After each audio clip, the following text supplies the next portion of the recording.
Hi guys, this time I was ready for the camera. I totally remembered that the intro is running and I'm totally ready. What's up guys? Hello everybody. Hey Arcanricus. Hey Cade, Xred, Puntu, Alice. I don't know why I said your name this way. Don't ask. Hey Clubby. Hey Nature. Hey Palau Lover, what's up? Hey Timtillion. Django, Raylanox, what's up? Hey Kuros. Hey Fiona. Fiona. I always say Fiona. There's something when I pronounce your name. It always like wants to. Like I just have to. Fiona. I don't know. I can't say it. Fiona. I always say the I first. Fiona. But I just pronounce it differently every time. It's Fiona. Fiona. Yeah, it makes sense when you write it like this, because it's Ina, right? Feyna. But, so in my head, it makes sense, but then I say it out loud, and then I always, like, some other thing comes out, I don't know. Should have been a face tattoo? Dude, honestly, so the woman that gave me the tattoo, her name is Elisa. She has a face tattoo, and it's so nice. I mean, I'm not gonna get a face tattoo, but she has a face tattoo, like on her, like where her hair starts, and it's just like a little, like, it's like a little line like this almost, you know?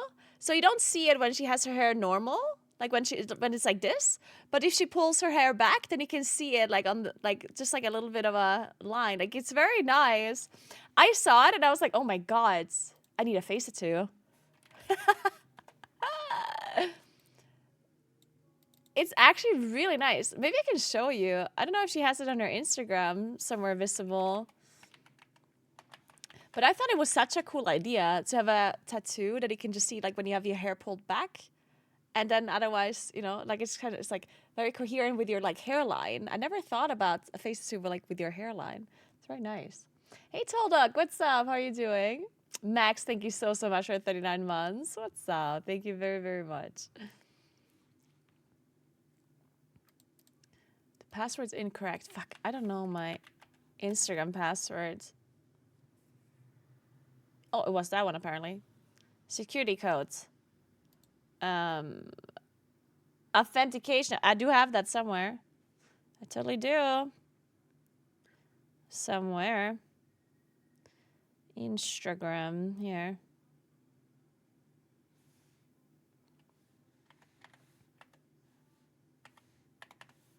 Oh, no way.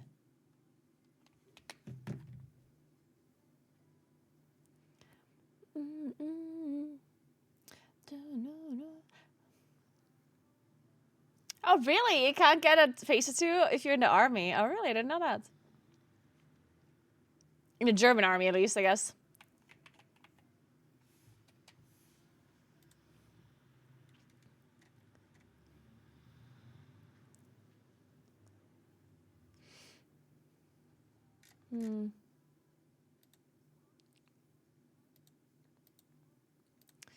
I don't know if she has the tattoo anywhere. She mainly just uploaded her work on her Instagram. Maybe she has a personal Instagram as well. I don't see it.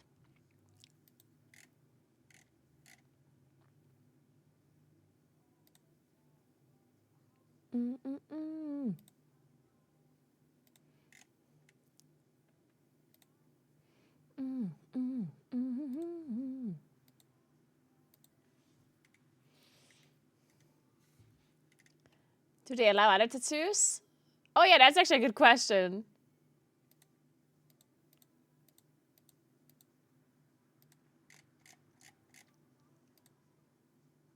Oh, you can see it a little bit here on this picture. She has a completely different like hairstyle now, but like you see this line here?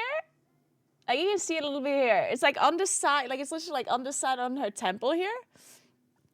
And it's just like a line, like a shape. Trying to see if you can see it better somewhere. It's very nice. I really, really like it.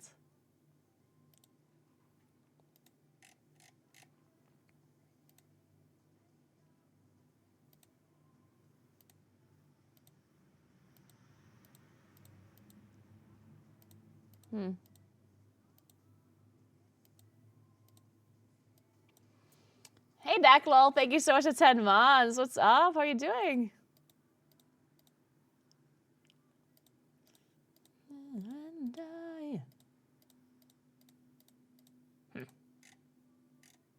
This is difficult.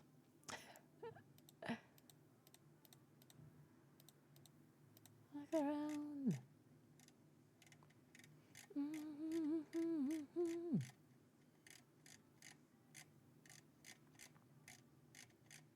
Okay, whatever. I give up.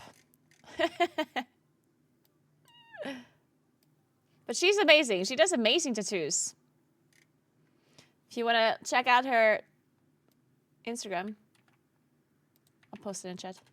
She does amazing stuff. She does like flowers and animals mainly. I mean, she does everything a little bit. She does the cutest stuff.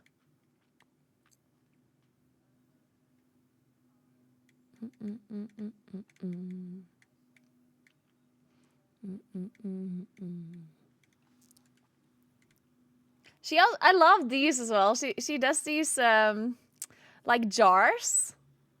How cute are these jars? They're so nice. They're like jam jars. They're so cute.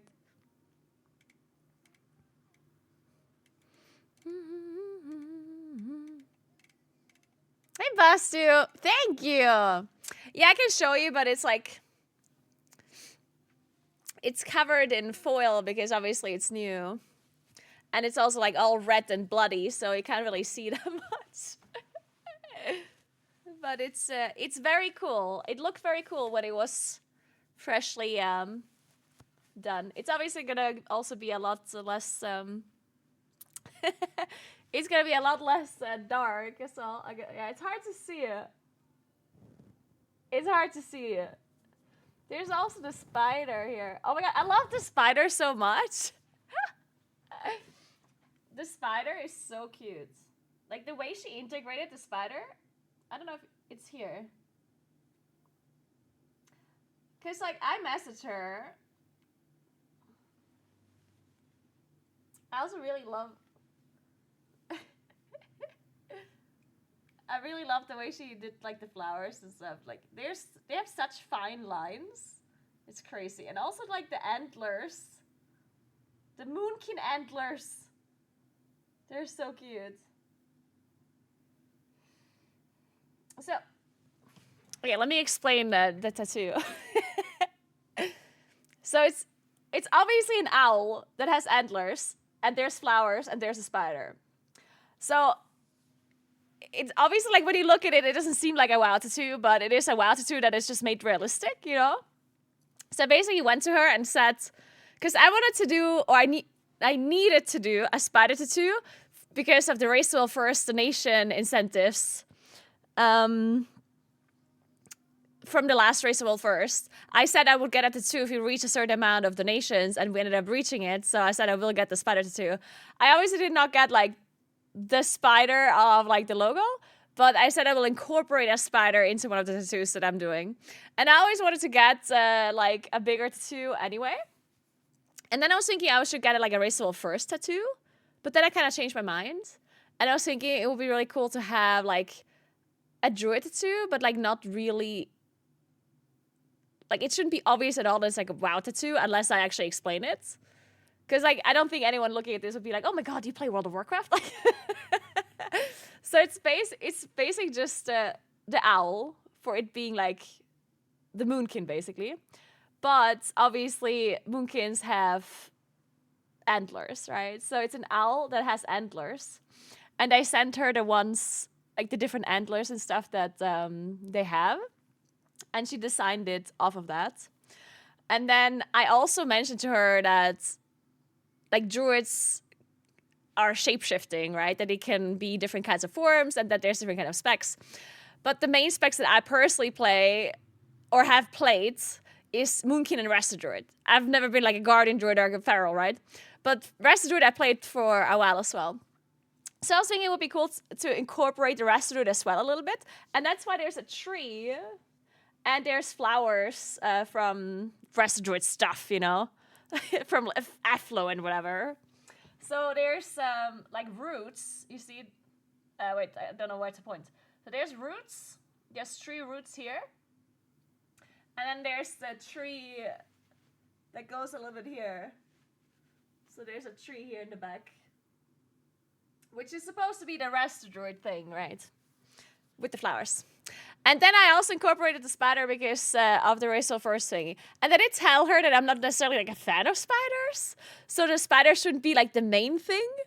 And it should only like it should be there, but it should be like the thing, right? So she incorporated like really nicely. I personally am I almost love the spider the most about the whole tattoo just because of how she incorporated it like so nicely.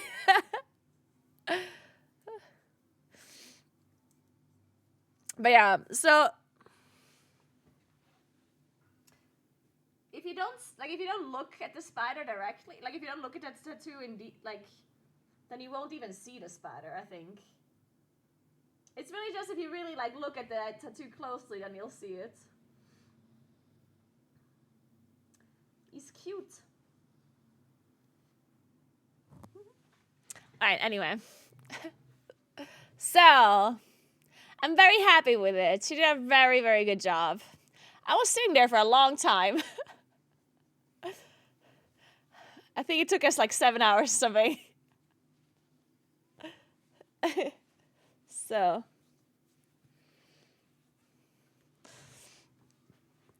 A little bit, Best, a little bit. She did say that usually they do a tattoo like this in 2 sessions, but I was like, no. Just do it.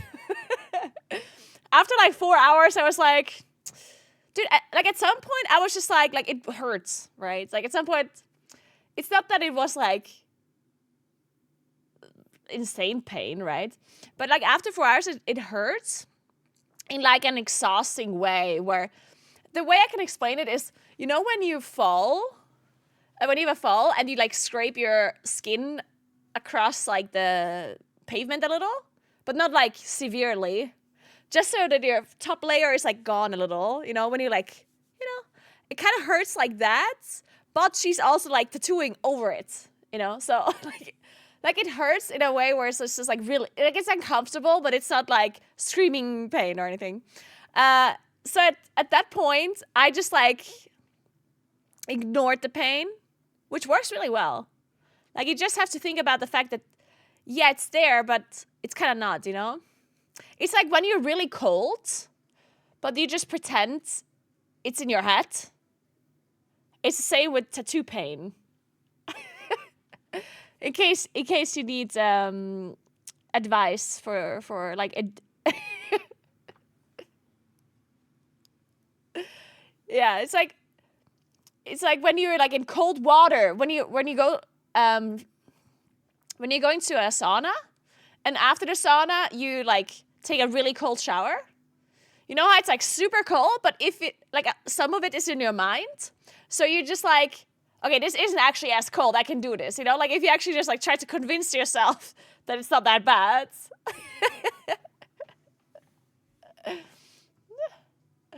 You basically lying to your brain and convince your brain there's nothing. Kind of like that, yeah. And that works pretty well for tattoo pain too. Thank you, Jules. Hey, Hannah. How expensive was it? I paid 650 euros, which honestly I don't think is that bad, considering that she's actually really good. Right? But still, yeah, that's a really good price. I expected it to be more.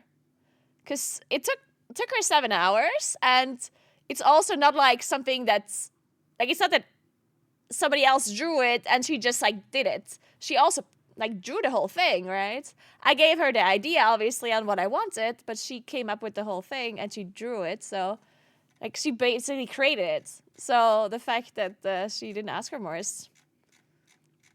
In fact, like, she's really, really cool. She's also gonna open up a new studio now.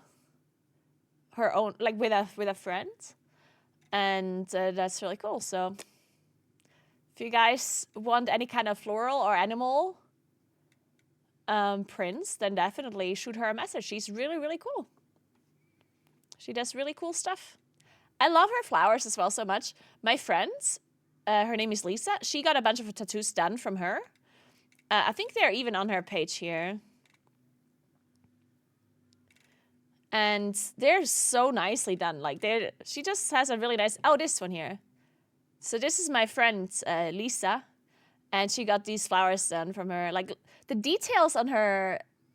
Right? Like, look at the details. It's crazy.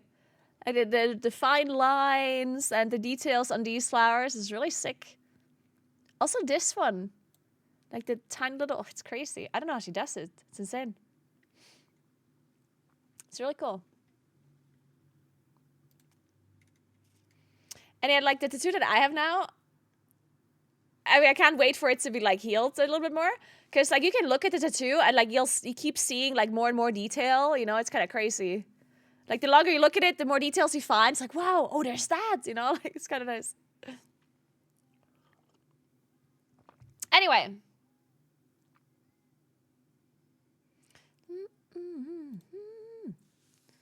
Let's play video games. So I heard things happened in Racewell First.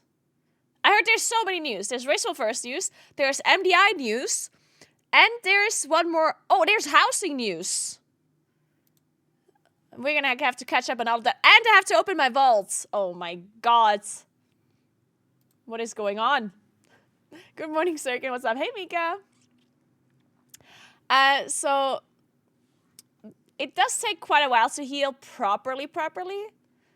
I think it's like 3 months or so until it's like really like healed as much as it can. But so this like second skin layer that I have on now, like this plastic thingy, that one I'm supposed to leave on for like maximum 3 days, and the longer I can keep it on, the better. And then afterwards, for 10 days, I shouldn't be like doing sauna stuff or taking baths or whatnot. But other than that, it's all good. Dusty Rusty, thank you so much for the 41 months. What's up? How are you doing? See, I forgot to ask if the second skin stuff is shower safe. So I personally just don't shower my arm. Because, I mean, it's just on my arm. So it's not that it's like a huge deal to not put it under the water. Right? So I have practice in this because I had a cast on my left hand recently. So I kind of know how to take a shower without like putting my arm under. It's not that bad. Because I have a shower head that just like comes from the front like this, right? So I can just like literally just not keep my arm in it and it's fine. So I'm not going to be putting it under the water because no reason to, I guess.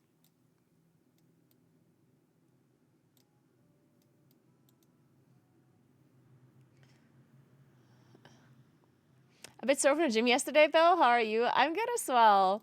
I'm also sore from the gym. It's funny because I went to the gym on Tuesday. Yes. So on Tuesday, I went to the gym. And then yesterday, I got the tattoo. And I was sitting down for a long time to get the tattoo, right? For 7 hours. And when I got up, my legs hurt more than my arm from, like, being sore. Like, I got up out of the chair. I was like, what the fuck? Like, do my legs still work? Like, Jesus Christ.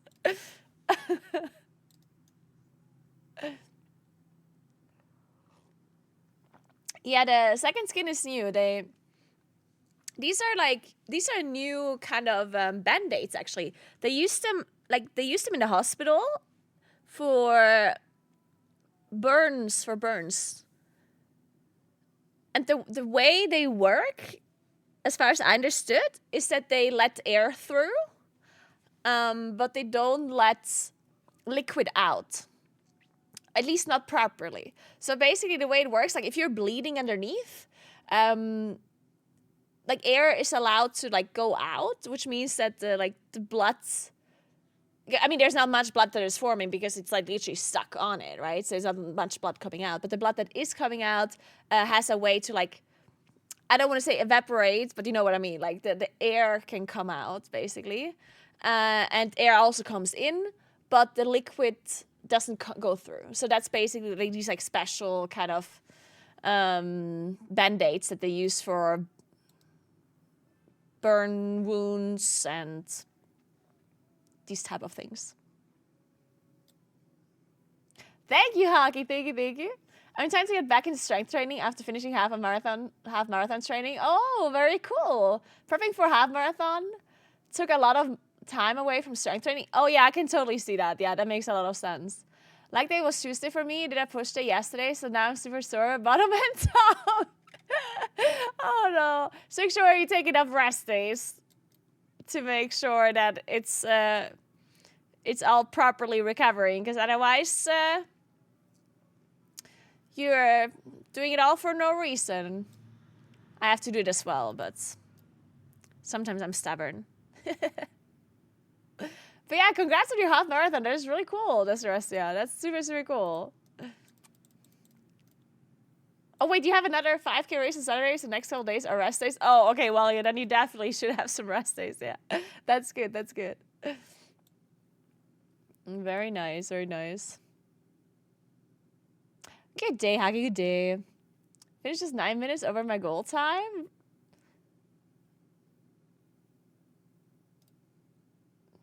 That's not too bad, right?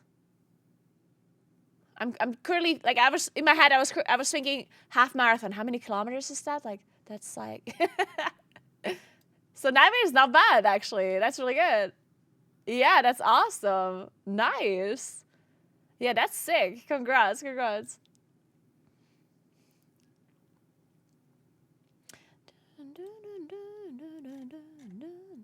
Yeah, running. Like, I don't know, whenever people say they participate in half marathons and 5Ks and whatnot, like, I kind of have the urge to do it myself because I have this, like, this competitive drive where I'm just like, oh, I should do this. But at the same time, I'm not just really into running that much. Like, I do prefer cycling and just other things. But I kind of still want to do it because, like, the competition of it, like, I don't know. Maybe one day. We'll think about that another time.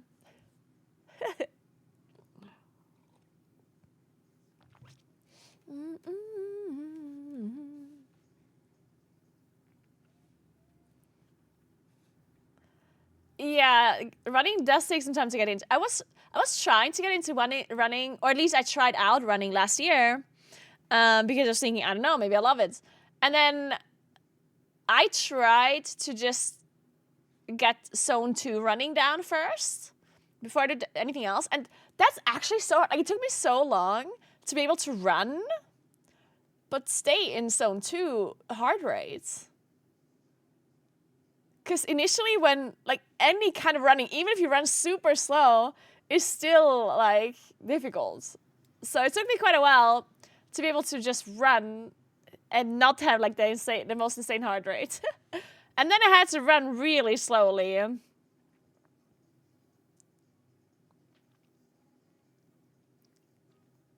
that's interesting. I go based, but honestly, that's good though. Like, if you going based off feel is good. Like, if you do easy runs and they feel easy, then that's all you need to do, right?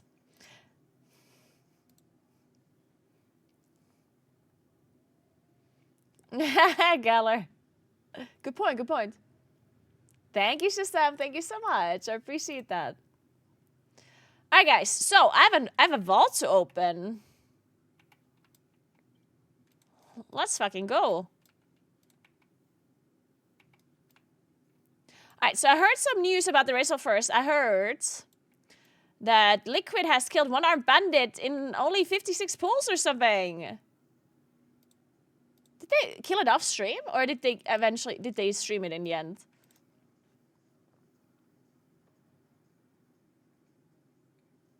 They did do it on stream. Yeah, sucks a little bit that one arm bandit was so easy. I mean, it's hard to tell. At this point, I hope it goes into the third reset, right? What are you thinking? Like, I do at this point kind of hope the race will first goes into the third reset. It won't? Yeah, I also don't think it won't. Like, I don't think they want it. I don't think they want it to go third reset, but I want it to go third reset just because it would be kind of underwhelming if it does not, right? Because it's Thursday now. Like, isn't it going to be too close to the reset?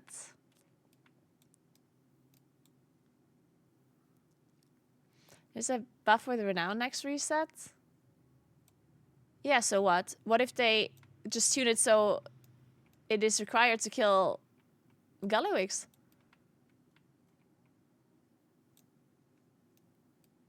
Like, okay, so the reason why I'm saying this, like, we don't want the race to be over around the reset, right? Because that would suck, because then obviously we have the NA-EU issue. Because if the boss dies around Monday, Tuesday, then that's super fucked up. We don't want that, right? But it's already Thursday, and now they're on Maxi, right? And if Maxi is not gonna fall over, if Maxi isn't another one-armed bandit, then... Okay, let's say Maxi is another one-armed bandit. So let's say Maxi dies today. Then they manage to get to Gallywix on Friday. Then Gallywix has to die in like 3 days. Like it has to die on Sunday. Because dying on Monday, that's too close. Right? So I feel like that's the only way that this race is still going to be interesting. Because they can't just make Gallywix easy too. Like Gallywix actually needs to be difficult, right? Because otherwise it's super boring. So the way I'm thinking is what they should do, in my mind, is first of all, I wouldn't have made one-armed bandit easy. Like, I would have made it so one-armed bandit dies on Friday, and then maybe you have 2 days for Maxi. So Maxi dies on, like, Sunday or Monday, and then Gallywix dies on, like, Friday next reset, or Saturday. Because, like, with this weird timing now, it's just going to be too close to reset. Like, you don't want Gallywix to die on Monday or Tuesday. Like, that's too close.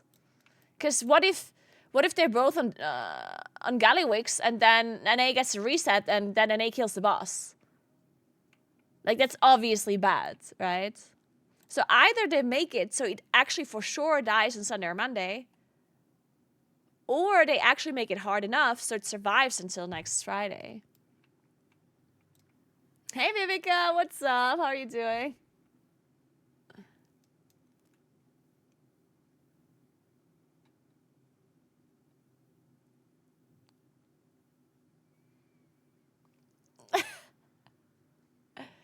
Ironman.com, tell them, say, this is your next adventure.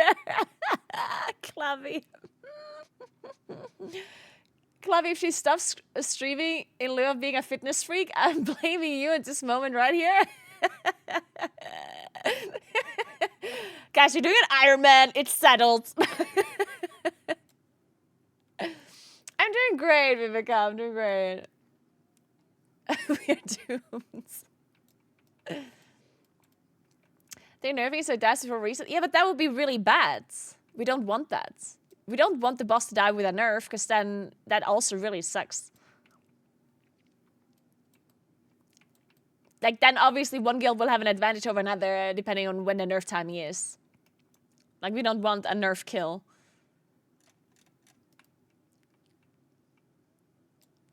Like, I think if the boss dies this reset, it dies in some, like, unfun way. So it either implies that both one-armed bandit and Maxi are just going to fall over, which that isn't great, or Maxi does take a little while, but then Gallywix just has to be nerfed right before the reset or something, which is also bad, right? So I feel like the only way this race can end in a, like, interesting way would be for Gallywix to die next reset. But not, like, obviously not on Tuesday, but, like, next reset Friday or something. Understand why they don't want that, because I'm not sure if the guilds can actually stay for that long. That's always the issue, right? Because it's possible that Liquid and Echo can't actually stay in their venues for the reset. For the 3rd. And at that point, that'd be fucked. But, I don't know.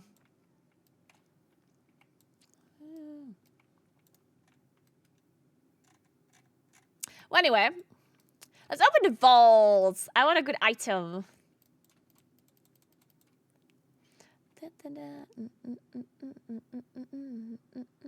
All right. Wish me luck.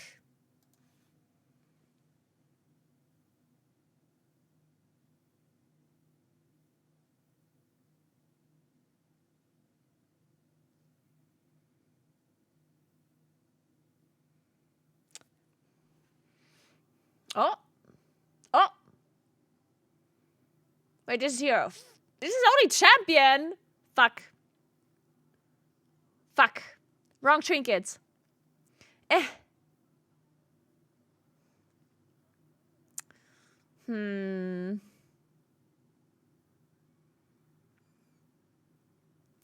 Well, the helm is nice.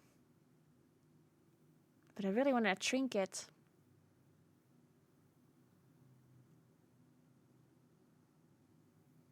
Okay, this isn't very good. I think we have to take the helmet.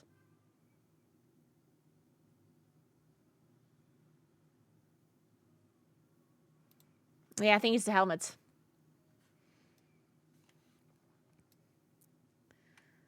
We can equip 4 set. Potential.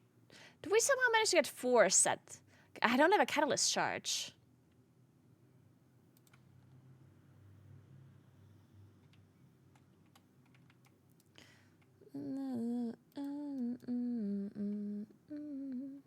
I can't equip this right now.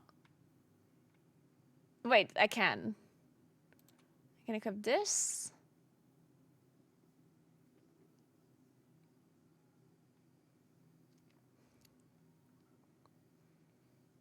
And then I have to equip 658, 658.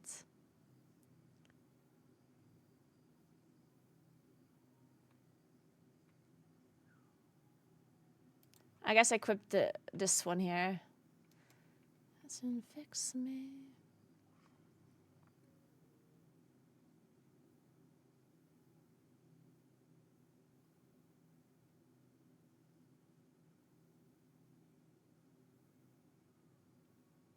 And then I can equip these gloves and upgrade them.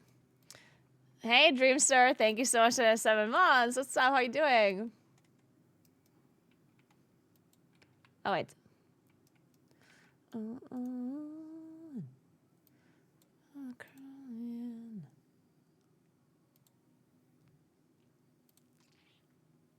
I have to save some gilded crest, but I think I can use these to upgrade. I think I just upgrade this. Because I do need 60 crests for the crafted weapon, but I can't craft the weapon until next reset anyway. Because I need another spark, so... I think I upgrade this.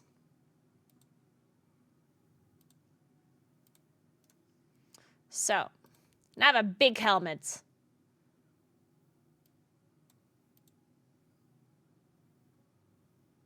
Sorry.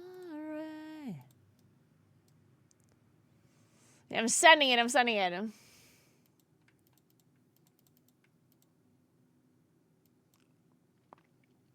Should make a command, show the tattoo. But we did, Evander. There is a command.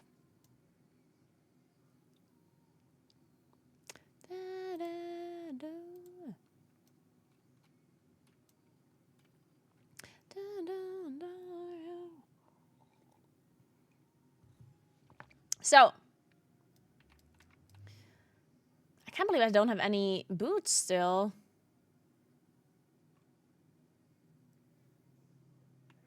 Maybe I should upgrade my weapon as well.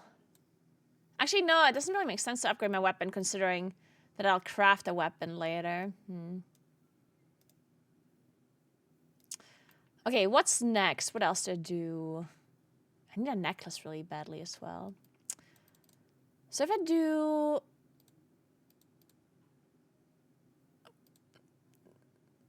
loot, let's see.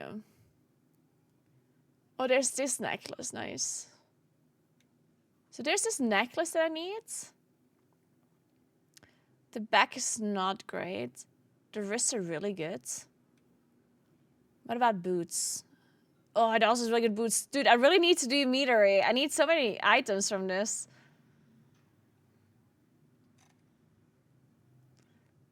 Oh, there's the sun. Thank you, Celadon. I'm so glad you liked it too.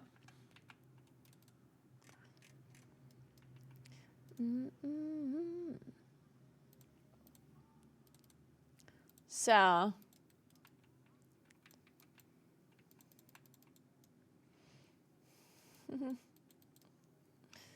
Dun, dun, dun, dun, dun.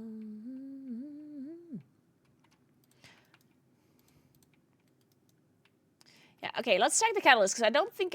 like, I will get the catalyst charge next time, right? Oh, wait, I have it? Wait, I have a catalyst! That means I can equip 4 sets. Wait. Alright. Wait. Let me think.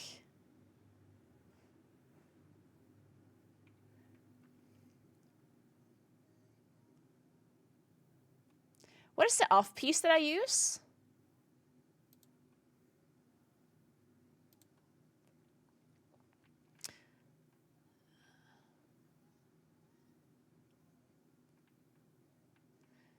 Tell me it's shoulders.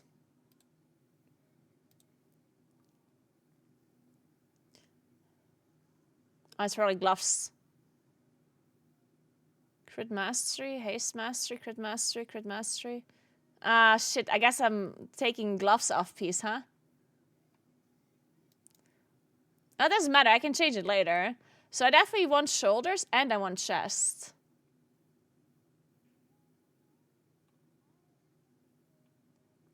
Well, so I just kind of list this hero piece, and then I'll have 4 sets.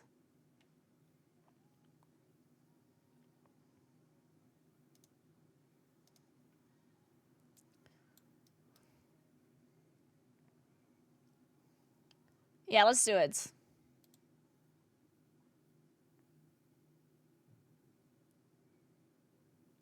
Should I upgrade my champion weapon, or is it better to just craft one?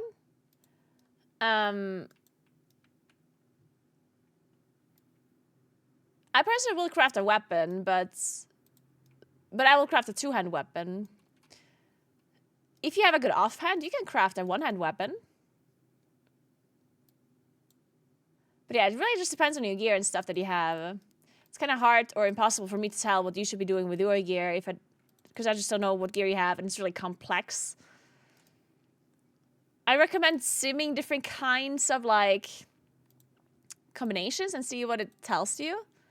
And then at the same time, like, I think a lot of people are worrying about like what to craft and what to upgrade and what to catalyze and whatever. Like, and I totally get it. Like, it's super complicated and there's lots of iterations that you would have to sim. And in the end, I think it's not as big of a deal than some people make it out to be. Like, the difference between you crafting a main hand versus crafting a 2-hand, or the difference between crafting bracers versus belt, like, it's not that big of a deal.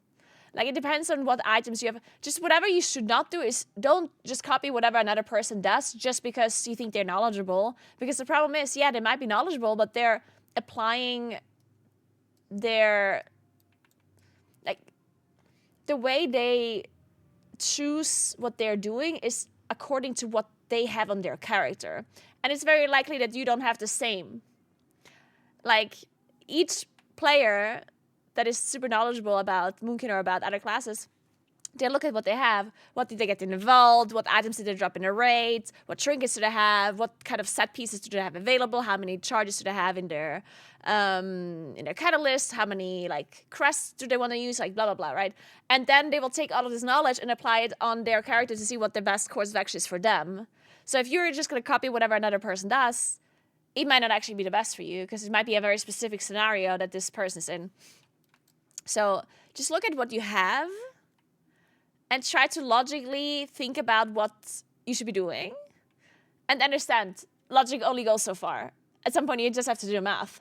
But just apply logic initially and think, okay, I think it makes sense to either craft a weapon or to wait a week, craft a two-hand weapon. And then you can just go for that. Like you sim with those like different scenarios that are in your head. And you go to raid bots and you sim it.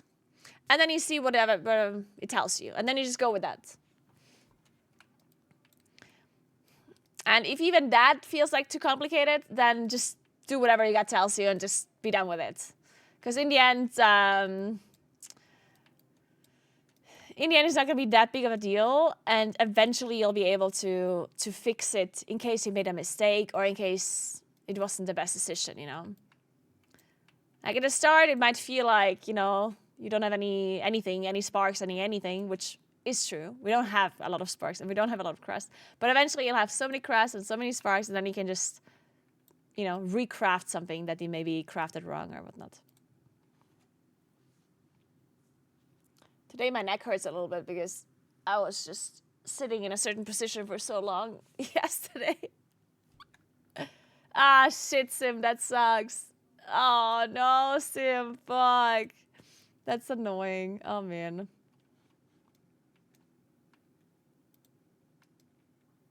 So we have to do metery. That's the key we have to do.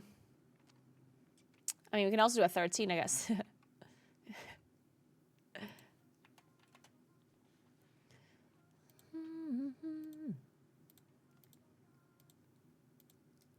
Good morning. What's up, Erase?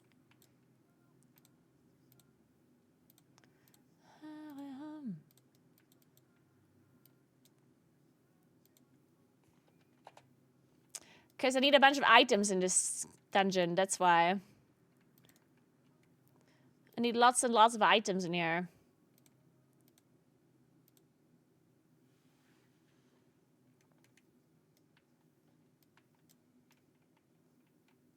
Oh, the housing news! Yeah, I haven't seen it. No, I haven't seen it. I need to watch it.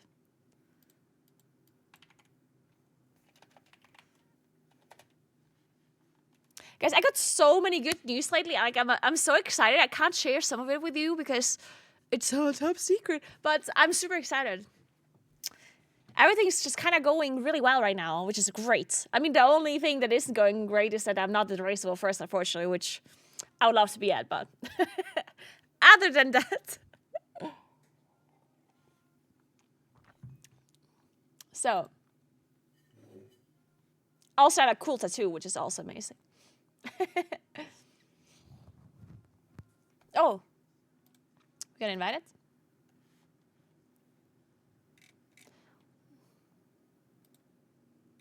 Okay, let's look at the player housing news right after this key because I don't want to like interrupt it and stuff. But yeah, we still need to read the news about the player housing, and we need to read the news about the MDI because there's some huge changes with the MDI. I had no idea about these changes before. I just got the news the same way as everyone else got the news. Wait, where's brewery?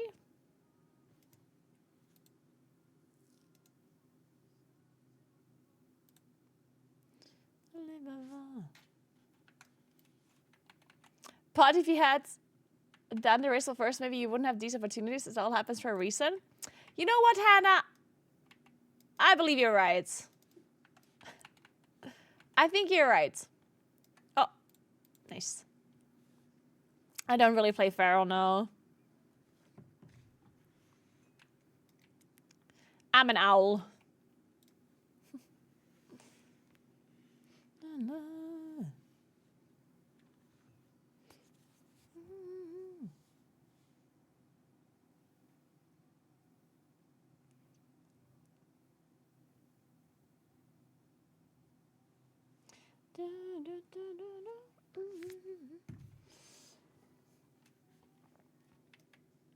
I realized yesterday that you influenced my mom. She's been against tattoos for years, but after your IG post, she's sort of like, oh my god, I should get one too. Wait, really? Wait, that is so fucking cool. I love your mom. Your mom's the coolest. I actually love your mom so much. It's so cool that she watches my stream. I think she likes you more than me at this point. I mean, understandable, Sturkin, understandable. I'm a lot cooler than you. I'm just kidding.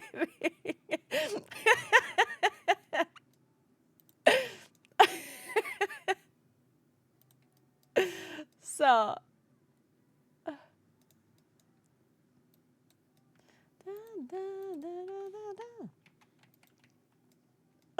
Naguura, I love your mom. And put that in your bio, moms love me. Is that your rate setup? Oh, thank you. Thank you, thank you, thank you, thank you. Oh my god. I'm glad you told me. I would have forgotten about this completely. Thank you.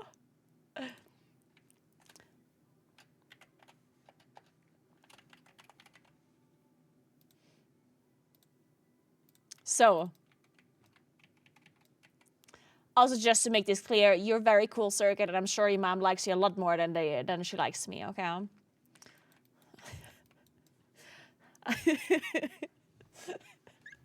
Just to make sure we all understand that was a joke. So.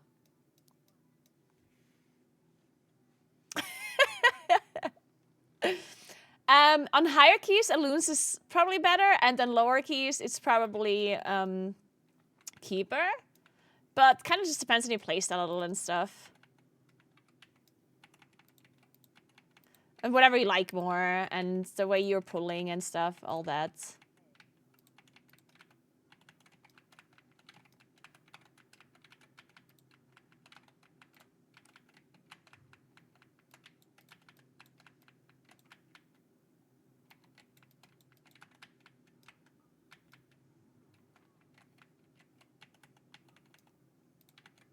Oh.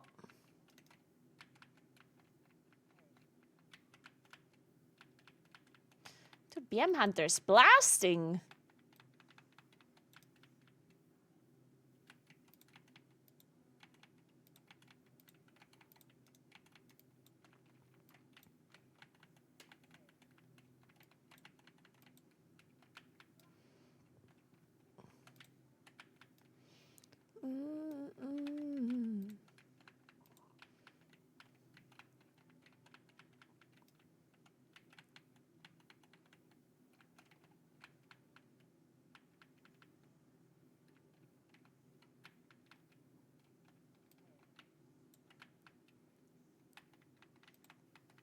Hey, Vibla, what's up? Hey, Vinny, I'm playing on... Wait, what is this again? What the fuck is Void Pulsar? What the fuck's that?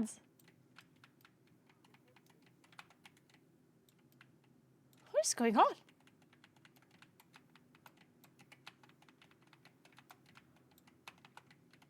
How does it work? Is it like the dispel thing?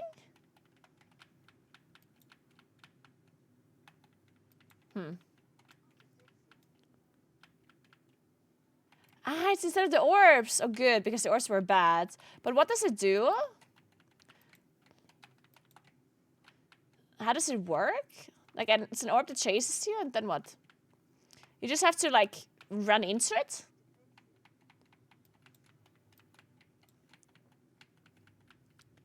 Oh, so you just... Okay.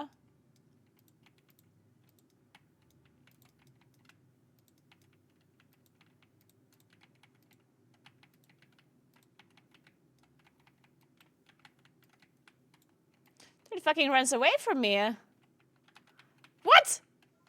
Hello? Why does this roar run away from me? How am I supposed to catch it? Is this orb's toxic?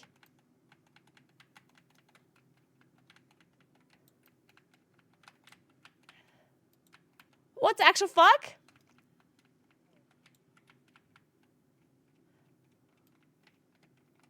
It's a group mechanic. Your group soaks it for you. Oh. Wait. So other people have to run into my orb. Oh, that explains it.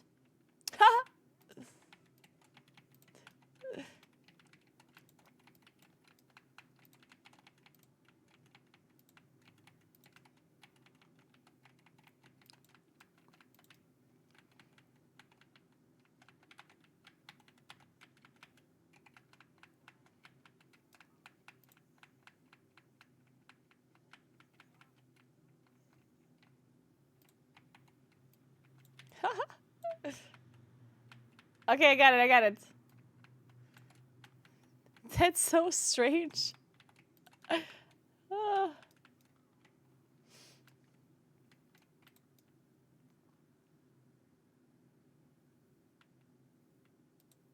Wait.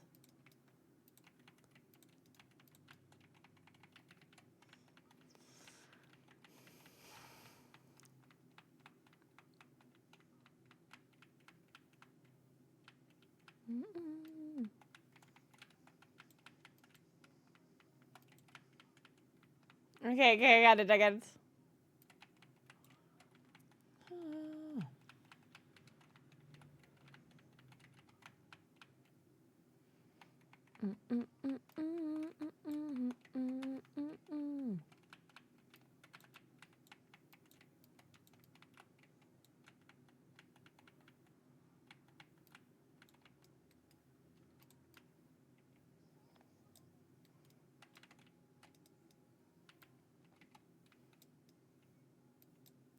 Did Echo kill one-armed bandit yet?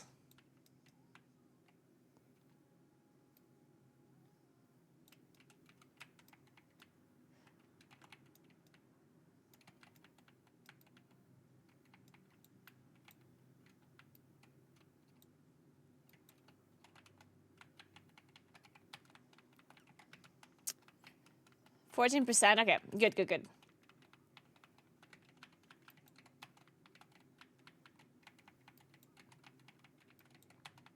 When did Liquid kill the boss? Did they kill it at the end? Like, how many hours did they have on Maxi? Because I know that Liquid pulled Maxi off stream. But for how long? Just a few hours, I guess, right? Also, it's funny, like, I love that Liquid went dark, which makes sense for them to do, right? But there were so many people who said, if Liquid would have been in the situation that Echo was in, they would have never went dark. They would have streamed everything. And then Liquid is in the same situation, and surprise, surprise, they go dark as well. Huh? Weird. It's almost like it makes sense for them to do this. Like, don't get me wrong. Like, I understand that it's lame, and, like, I wish they wouldn't do this as well, but, like... Or I wish they wouldn't have to do it, I guess is what I'm trying to say. But it just makes way too much sense for them to do. Yeah, they both go dark when it's needed, right? Like, it just makes sense. So to say, like, whenever people said, no, Liquid would have never done it, it's like, I was just like, Sure, I keep telling you this.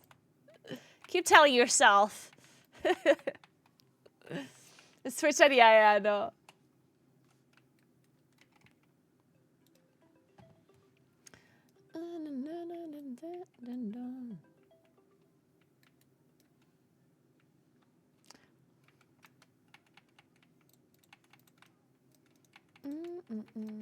Totem.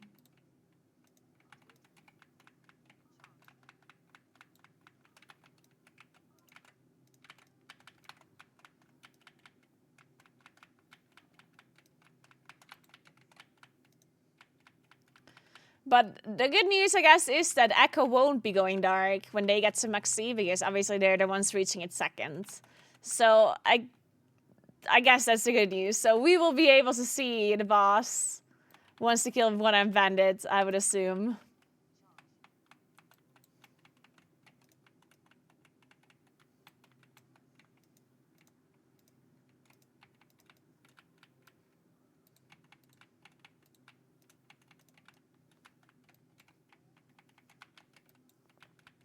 Yeah, what happened? Like, what's going on with the servers being bad? I heard something about this. Like, they're lagging, or what is going on? Why does... What's with the servers with Liquid?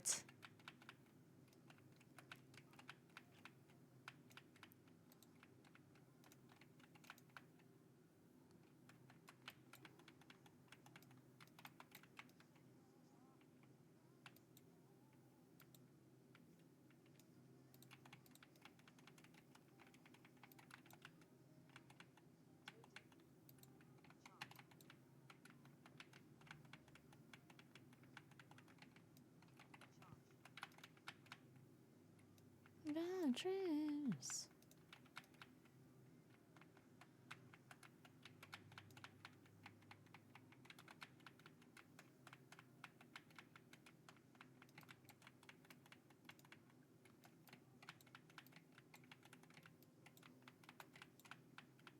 Hey, Rambu. Yeah, there's on my Instagram if you want to check it out. I also did show it earlier on stream. I will show it again later. I just can't show Meta 2 every 2 seconds, you know, like... I mean, I could, in theory, show Meta 2 every 2 seconds, but...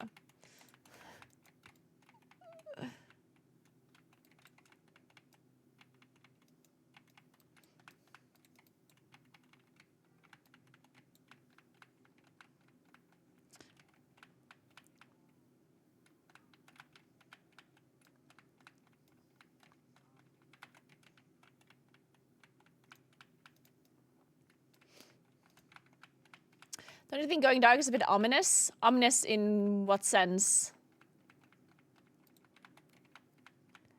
I think if it had gone dark in a previous split, Echo would have never noticed I'm Fired Up's exploit. So you're implying... You're basically saying that you don't believe that they go dark to hide strategy, but you believe they go dark for some exploit or whatever? Is that what you're saying?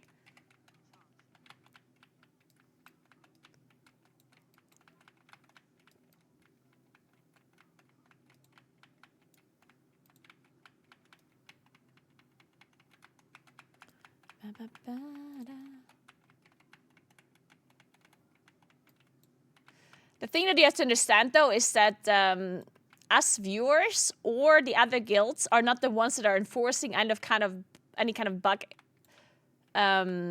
abuse. Yeah, like it's not Liquid that is punishing an exploit that Echo does, for example. It's Blizzard that does it, right? Blizzard is the ones that actually are able to punish exploits. And Blizzard can see what the guilds are doing without them streaming it. Blizzard doesn't need the streams to see what they're doing. So if there's a guild that would be doing an exploit, then turning off the streams would not mean that all of a sudden they can do whatever the fuck they want. Right? Because Blizzard obviously can still see what they're doing. So it does not really make sense. I mean, obviously, it depends, right? Like, if it's like a small exploit, like a small bug abuse, then it's possible that Blizzard just doesn't see it. But with more eyes on whatever is going on, the viewers might see something that Blizzard wouldn't have seen. That, yes. But if it's like a bigger kind of exploit, where someone does like an insane amount of damage, or if a boss ability doesn't work the way it should work, well, all of those exploits are easily seeable by Blizzard, right? But we also know that small exploits are not really something that Blizzard even punishes. Like this whole Liquid thing that you're mentioning with the Fired Up thing, it didn't get punished, right? So... I mean, so what's the difference in them seeing it or not seeing it in the end?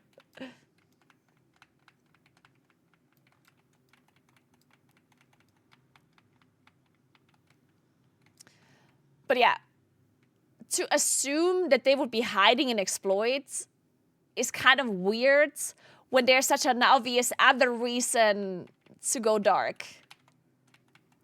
Like, there's a really obvious reason why they would go dark in that very scenario. So to assume that there's an alternative reason is kind of a far stretch. You know what I mean?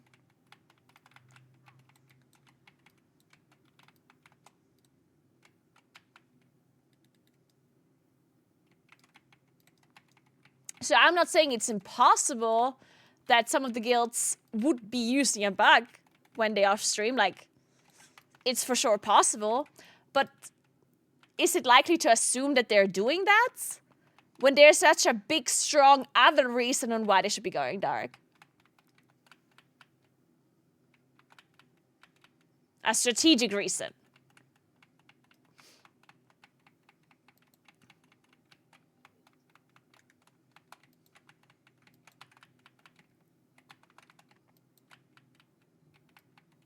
So no reason to assume that they're abusing some sort of bug unless there's an evidence that there's other evidence for it. Like the only fact that they go dark is not evidence enough at all to assume or to say that they're abusing any sort of bug, you know?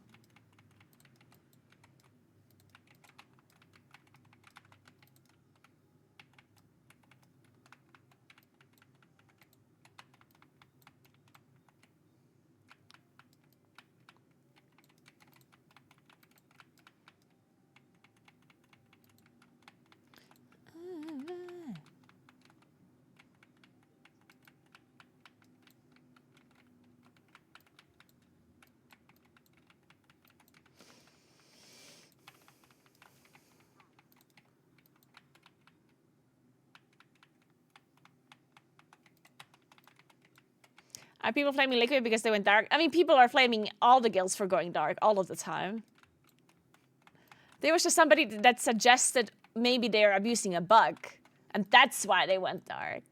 And I'm basically just saying that it doesn't really make sense. That it doesn't really make sense to assume that, because there's a really strong reason why they should be going dark for a strategic reason. So no reason to assume that there's anything else to it other than just that. Because that's enough of a reason to go dark to hide strategies, right? Alright. It's actually not strategies that they're hiding, by the way, guys. Like, some people are thinking, oh, they must have this like crazy strategy and that's why they go dark. The main reason why these guilds go dark is to not share information about the tuning and the health of the boss usually, and about the way the mechanics work. Because yes, these bosses have been tested on PTR, but many times Blizzard changes a lot about the boss fights between PTR testing and between them going live. So when a boss gets seen for the first time, you see how much HP the boss has, you see how much HP the ads have, you see how certain mechanics work, the frequency of certain mechanics, the timers of certain mechanics. And that's the main reason why they go dark. Not because they have some insane strategy or some like super top secret thing that they're doing. No, they just want to. They just don't want to share the information about the boss itself. And that's a really strong reason, because having very little information like that is already good enough for the strategists and the analysts to start analyzing and coming up with strategies, right?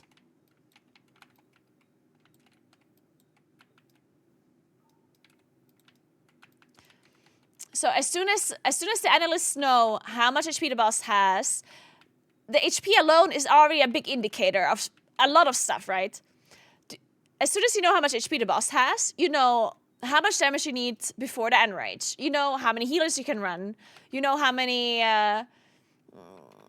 you know how optimized you have to be with your strategy, right? Because if the end rage is super tight because the boss has so much HP, you have to figure out a strategy that allows you to have the most uptime and the most damage on the boss. And that is already a big factor on how you approach the boss. Because if the end rage isn't very hard, then you know, oh, it's mainly about executing the mechanics. So you can create a strategy where the players have an easy time dealing with the mechanics. Because there's a difference between a strategy that maximizes your DPS and a strategy that just deals with the mechanics. Because if all you have to care about is dealing with the mechanics, you can play the safest and easiest strategy for that. But if you also need an insane amount of damage, then all of a sudden you need to optimize movement. You need to optimize this. You need to optimize that, right? And that makes it much harder.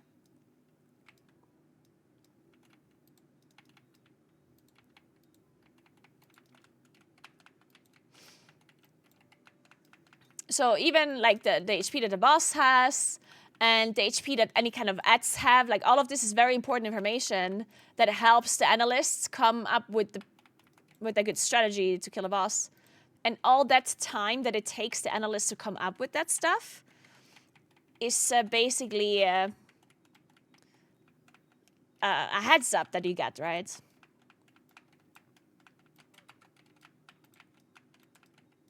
So by not sharing that information with the other guilds, you don't give them this advantage that you have from killing the boss earlier, right?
Yeah, Circuit, for sure.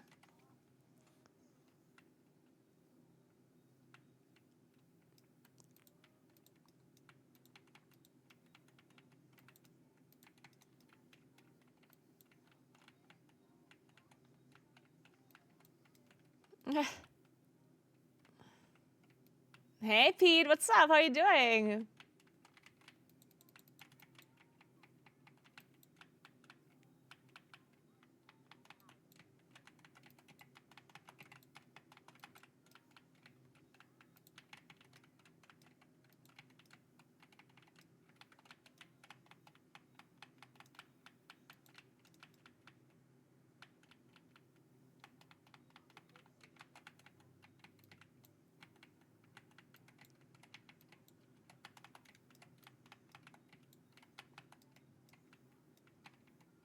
I didn't see the last one. Where is it? I guess we already hit them.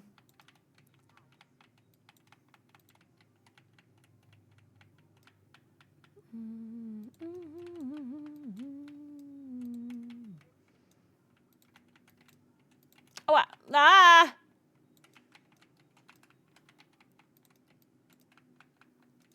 Don't hit me. What did I do?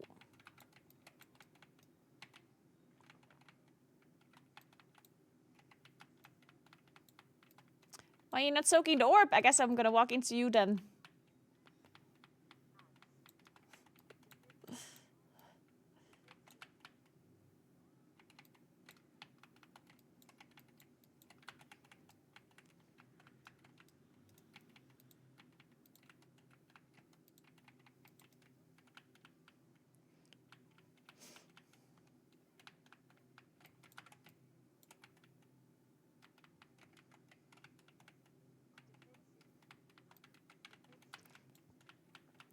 But even when teams don't go dark, their tactics, even the weak RS they use, are open to discussion and speculations.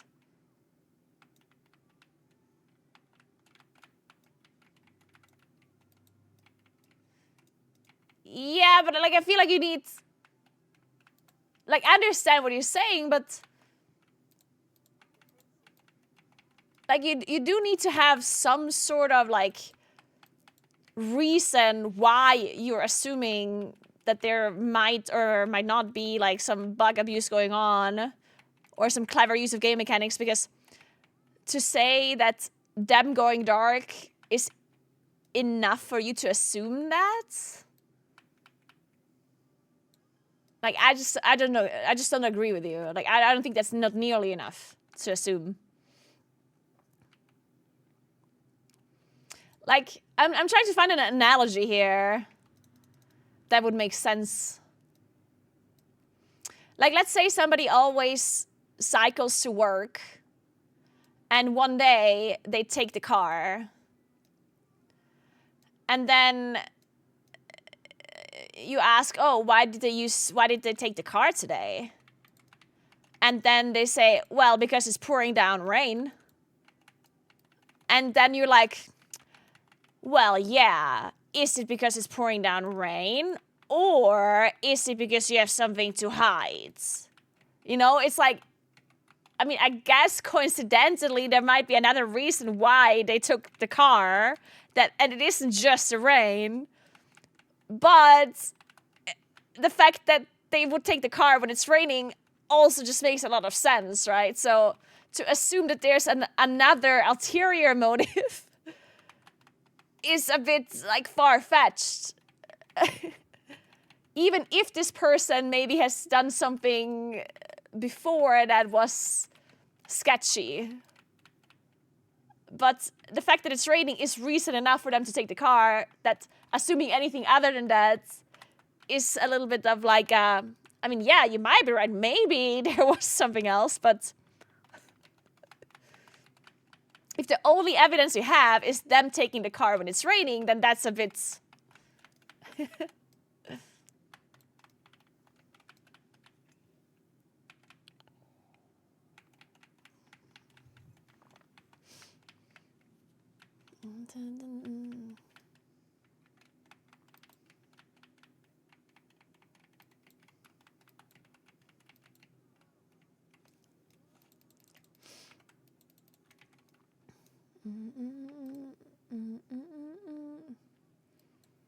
And yeah, you have to remember that these guilds, whenever they go dark, they almost never actually kill a boss while being dark. They just start their progression when they go dark, and then afterwards they end up streaming it.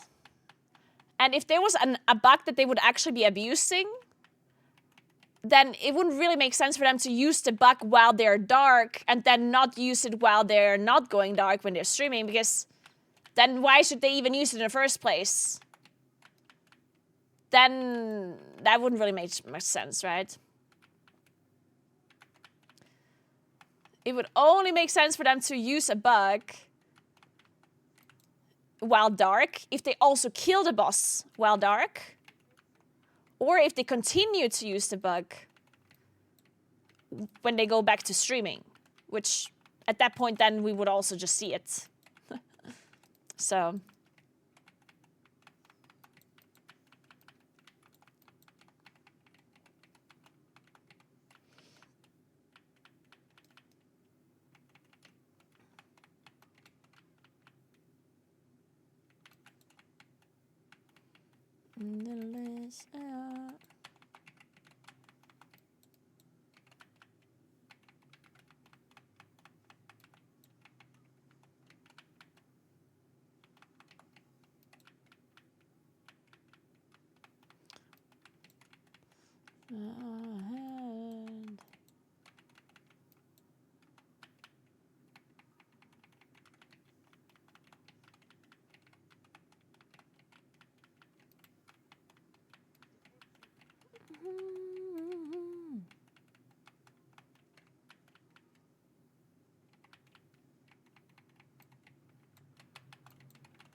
Keystone Hero.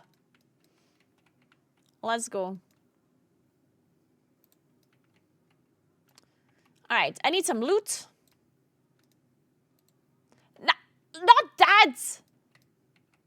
Literally everything else, just that, not that. God damn it.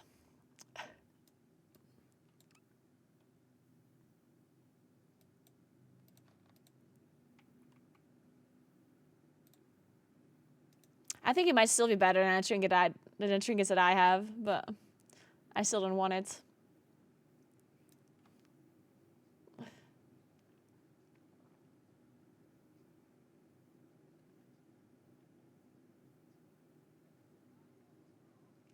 Your sweater looks comfy. What brand is it? It's so funny. I got so many compliments for this sweater. And the reason I bought this sweater is actually, like, this is a man's sweater that I bought at H&M for Johnny, because he came here for a special stream, and I needed to make, like, a cosplay for him for Christmas. So I bought this sweater for him. This is I think it's like an L or XL.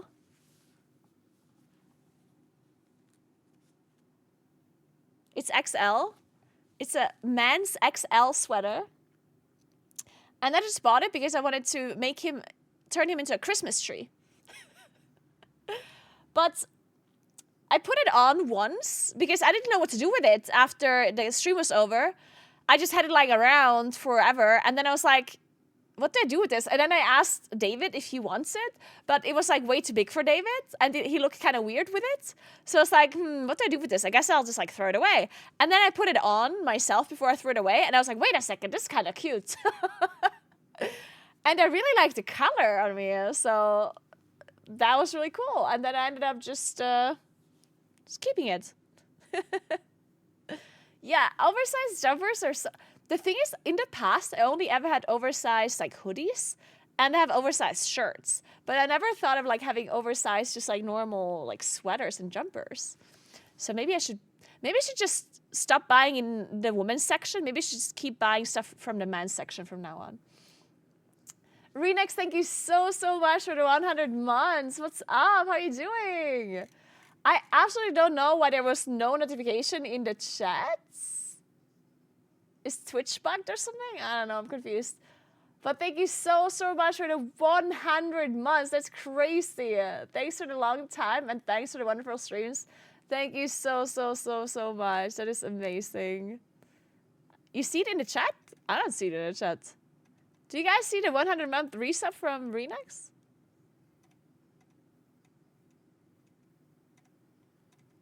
It's not there for me.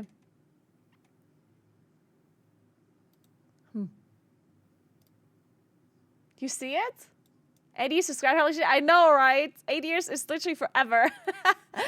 Thank you so much, Renix. I can't believe you're still sticking around and supporting me after that long. That is so, so nice of you. I can't thank you enough for sticking to me for so long.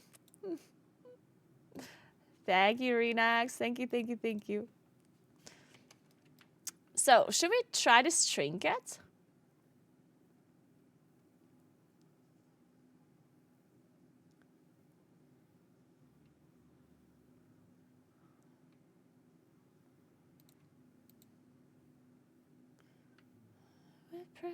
We pray.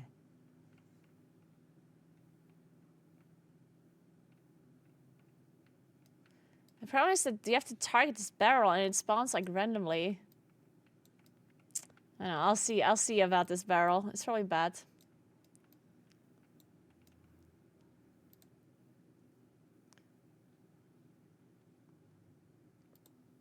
Oh.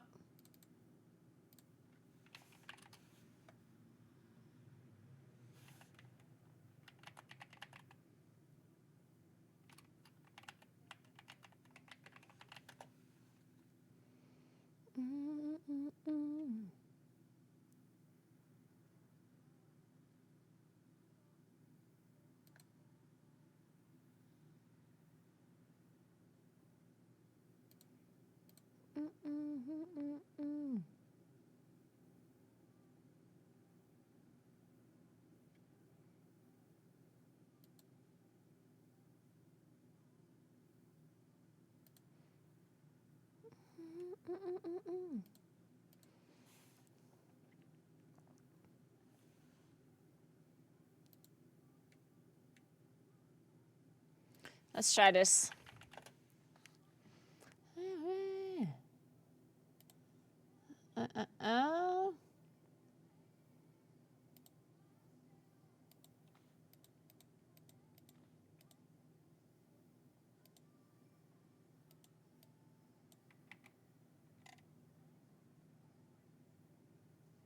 Wait.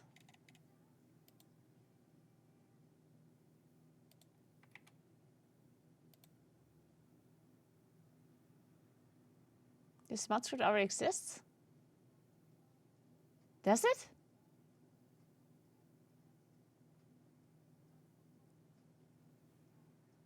Huh. Whatever. Saving.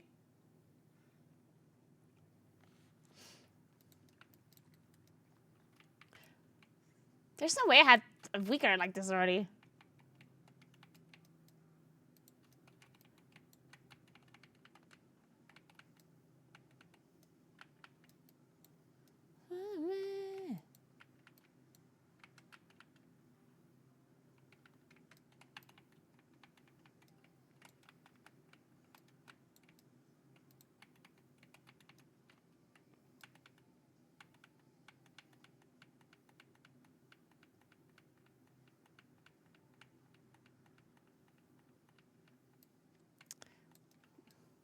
This string is not even proccing at all.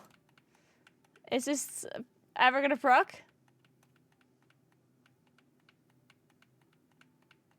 Oh, there it is. It did work. Okay, perfect.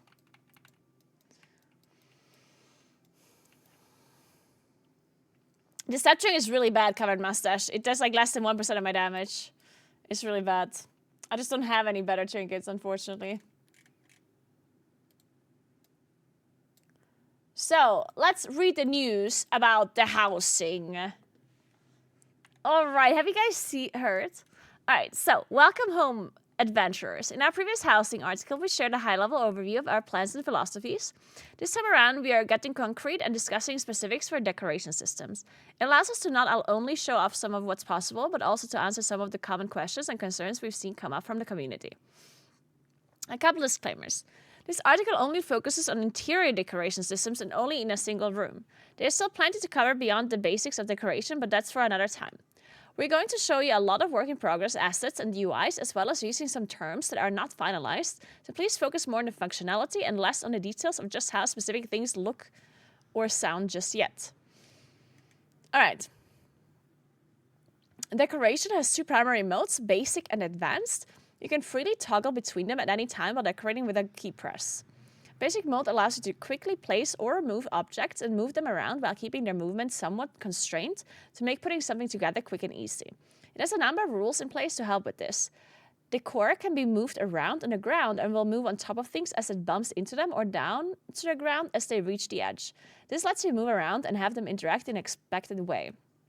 Decor can be rotated around its up axis with rotation snapping to 15 degrees increments, so objects don't accidentally unalign with other objects as you rotate them.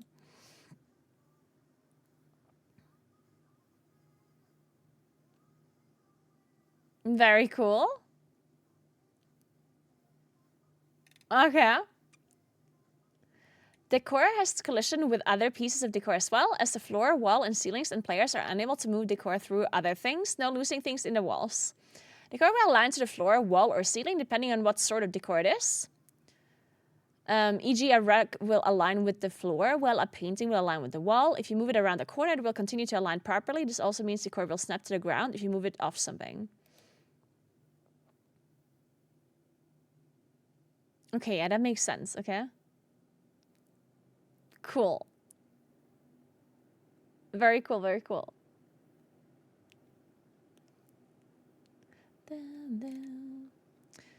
Yeah, we can watch Echo kill the boss at the moment. Did they just wipe at 3%? How much longer is this article? Can we read this article and then watch Echo, or should we watch Echo now?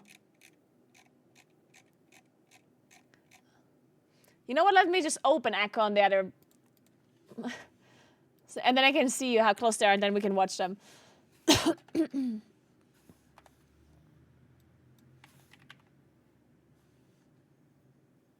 Broken. Okay, I'm gonna switch over when they're pulling. So.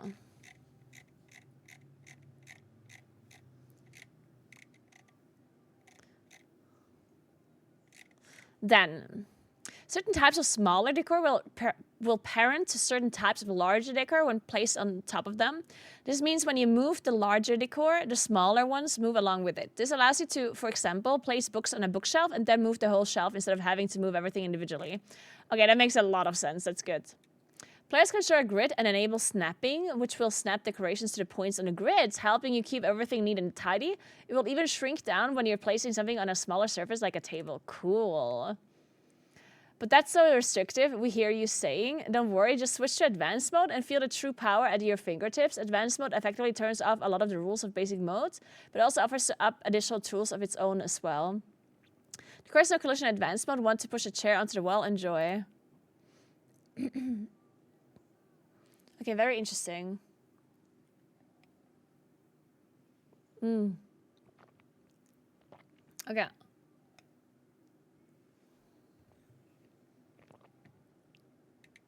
You can enable gimbals, little 3D controls on objects, which will let you move objects on all 3 axes, including floating them up into the air without having to jump through hoops. Okay.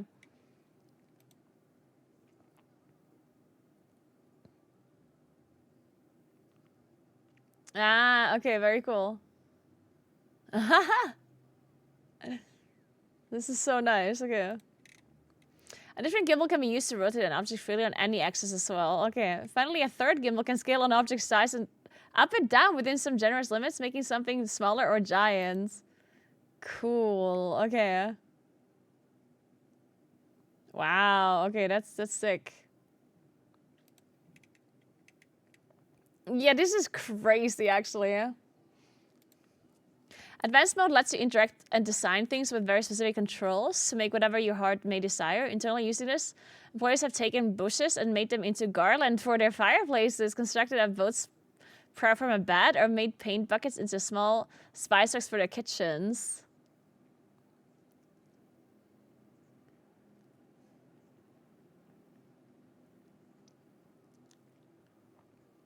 And this is so cool.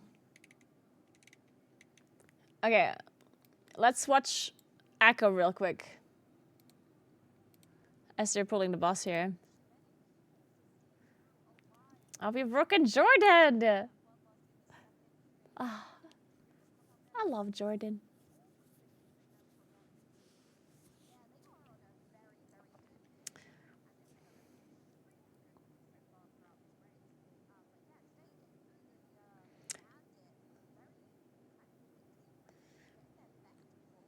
It's interesting, like the setup. It's interesting that Drados was actually right about the Shadow Priests, right? Like he did say that they're gonna run at least 2 Shadow Priests. He didn't really say the Windwalkers. Actually, did he say Windwalkers? Maybe.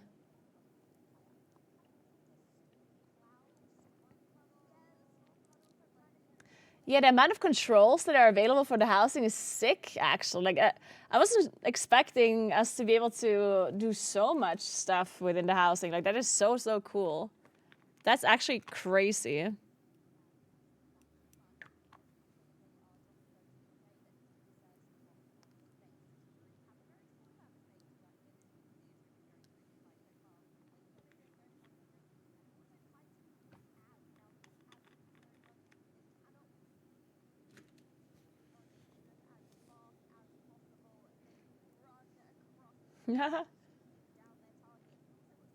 Actually so fast.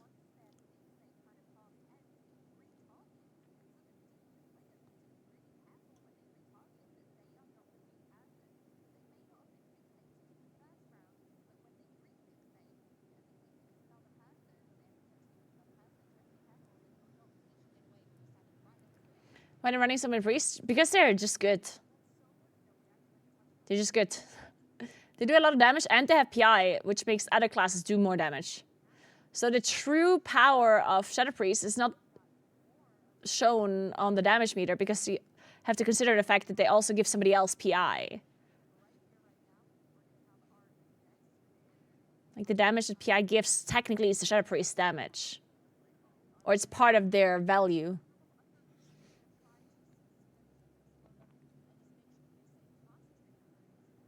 And you can see, like, Soda, for example, is number 2 on damage right now. If you also take the damage that PI gives, then he's number 1. It's gonna be Soda number 1, Dota number 2 on damage. And then the rest. Nadian, thank you so much for 26 months. What's up? How are you doing? So Satsi died, unfortunately.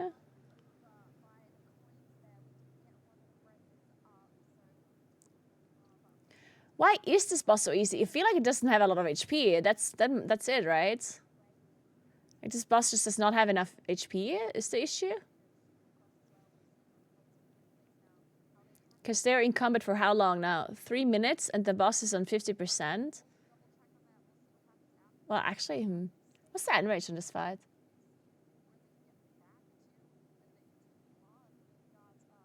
It's way more scripted and predictable. Yeah, maybe.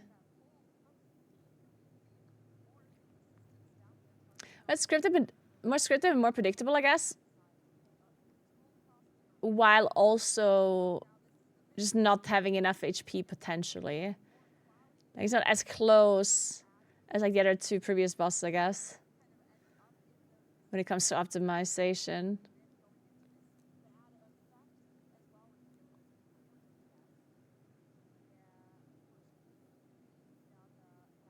I mean, don't get me wrong, I think this boss is very hard.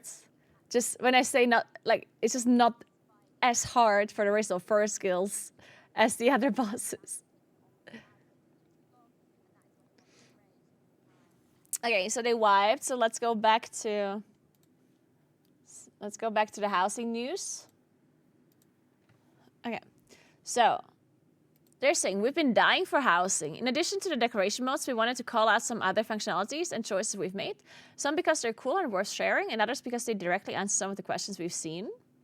For newly created assets, as opposed to legacy ones from existing art, we're allowing players to dye them a variety of colors. So if you find a chair but wish the upholstery was blue instead of gray, you can make the change. That's crazy.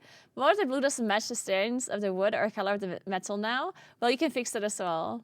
Okay, that's sick. Wow, okay. Oh my god. The amount of... This is actually crazy. Holy shit. This is actually gonna be like a big thing. Holy. But that's not all. It's not just decoration you use to customize your space, but the wallpaper, ceiling, and flooring as well. You can mix and match these to elicit various cultures and vibes or just make up your own. You can take things a step further too and use partition objects to build walls where none were before, letting you make rooms with arbitrary interiors. Holy shit. That's sick. House layout from above. All UI shown is subject to change. Speaking of mixing and matching, we saw a lot of questions around what would be allowed in terms of decor. Inside your home, you can decorate however you want. So if you want Blood Elf wallpaper with a stone roof and wooden floor, go for it. How cool is this? Before we go outside, while we're not really talking about exteriors in this article, it's worth mentioning that the outside size of your house has no bearing on how big the interior is. If you want a huge mansion outside with just 1 room inside or a tiny shack on the outside but a dozen rooms inside, you do you. We'll share more about the exteriors for your home later though. There's so much more to discuss with decorations. Where do we get stuff? How do I show off my collection of transmogs, pets and mounts? How do professions fit in? And more. Never mind neighborhoods, and we can't wait to share more. Please keep sending us your feedback and we'll keep building. But in the meantime, here's another screenshot a team member made mixing some various styles. Wow, this is just so nice. I love it.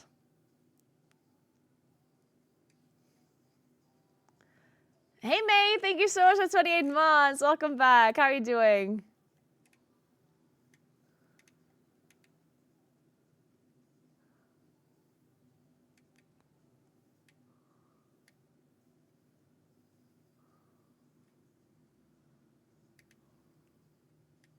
I'm just quickly reading the comments because I was thinking there's no way that there can be negative comments about this, but it's World of Warcraft.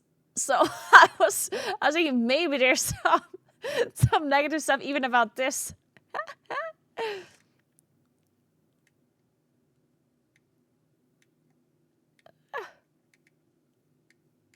Okay, the people are positive about it. I don't see much negative stuff. Okay, good. Right, it's also way beyond what I expected. Like, this is super sick. This is like Sims level. Like, this is really crazy.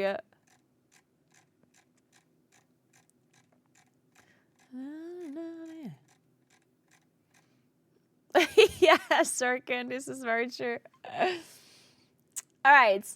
So I also wanted to look at the news for the MDI as well. So the MDI has been announced.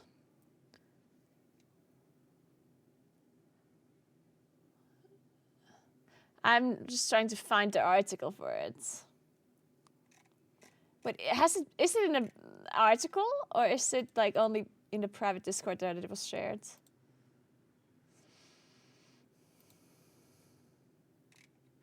Let's see. So, beginning April 4th, the Arena World Championship and Mythic Dungeon International are back for the War Within Season 2.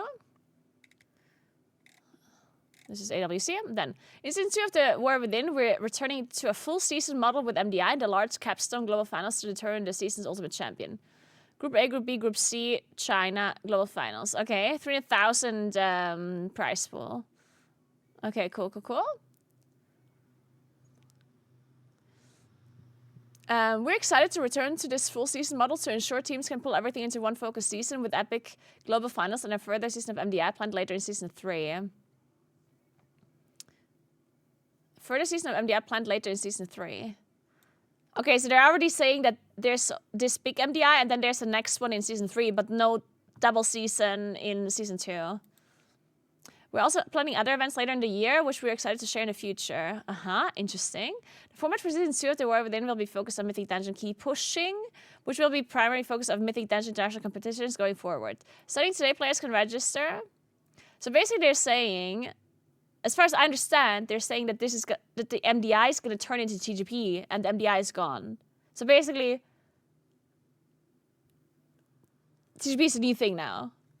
In each MDI group, 8 teams will compete pushing keys for a share of 30,000 pricing and one of the top spots to qualify for the MDI Globals. Top 6 teams, group 7 will join 2 of the other channel, blah, blah, blah, blah. Yeah. Oh, they don't have more details. Okay, so I have more details for you that I can share.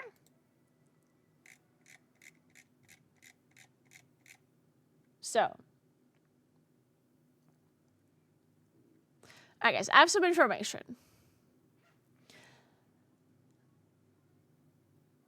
So the primary objective of MDI Season 2 will be pushing keys as previously with the Great Push. This will be the primary format for MDI tournaments going forward. So we now have TGP moving forward. Then the time trials will follow normal pushing keys format, with completing the keys at base level, making teams eligible for the new prize banner at the Elgari. From time trials, the top 24 teams will advance to the MDI group stage. So because we have 3 groups, there's 24 teams that qualify, so 8 teams per group. Then, for the group stage. This is now important. So for the group stage, there's 3 groups of 8, total 24. In each group, teams will be divided into sets of 4, as in TGP Season 1. So we'll have, like, we will do the same thing that TGP had. So it's like 4 teams and 4 teams, Friday and Saturday. The new spec, dungeons for each day will be revealed 1 week in advance of the group. So teams will know what dungeons that they're playing. New spec variety, which is, by the way, also interesting, yeah? Like, a lot of people, like, TGP had the thing before where the dungeons that we were playing were hidden. But now the teams know which dungeons they're going to be playing beforehand, which means that they can prepare better, which means that we might see, like, hierarchies. Then, they're saying a new spec variety rule gets added. So during the MDI groups, and only groups, not global finals. The top 3 most played specs by a team at the end of the competition day will be restricted for that team for the final day of the weekend. All right, so this basically means that the top 3 specs that you've played during the first day will be banned on the final day on Sunday. So if you play the meta comp in every dungeon, but in one dungeon you play a different tank and a different healer, then all 3 damage dealing specs that you played will be banned on Sunday. So this means that if teams want to play like the best comp on Sunday, then they have to try and not have it be their top 3 specs on Friday or Saturday. So you just play a worse comp for 3 days and push the last day? No, it would just be 1 day. Because the way the new format works is that you either play Friday or you play Saturday, and then you play Sunday if you make it to Sunday. Right? So you only play 2 days. So on the first day, you would play the worst comp, and then if you make it to Sunday, you play the good comp then. But then the problem is, what if you play the worst comp on Friday, but then you don't make it to Sunday? Right? So you have to make sure that the comp that you're playing is good enough to actually make it to Sunday.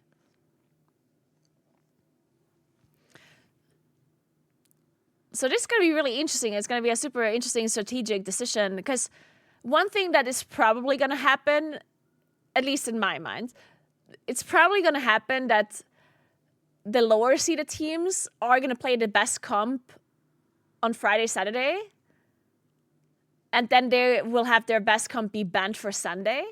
And the really good teams, they're going to play a worse comp on Friday, Saturday, and then they'll still make it to Sunday very likely, and then play a good comp on Sunday, right? So I do think this might lead to a little bit of a... So I generally... Okay. I don't know how to... I'm not sure if I like this rule or not, because I theoretically like the fact that there's more variety of classes. Like, I think that is kind of cool. But I do see a problem where maybe there's going to be a bigger difference between the good teams and the bad teams. Now, to be fair, the difference is already big even without the classes, I guess. Right? Like, if you take a team like Mandatory, they would win against one of the weaker teams anyway. Like, did I say win? Because I meant win, obviously. Like, no, like, right? So I guess the fact that they are even more advantaged from playing the good comp is kind of whatever. So I don't know. It's kind of hard to tell how this is going to shape up.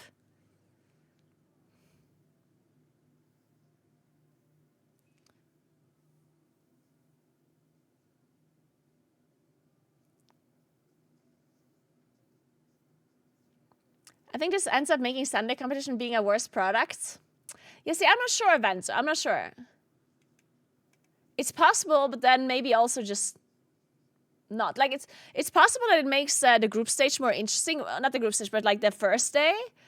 Because I guess technically the lower seeded teams have a higher chance of winning against the good seeded teams if the good seeded teams plays risky.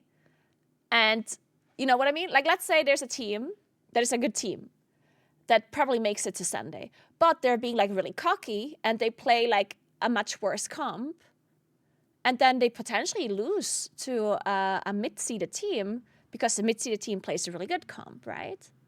So it does make Friday and Saturday more interesting, I think, which I think is a good thing, because Friday and Saturday with the new format had a little bit of a problem of being maybe potentially too boring, with it being so one-sided when we now have 24 groups competing. Because the big problem with, in my opinion, like I personally am not the biggest fan of having so many teams qualify. if this was me, like if I was the one choosing the format for the MDI, I would almost always opt to have less teams qualify, just because I think the more teams you let qualify, the bigger the difference between the best teams and the worst teams. And the difference in skill between the number 1 seed and the number 24 seed is just immense. And I personally think it makes the group stage a bit boring. Because then the group stage has like 2 good teams and 6 kind of teams that like, and then you kind of know who's going to win anyway from the start. And especially if you then divide the teams into 4 sets of 4, then you have like kind of a clear person that makes it into Sunday plus 1 wild card. And then on Saturday, you also have a clear winner plus a wild card. And then on Sunday, you have like 2 clear winners and 2 clear losers, in my mind. So maybe the whole class thing is gonna fix that a little bit. Because I think that is for sure a problem with this format, with the 24 teams.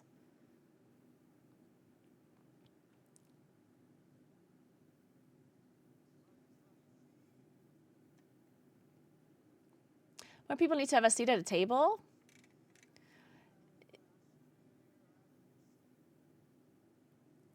Yeah, but like, so I don't mind more teams qualifying in theory.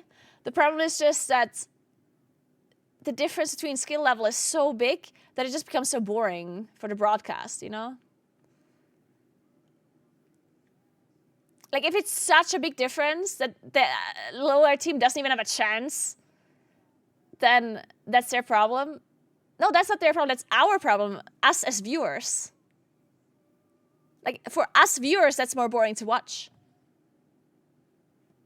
That I don't care about teams in that regard. I care about my viewing experience. If I am watching a team getting absolutely shit-stomped because the skill difference is immense, then that's boring to watch. That's why I'm saying I don't like it. That's why I personally think it's better to have less teams qualify, but I do understand why. Like, it's not that I don't want more teams to compete, like I do, obviously. Like, I'm supporting more teams generally. I want more teams to do well, but MDI or TGP just has such a specific skill set that is required that, and the prize pool is not big enough. Like, let's be completely honest here. The prize pool for the group stages is not big enough for teams to properly actually try. And that's the issue, right? So it's not that I don't want more teams to compete or that I don't think that they deserve to be competing. Like, it's all good for them. Like, I'd love to have more teams actually be competitive. The problem is that it's just not worth it for these teams to properly really try. It's not worth it for them to take time off work, to take time off whatever they're doing, because the prize pool for the group stage is 30,000. So if you're not winning or making second, then you're really not getting that much for the amount of time you would have to put into it to be able to compete properly with the good teams, you know? That's what I'm saying.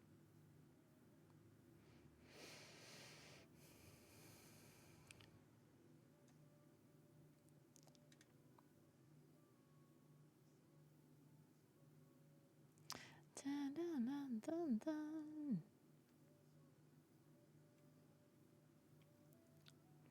To me, this just seems like Blizzard doesn't like meta comps, but just doesn't know how to balance specs. Absolutely not. This is just Blizzard catering around the bad opinions of the viewers. I'm gonna be honest with you, yeah? This competition has nothing to do with balancing. No matter how good balancing is, these teams will always play the best comp. The problem is that the viewer does not understand that, and the viewer is upset if they don't see all the classes. So Blizzard is catering the rules around the bad opinion of the viewer now. It's as simple as that. Blizzard sees everyone commenting, why do they always play same? Why always same? This sucks. Balancing sucks. The truth is, it's not the balancing that sucks. No matter how good you balance the game, there will always be very, very, very similar comps between these teams, even if there's like almost perfect balancing. So what does Blizzard do? Well, they're gonna try to like force the teams to play a different comp, which is the only way to actually have them play different comps. So they're not kind of admitting defeat or saying they can't balance. They're just saying, okay, guys, you want to see different specs? I guess we're going to have to force the teams to play different specs.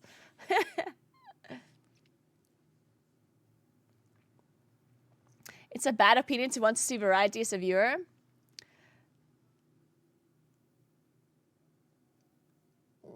It's not that what I mean. Like, I understand why people want to see variety. The bad opinion is when people think that the balancing is causing the teams to play the comps. Like, most of the viewers don't understand that the reason why we see the same comps is not necessarily related to how good or bad balancing is. The problem is there's always going to be a certain meta that these teams like go towards, even if the game is balanced almost perfectly. And that is what people don't understand. And then people focus so much on the comp instead of the actual competition, which takes away from the whole thing. Like, a lot of people focus way too much on the comp that these teams are playing rather than the strategy and the execution and the actual thing that they're playing, right?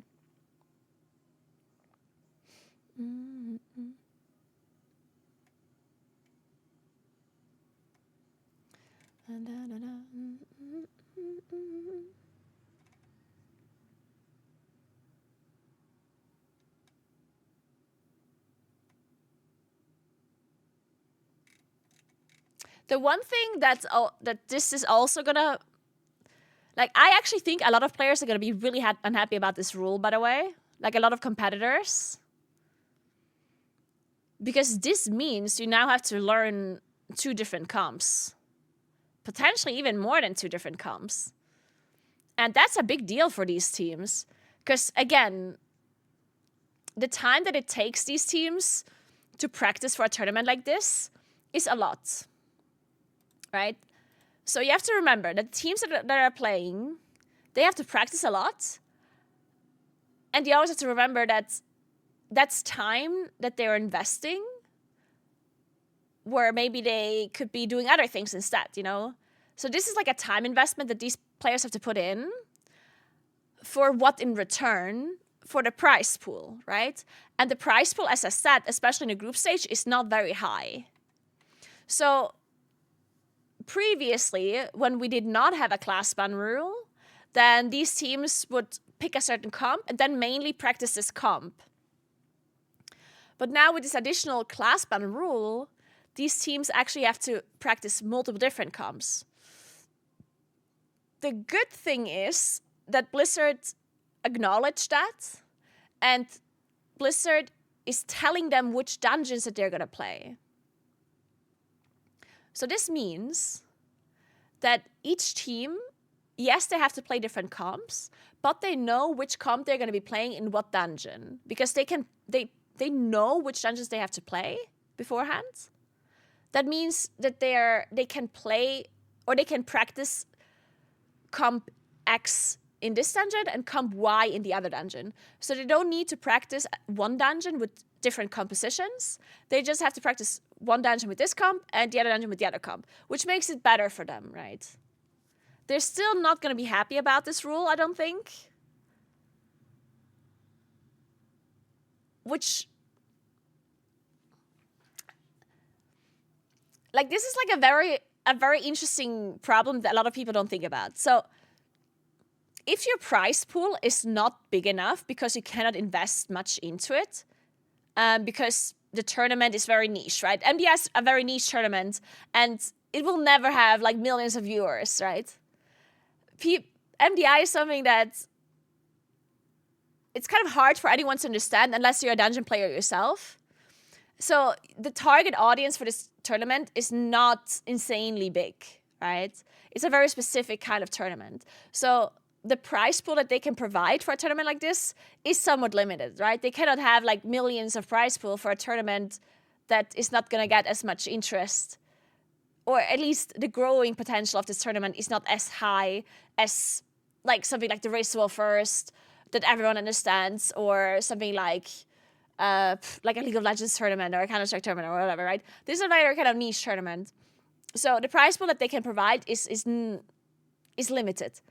So the incentive for teams to participate in this tournament is kind of driven by the prize pool mainly, and the prize pools are very high. So whenever teams are thinking of competing in this tournament, they have to consider, okay, is it worth it for us to compete?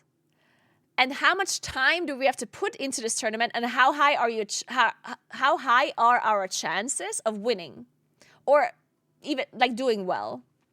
So unless a team is like super passionate about the game and they already would be playing all day anyway, so that they would just be having fun practicing, that's one thing, right? But if there's a team that would have to take time off work or time off other things they're doing in their lives, they really have to strongly consider how much time they have to invest, how high their chances are of winning, and how high the prize pool is. And the more rules Blizzard applies to them, which increases practice difficulty, the less inclined a team is to actually participate, a team of good players, right? So it's a balancing act between viewer experience and competitor experience, right? Because you can change the rules around the tournament to force the players to do certain things to make the viewing experience more interesting, which is important. But if you make the playing experience of the competitors a lot harder on them, then they're less inclined to even try and participate, which is already a problem with the MDI. Because there's many, many good M+ players that play World of Warcraft, but many of them don't compete in a tournament like this because they just don't think it's worth it, right? They could probably do really well, but they don't want to because they don't think it's worth, right? So the more of these rules that Blizzard applies to a tournament, the less inclined these really good teams and these really good players are to compete. So Blizzard has to try to make it as interesting as possible while also not making the players angry, or not putting too much stress on the players or practice time and practice hours, because the more they have to invest, the less likely they find teams or want to compete, right? And that's a bit difficult, right?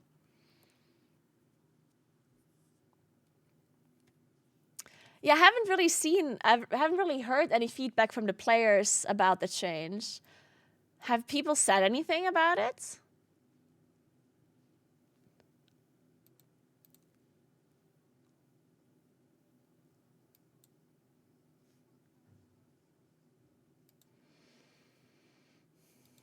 Prize pool is big enough. SC2 is feeding on way lower funds, and the pros still participate in them. Well, you have to remember that SC2 is single player, and this is 5 people, yeah, in each team. That is a big difference, yeah. If you have a 30K prize pool for a tournament that is a single player game versus a 30K prize pool for a 5-team tournament, like that's a huge difference. All of a sudden you have to share, either it's like 10,000 for a single person or 2,000 for a single person in a 5-player team. Like, that's kind of a big deal.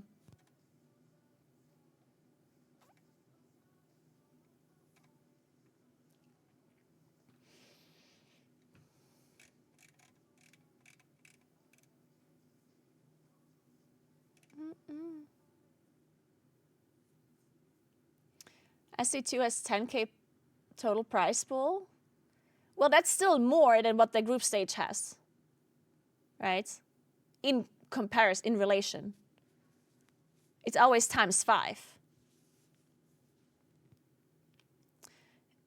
A 30K prize pool for a single player tournament would be the same as a 6K prize pool, right?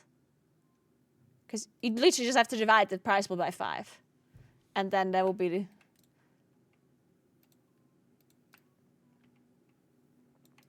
But yeah, like,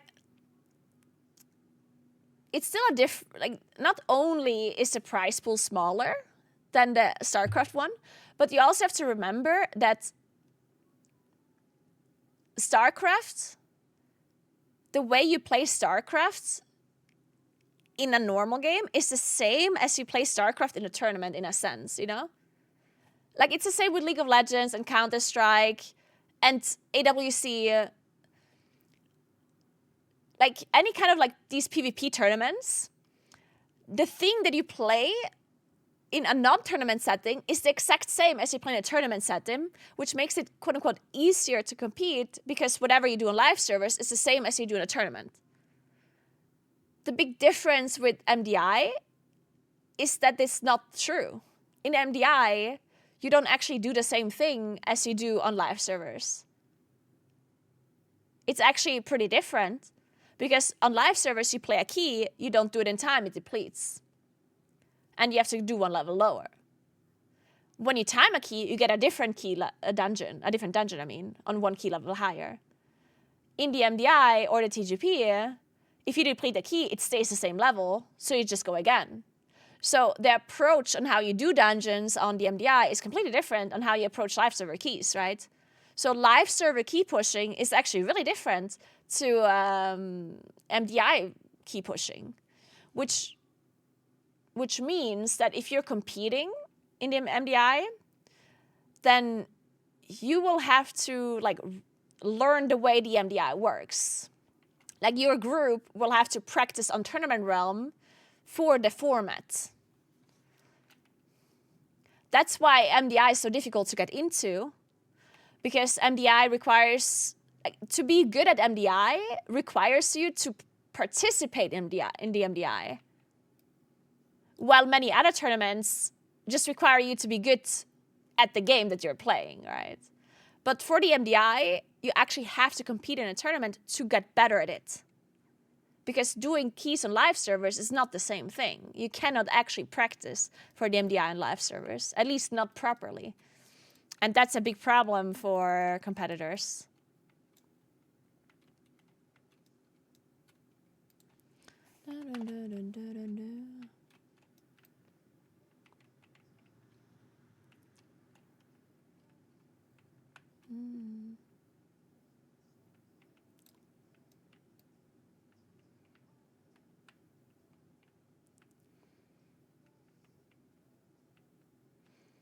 Oh, the prize pool is spread across the, like, it's not that winner takes all.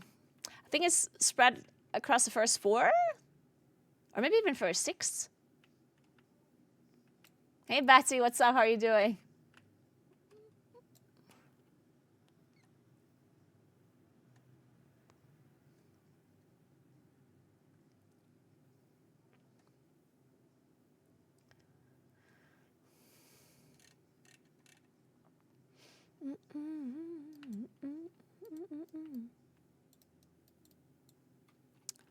Okay, I'm trying to find it group, but let's watch this echo pool because I have a feeling they're killing the boss now. I just have a feeling, so we're gonna watch this pool.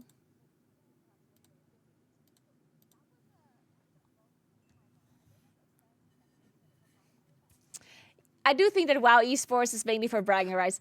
Like, even the players that participate in the race well first, like, these players, this is like pure passion, yeah?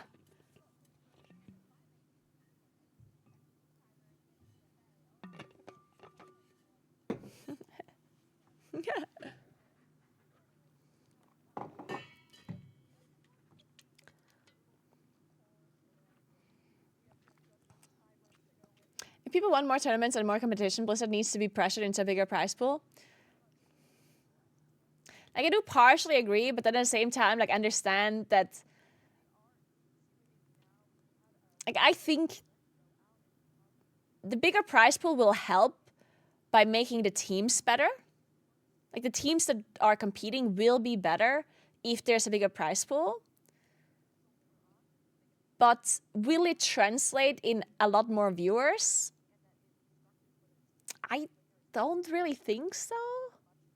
Like, I do think that the closer the MDI is, the more viewers there will be, but only to a certain extent. I do think that the MDI is a little bit too niche for it to have a really high, like, viewer ceiling. I think the max viewer ceiling that something like the MDI has is not that high.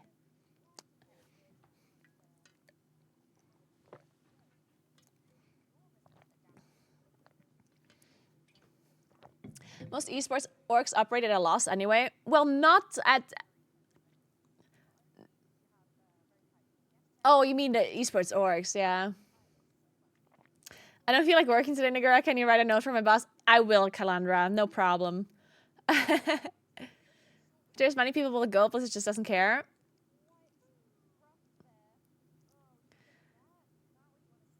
No, but you don't... You're looking... Okay, this is not a kill. Okay, like, some people have this, like, mindset, which, by the way, I don't understand why people think this way. Like, I don't get it. It's so logical to me. So, listen, like, if there's a tournament, and if you're providing a prize pool, like, obviously something like the MDI is a loss for Blizzard. It's a straight-up loss. They don't gain anything. They don't gain money. Like, Blizzard doesn't get money for the MDI. They are spending money on it by paying the production, the casters, the prize pool. Like, they're losing money, right? All of the esports, every esports literally only loses money, right? But why do they do it then? Marketing, right? The only reason esports exists is marketing, right? It's advertisement for the game. They don't actively make money, but they passively make money by advertising for the game. So esports is just that. It's advertisement, right? But whenever you're investing into advertisement, you have to be logical about it, right? Any kind of advertisement investment is only worth it to an extent, right? It's depending on what you're advertising in and how much this advertisement actually gives you in the end, right? Because if you find a lot, depending on how many people are watching it, depending on how many people are going to start playing the game because of it, and so on, right? But there needs to be some logic behind it. You can't just like throw money at something that does not give you enough return, because that would just be working at a net loss, which would be stupid. A company in the end needs to make money. They need to actually have more money than what they're spending. Obviously, investing into something that would lose you money overall would be a bad investment, right? So no matter how big a corporation is or a company is, investing into things that don't give you return, that don't give you money in return overall, including like advertisement value or like marketing value, just doesn't make any sense. Like, that would literally just be stupid, right? Unless you have a greater plan. Sometimes a big corporation like Amazon works at a loss on purpose. But because they think in the long term it's going to give them a win and like increase in revenue, there will be no company in the world that will do something at a loss without thinking that it will give them something in return eventually. Because why? It's like throwing money away. Why would you do that? Like, no matter how much money you have, throwing money away is always a bad idea. Right? I think we can all agree on this. So, obviously, every company that does something for marketing or does esports or whatever, they'll do it because they see an investment as like marketing. They see that their players going to start playing the game more, like blah, blah, blah. Like, there's lots of reasons for this, right? But this only makes sense to how much return they think they're getting from this thing that they're investing into. So if they think that the MDI has a huge potential to have loads and loads of viewers, and that lots of people would be starting to play the game because of the MDI, then it would make sense for them to invest more into it. If they're thinking, oh my god, the MDI has such a big potential, like lots of people can watch it, even people that don't play World of Warcraft might be interested in the MDI and might start playing WoW because of it, if that's the way they think, then they could invest more money into it, because then it would attract more players, it would attract more viewers. The more money you invest into the product, the more the higher quality it's going to be, and the more potential viewership it has, and therefore it has more potential for more new players to come in. But if Blizzard thinks, okay, the MDI can only be so good, like if they think that there's some sort of like ceiling of how many people can be interested in the MDI, no matter how much money they invest. Like if they think, okay, if we invest millions into the MDI, literally millions, okay, but it would still not go over a certain amount of viewer base, then that also means that that's not worth it, clearly, right? Why invest millions into something that will only give you half of it or less in return? That makes no sense, right? Like, you have to be logical about what you're investing into. So just because a company has a lot of money, it doesn't mean that they can just like throw it away and invest it into whatever, right? Like, it does need to make sense, and there needs to be potential for it to give them return. And when you look at the MDI, the way I look at it, I don't know the way Blizzard looks at it, but the way I look at the MDI is that it is pretty niche, and for any non-WoW player to understand is almost impossible. At least not to an extent that it would be super interesting for them to watch. I do think the concept of the MDI is not super, super hard to understand, but if you don't play World of Warcraft already, and you don't already know the dungeons, then there's a very limited understanding that you can have of what you're looking at. Right? There's 4 different teams playing on the screen. There's UI elements. There's different classes, different specs, different everything. Like, to understand the MDI, you very much have to play the game already. So the potential for the MDI to attract new viewers that don't play WoW, or viewers that maybe are not interested in dungeons but then would be interested in dungeons, is pretty low. I think, I don't know if you agree or not, but that's the way I look at it, right? Because I think it's too difficult to understand. Or it's not too difficult to understand, but it's too niche to kind of like have people be interested in it. Because understanding is one thing, but actually enjoying to watch it and getting motivated to get excited about it is another thing, right? Because just because you understand the MDI doesn't mean that it's gonna make you play World of Warcraft if you're not excited about what you're seeing, right? And I think you can only be excited about what you're seeing if you already play the game and you already play the dungeons. That's my point of view. The Race to World First, in my opinion, is different. The Race to World First has a very clear... Like, obviously, the Race to World First is also complicated. And there's also, like, many nuances to it that are hard to understand. But the basic concept of the Race to World First is really easy to understand. There's a new raid that comes out. It has 8 bosses. The goal is to kill the last boss on Mythic. Once the last boss is killed, it's over, right? Like, that's the basic of it. To then understand more detail about it, like, that's another thing, right? But I do think for the Race to World First, it's a lot easier for somebody that does not play WoW to get excited about it. Somebody that has never played WoW before could potentially start watching the Race to World First and get excited about it and actually get invested in it and really enjoy watching it.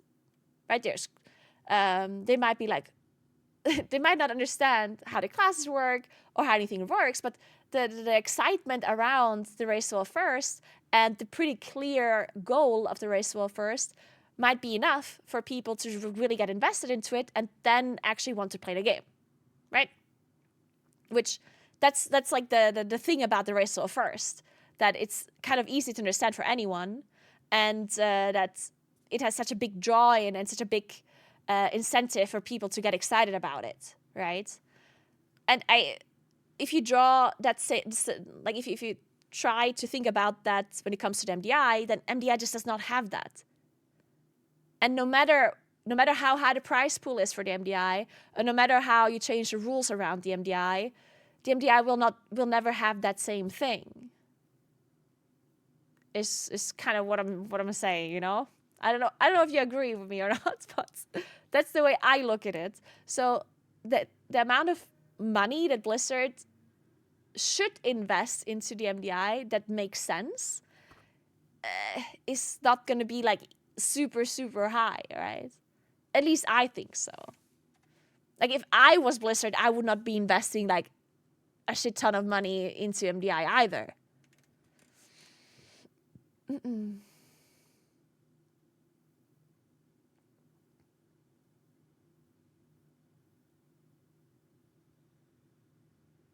Yeah, exactly. Like I do think that you're not 100% correct, Rasoon. Like I do think that the prize pool does impact the viewership a little, for sure. For some reasons, like number one, the more prize pool there is, the better the players are going to be that are competing, which by default makes the competition more interesting to watch, right?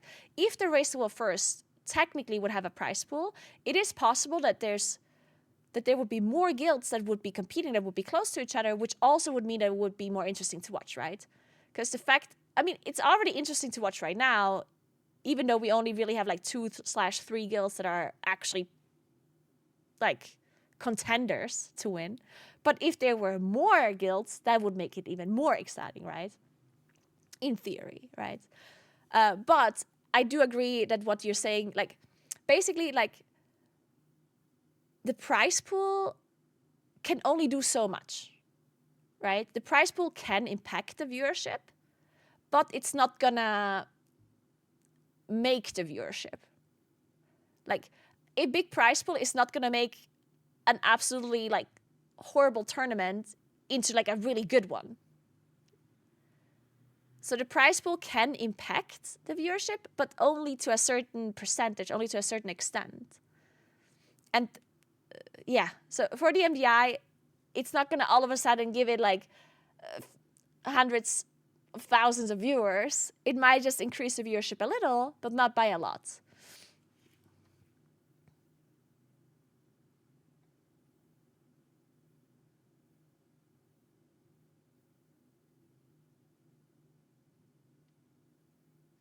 Exactly, yeah. The sport needs to be more marketable at its core before they're just going to throw prize money at it, yeah.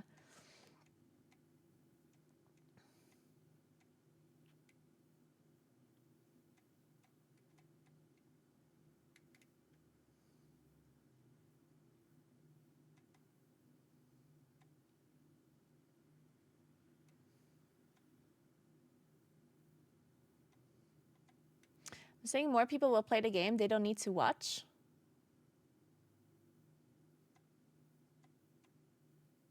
I'm not sure what you mean. You're saying more people will play the game just because MDI has a bigger prize pool? Who do you think is winning the race?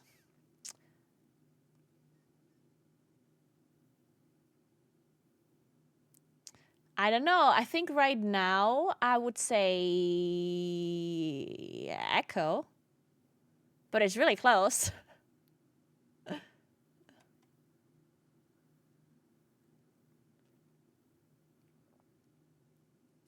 I'm telling you, Blizzard would make a higher player base if they sponsored Asmongold to Watchparty MDI that increase its prize pool.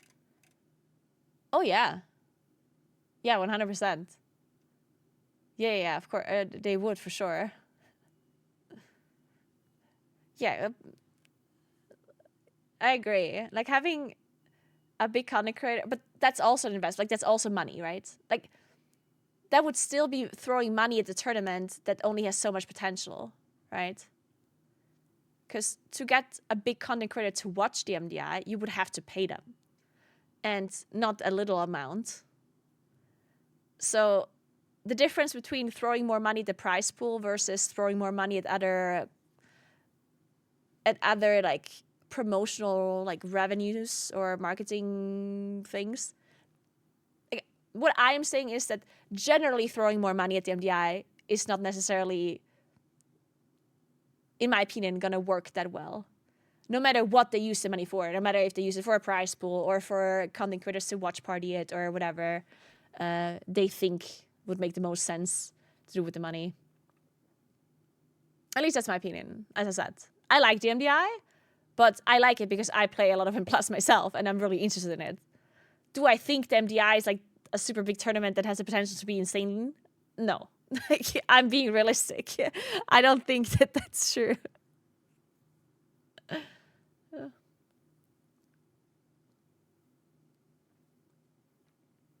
Put well first in Turner Realm so it's not a 3-guild race. Okay. You can't put the race well first on the tournament realm unless it is an official tournament, but it's not. Like, this is not a Blizzard tournament. This is a community-based tournament. So you can't do that, right? Like, that's just not how that works. And we don't want this to be an official Blizzard tournament. Also, like, I don't necessarily want to say that we don't want that, because I do think there is a potential for the Race Level First to become even more interesting if it was actually an official tournament. The upsides of it would be that we could see all guilds, like we could see a broadcast that is unified.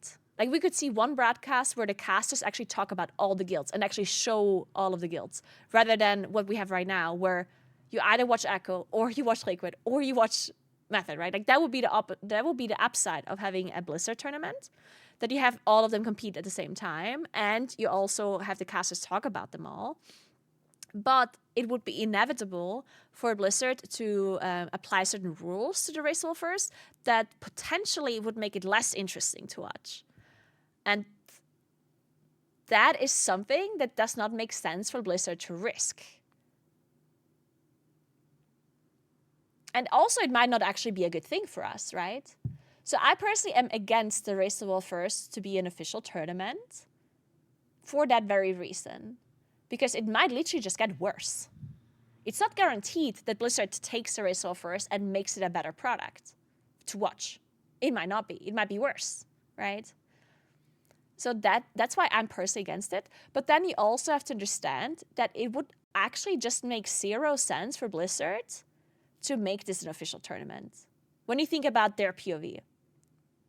Like, take Blizzard as a company. Right now, the Race to World First exists without them having to organize it. They have to spend no money to organize the Race to World First because it's not their race, it's a community event. They don't have to create a broadcast for it. They don't have to spend any money on production, on casters, or anything. They don't have to think about any rules. They don't have to pay any lawyers to come up with contracts or nothing. They don't have to invest barely anything into the Race Level First as it is. The only thing that they have to invest, which is true, is that they have to tune the bosses and stuff for the race. And they need to have like developers and people that are actually around throughout the race to bug fix bosses and to hot fix stuff for the race. Like they are investing a little bit into the race as it is, but not nearly as much as they would have to invest if it was a Blizzard official race, right? And again, what I talked about earlier, if you guys remember, what's the purpose of an esport for the company? What is it they gain from the esport? It's marketing, right? The only reason why esports is a thing is because it's advertisement for the game, right? And right now, Blizzard invests very little into this race, but gets all of the rewards from it, which is marketing. So many people are watching the Race Level First without Blizzard having to organize it. So think about it. Why on earth would Blizzard decide to take the Race Level First away from the community and organize it themselves, putting a lot of costs onto their company when they already when they're already reaping all of the rewards that an esports has. The only reason for them to want to do that would be if they think that they would get so much more viewers if they are the ones controlling it, that it would be worth the investment for organizing it themselves. But I just don't see how that would be true, right? Not only would they need to have a lot more viewers than what the race already has now for it to be worth it for them, there's also the possibility that it literally would have less viewers. Like if Blizzard takes this tournament, this race of first, and makes it a Blizzard tournament, it's possible that it literally gets worse than what we know, which then would mean that they spent more money on it and they get less out of it than what they had when it was a community event. Right? So there's a risk that they would literally lose money and lose marketing value. So when you really think about it, it just makes zero sense for Blizzard to take it over, right? Like, why the fuck would they do that? That would be kind of dumb. Unless they actually have like a really good idea on what they would be doing and they actually think it would be much better if they do it. Which, I mean, maybe they have an idea. Like, I wouldn't mind if they would try, if they really think they could make it better. Like, I'd be excited to see, but I just don't. I don't really think it makes sense.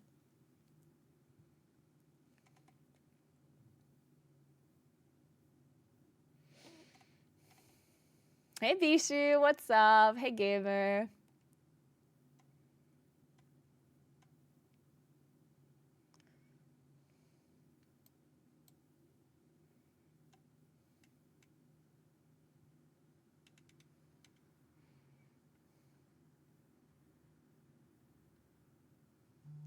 Yeah, Hots was a bit late to the scene. Anyway, let's watch this one because this is the kill.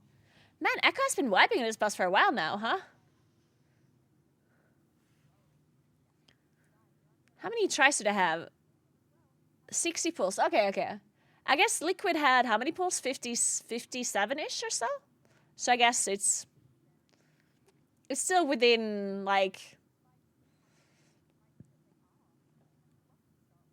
But I guess they actually... Echo actually has to kill the boss somewhat soon to be even with Liquid again. Because Liquid killed the boss... And then they had a few hours that they managed to get into Maxi off stream before they went to bed, right?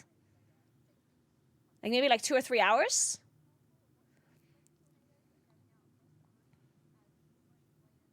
Well, to be fair, there's still a lot of time left in the day for Echo. Echo still has... When did they go to bed? At like 9 p.m.? 8, 9? Maybe 9? And 3 now. So they still have like 6 hours. Yeah. So I guess if they kill it within the next 2 or 3 hours, they're still good.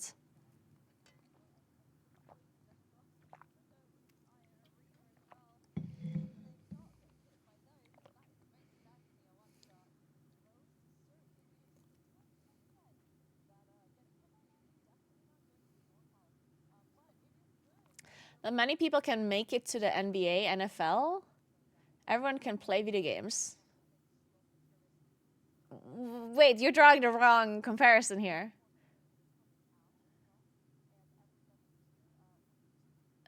Why do you think that playing video games is the same as competing in the NBA? Playing video games is the same as playing basketball or playing baseball or playing football. Anyone can play basketball or football or baseball, but not anyone can make it into NBA and so on.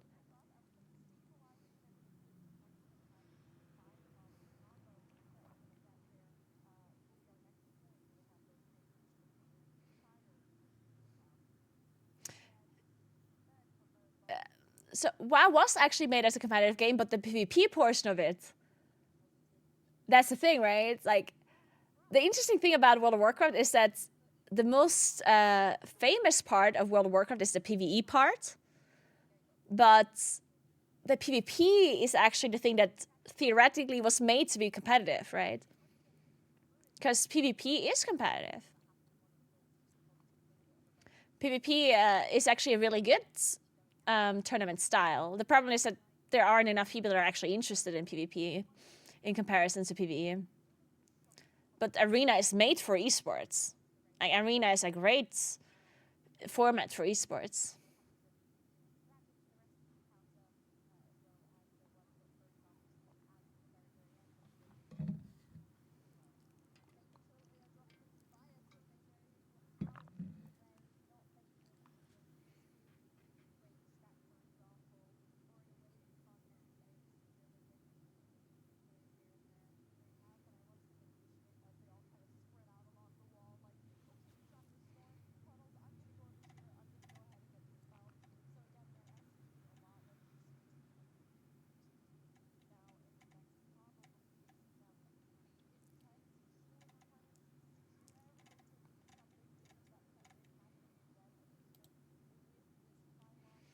Okay, so I'm not really following the discussion right now in chat, but I think some people are saying that it's unethical for Blizzard to not put money into the race war first. I don't really see this logic. Because the teams that are...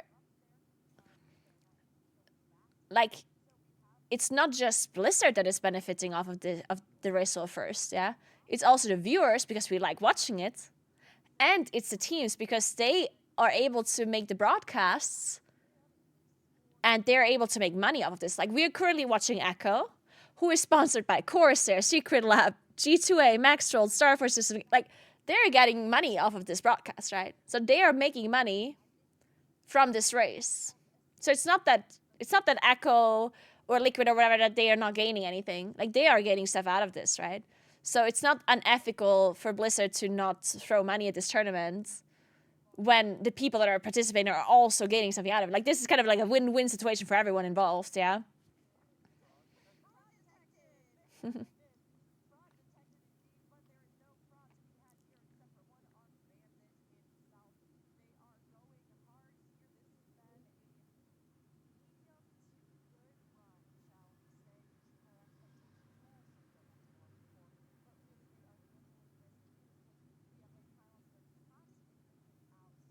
Surely it's a win for Blizzard if they don't put work on it. Yeah, it's a win for Blizzard. It's also a win for the guilds. It's a win for the viewers. I'm saying it's a win-win-win for everyone. So why would it be unethical? I'm not sure I understand.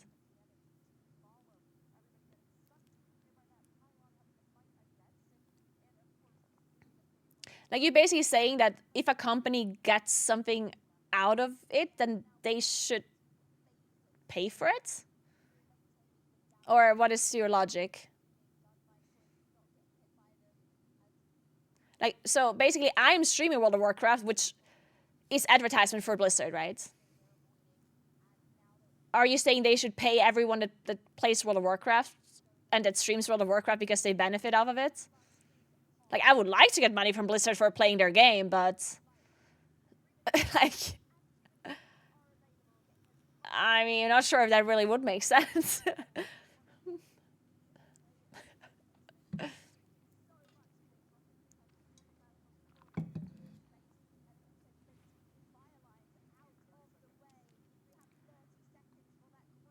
Guys, I think we're killing the boss now.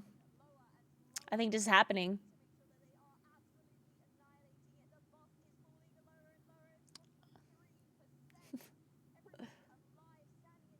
Ooh, we can see Moxie now. Let's go. Yes, we did it, guys. Let's go. Moxie. What did I get? Oh, no triggers. Hey, 2000, what's up? How you doing?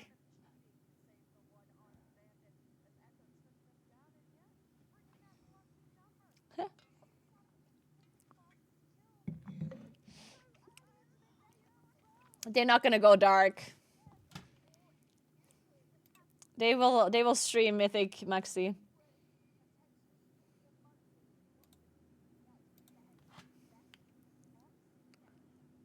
They will go dark. No, they won't. They won't. Trust me. Trust me, they won't go dark. They will go dark? No, they won't. Why?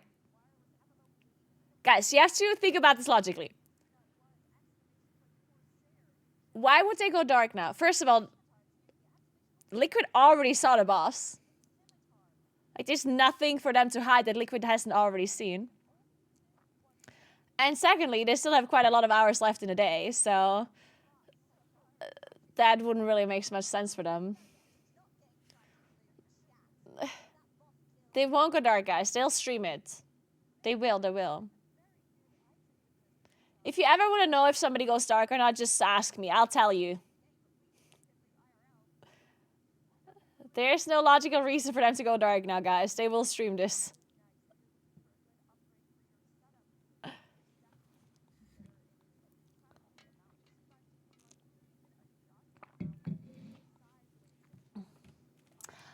Ooh, I kind of want to see Moxie now. I don't want to... What food do I order? Ooh, you're ordering food, Bijou? I think if I were you and I could order food right now, I would probably order cookies and milk. Or Vietnamese. Yeah, Vietnamese would be my choice right now, I think. That'd be delicious. Both. Vietnamese food and cookies and milk as dessert.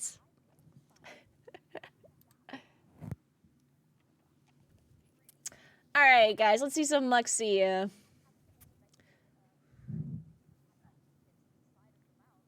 Ooh, how much health does the boss have? Did we see it? 1-4.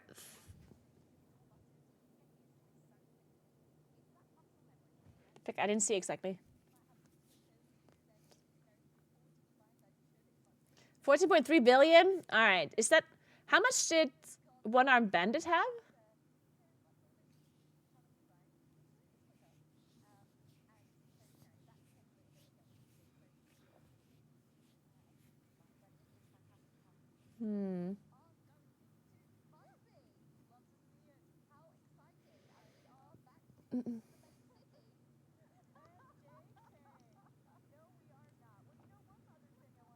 Okay, they're gonna take a little bit of time now because they will need to change their setup.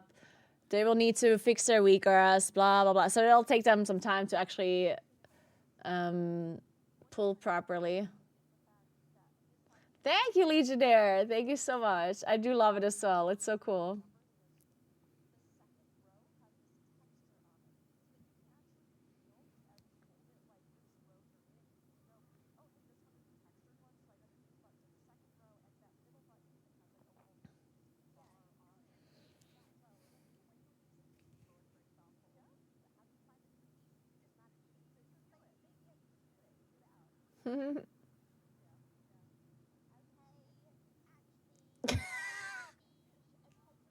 Did you show David all the birthday wishes? I did. David was very happy about your birthday wishes, guys. He was very happy.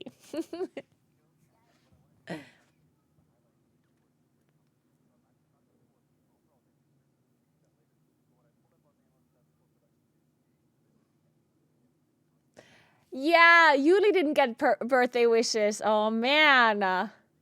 But I did show her a llama with a unicorn horn. One horn. I'm confused.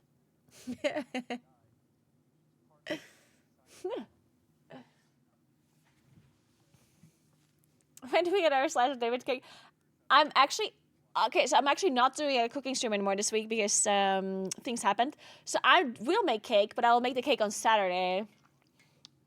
I'm gonna make a apple crumble cake, and I will make a Russian, like, pulled cake. I don't know what it's called, but it's like, have you seen that before?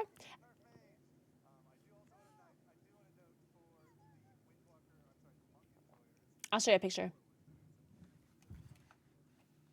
One sec.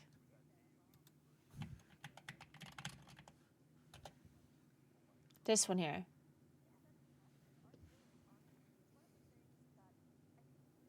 Oh, but the stars look so cute. Oh my goodness. Maybe I should make it this way. That looks so cute. I love this. Oh, there's tiny. Oh, I can make little hearts. I'll think about it.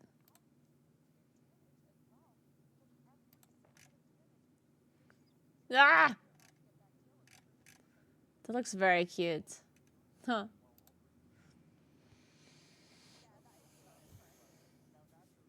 Did you see the banter between the chefs? No, the Echo Chef and Chef Heidi on Twitter. No, what happened?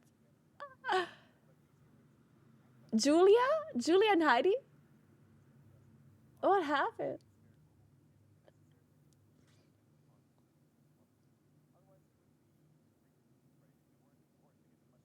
They were blaming each other? Why? Oh no. Oh, you call that food for gamers, huh? Oh, it's a new chef. Oh, it's not Julie anymore. Oh, really? Oh.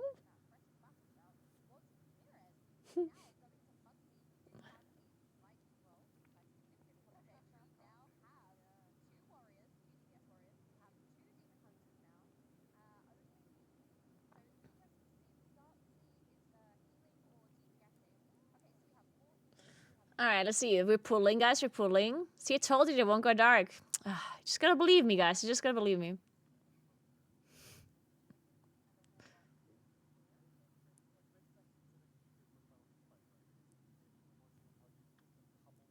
A new bakery just opened in my town and it's amazing. And in 3 weeks, I've already ordered and consumed 4 cakes. Nice, 2000. That's really cool.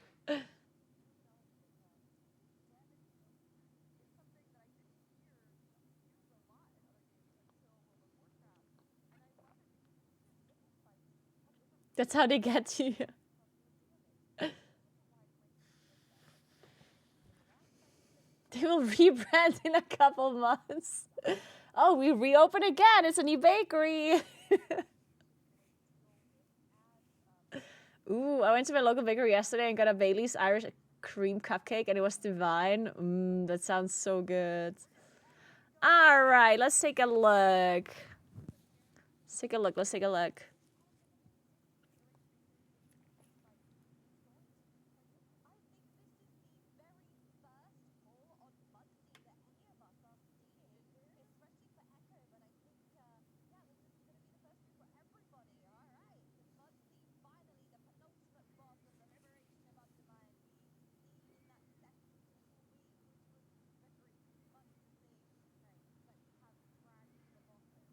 All right, so we have the mines. And then a shocker dude spawned. And there's a group soak. Okay.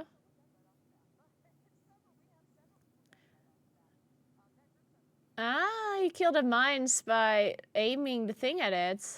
So you kind of would want to spawn them in a line, I guess. Oh, or the frontal works too, I guess. Yeah, okay. Oh, you have to soak that. Ah. So once you kill a mine, you have to soak. Okay,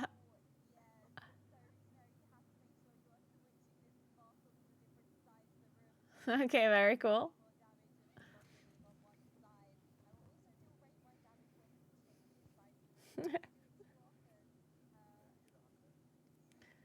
It's okay, Bradley. It's okay. It's not that bad.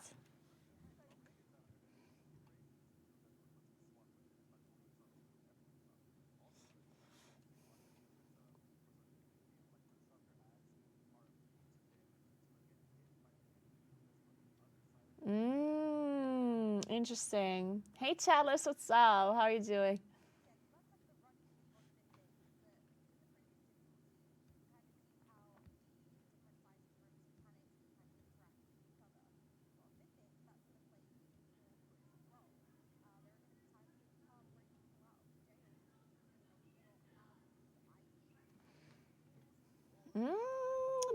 Okay. This might... Okay, I don't want to say it yet because we only pulled the boss once, but I do think that this boss might be a little bit more difficult than One-Armed Bandit.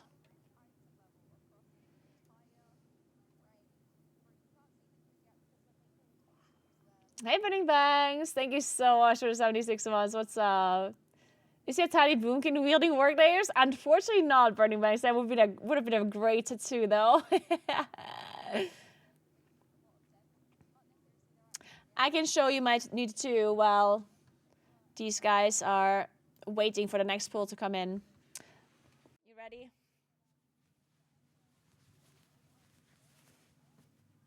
It's covered in foil, so... And it's a bit bloody and stuff, you know, so it's gonna be a lot less dark than what it is now.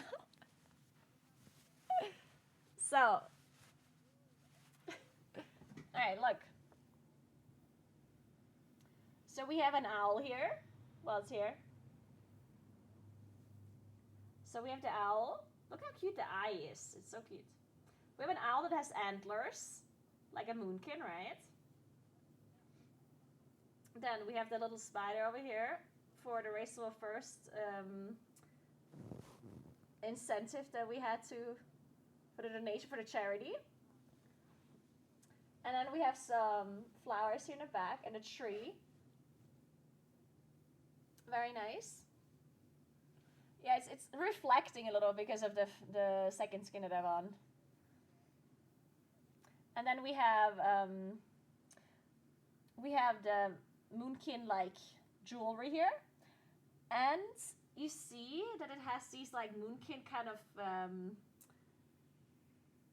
like what are they called?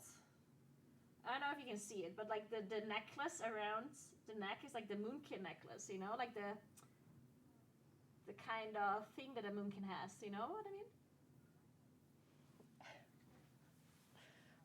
I like how she's talking like we can hear her. Oh shit, dude, I couldn't hear anything.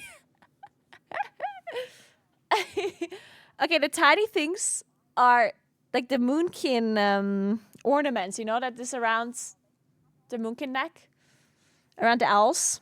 You saw them here, right? You heard it? Okay. And then there's jewelry, and then there's a tree for Rest of Druid. So there's roots here at the bottom, here and then this side as well. And then there's like the top of the tree here, which is like meant for the Rest of Druid part. So it's basically a moonkin / Rest of Druid tattoo because I used to play Rest of Druid as well a lot. I'm not currently playing it, but I did play it in the past a lot. And obviously I play moonkins though. So it's basically a WoW tattoo while not really being a WoW tattoo.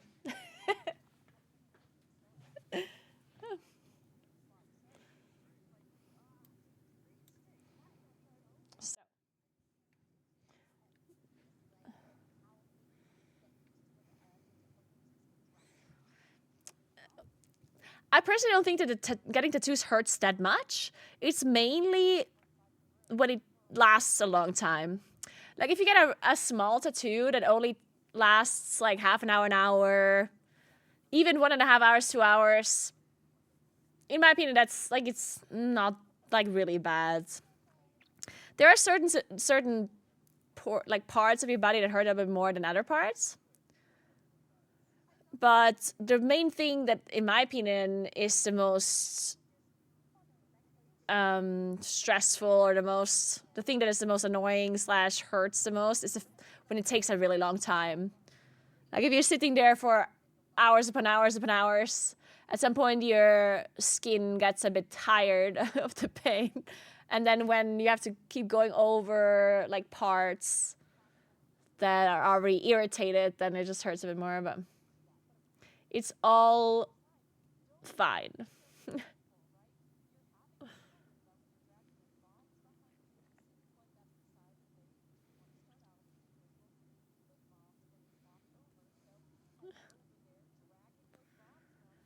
Sorry, I didn't actually show you what I'm looking at. What's the next one going to be? Shall we do another 100k walk to fundraiser for it? I don't really know what the next one's gonna be. I mean, I'm just gonna wait for this one to heal first, and then we'll see. Yeah, after hour 4, it stops being fun. Exactly, yeah. I paid 650 euros for a tattoo. The tattoo artist is amazing. Her name's Elisa. You should check it out on Instagram. She is really, really good. And it's really not that expensive, considering that she came up with the idea and with like the design. Well, the idea the idea was me, but she came up with the whole design, and it took 7 hours. So like 650 is not really a lot.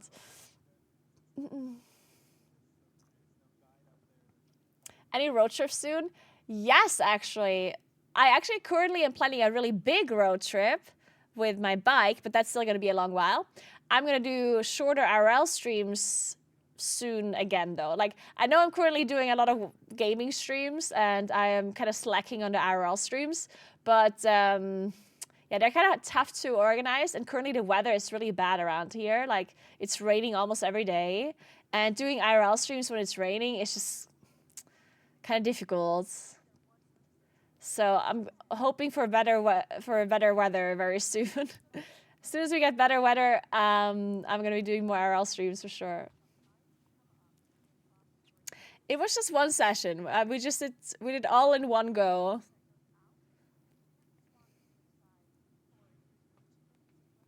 On a bicycle, not a motorcycle, bicycle.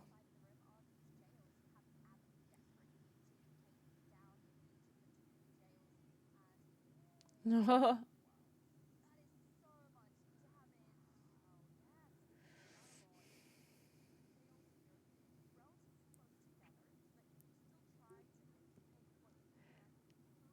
Wait, are you it? Oh no, you can move, okay.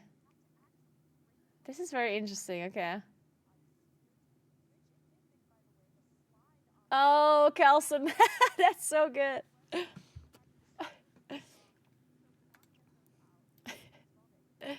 Yeah, your puppy's probably like, what the hell? Why don't we go on hikes when it's raining? The rain's fun. All right, I'm gonna find another M+ group. Oh, good. I should have changed my key, actually.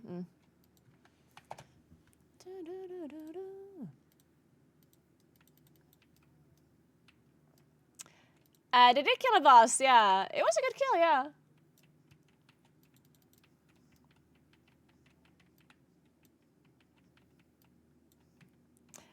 You have no idea how happy it makes me that your IRL content does well. It's my favorite and I love it so much. Oh my god, I'm so, so glad people love the IRL content. Like, I cannot overstate how excited I am about IRL stuff.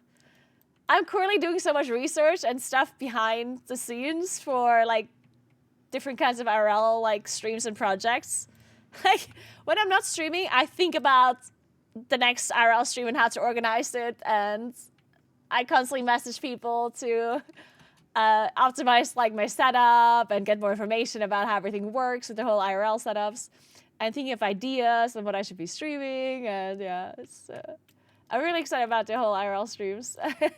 I'm really glad people are enjoying it. I'm still laughing from the Gotham Excavator content. That was great. I should do that again. I love the Excavator. That was so cool. I need to operate excavators more often. So nice.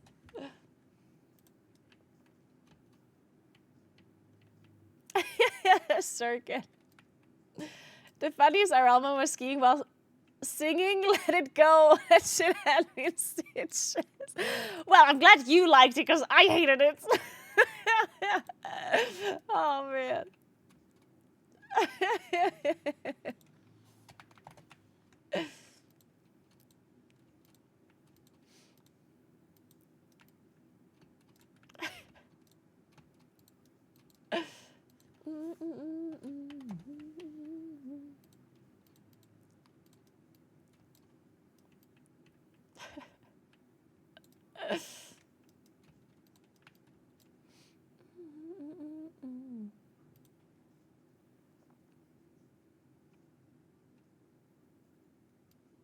Oh.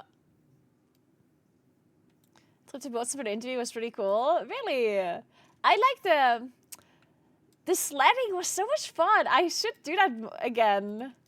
That could be one of our last IRL winter streams where I go sledding again in that place. Where I actually go properly sledding because we only managed to go once. But that was a really cool place. It was a bit sad that I didn't have more time.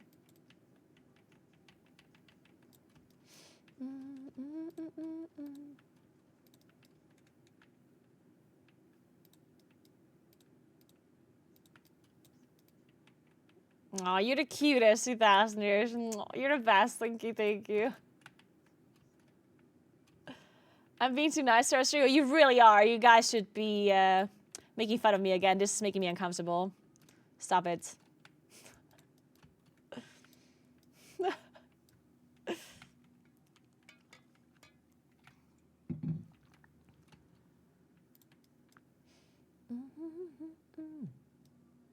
Well, fuck you then. Thank you, Salway. Fuck you too.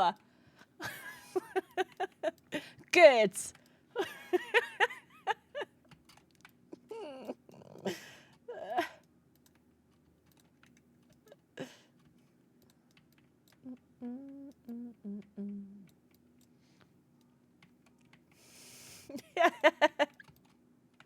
I'm a certified Naguura hate watcher. Good, Calandra, good.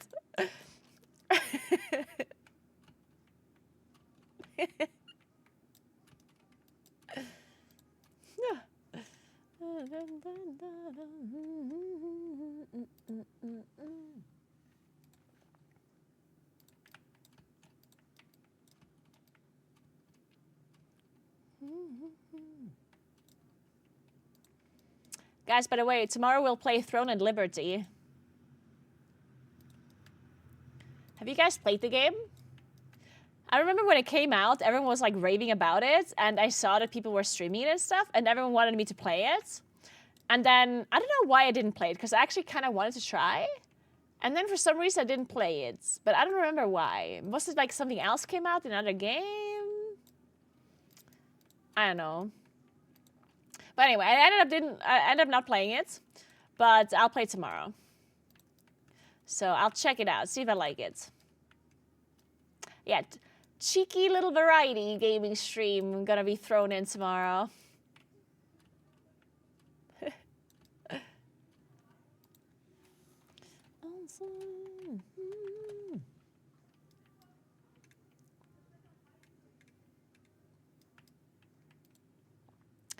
Guys, why is no one inviting me? Excuse me. What's the problem? Excuse me, sir.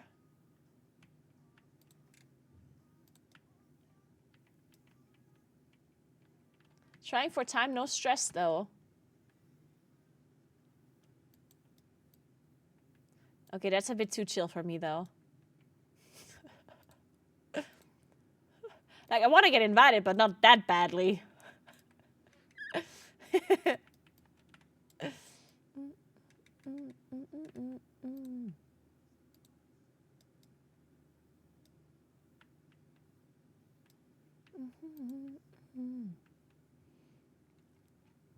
Why are they going offline? Oh, they're just changing their comp.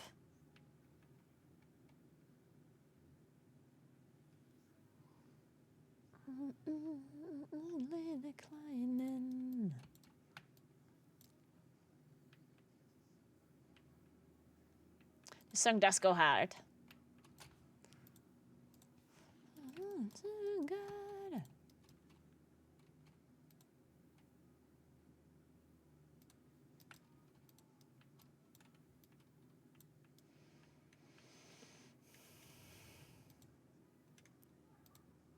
Ah, they need bloodlust. Shit.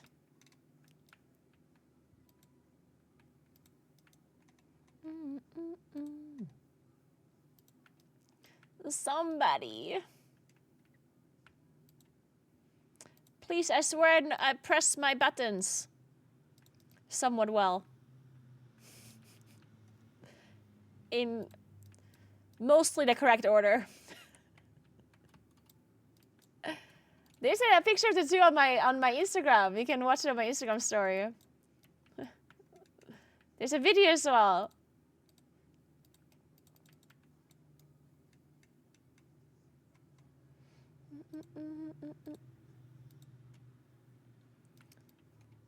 What you got?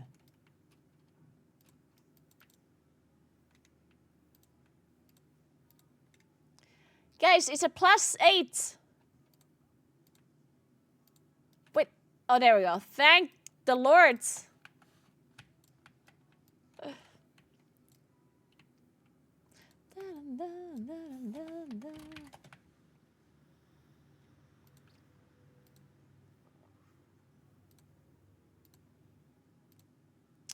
Cinderbrew.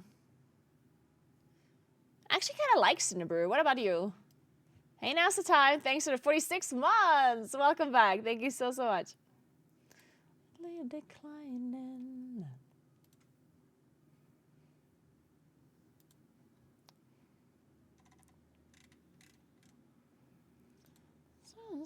What you got?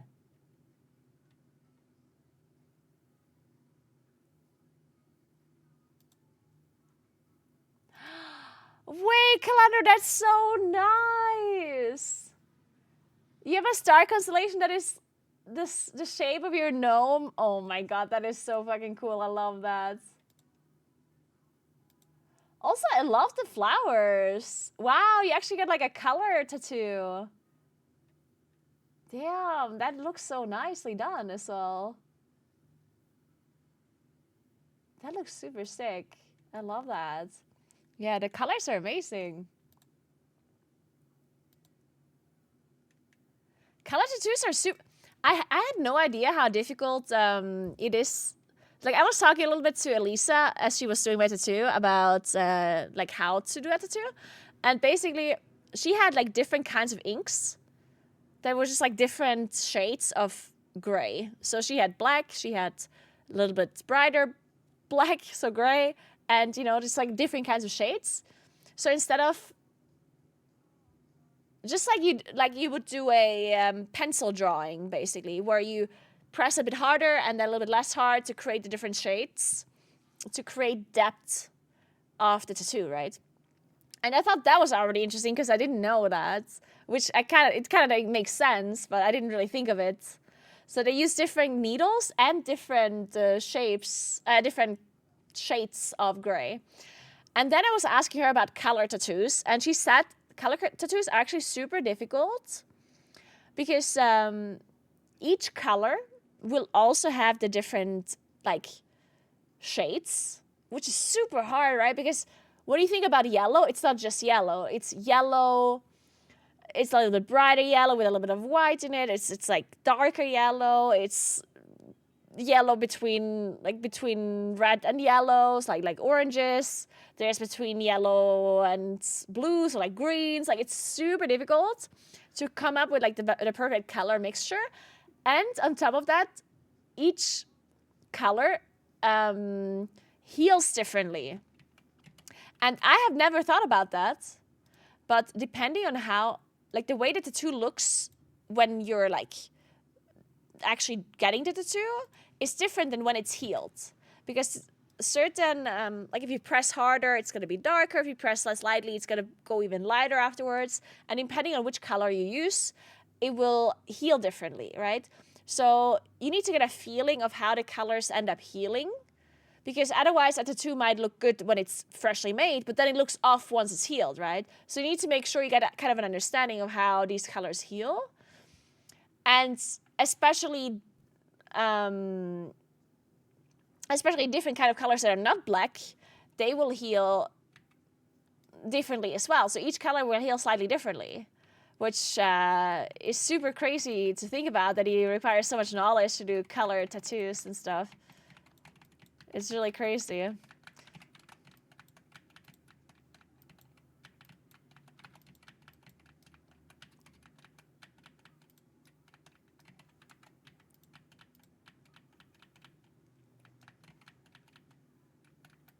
Oh, the barrels. Fuck, I forgot that I have the barrel to drink it.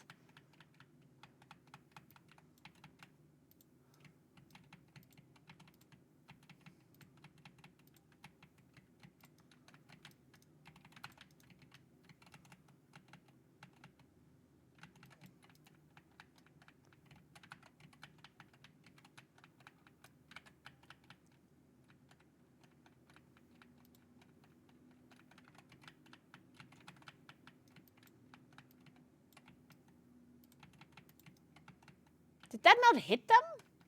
That barrel? Was that too far away? Oh shit. That was my bad.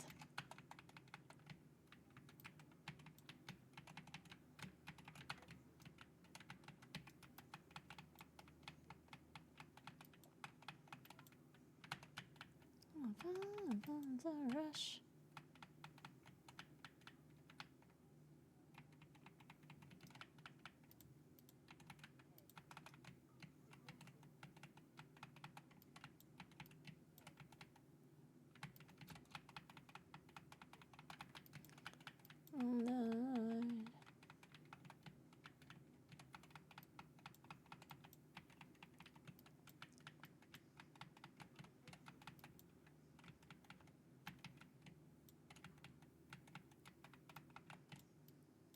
Aw, Sirkin, that is so nice.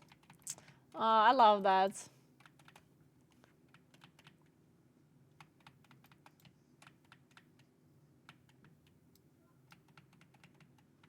Yeah, one thing I also said, like, when I was done getting my tattoo, Elisa, like, said, hey, can we just take a bunch of pictures? And, like, sorry that she's annoying. And then she, like, took me around different kinds of areas with different lighting. And she made, like, videos and pictures and stuff. And she was apologizing the whole time that it's taking so long or whatever. And then I said, well, you just sat here creating a piece of art for, like, 7 hours. And now I'm taking it with me. So it would be the least that I could do to, like, give you the time to take some pictures. And she basically said, she was, like, so happy that I said that, because she was like, yeah, like, you're right. Like, sometimes she's so sad that, like, the art that she just made is gone, you know? Like, the only thing she can keep is the pictures of it. Which is kind of sad when you think about it. Like, you're sitting there creating literally like a painting in a sense, and then it's gone. And someone just takes it with them, you know? And she said that some customers are, like, so, like, not understanding of that.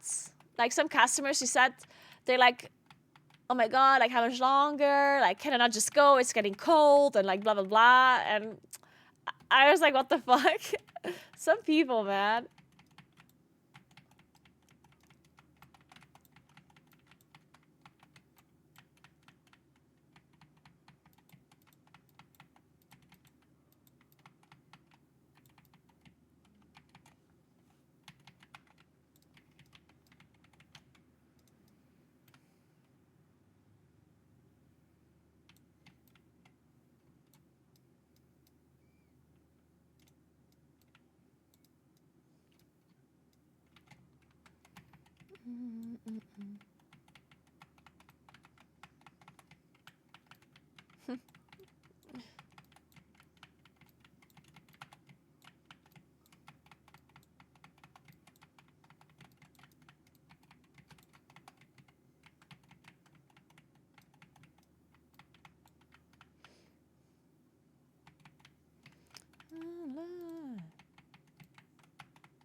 Oh, shit.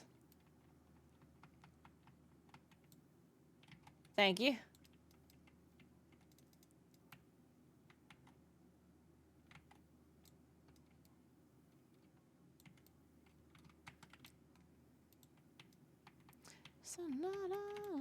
Dudes. Sorry, I'm an idiot.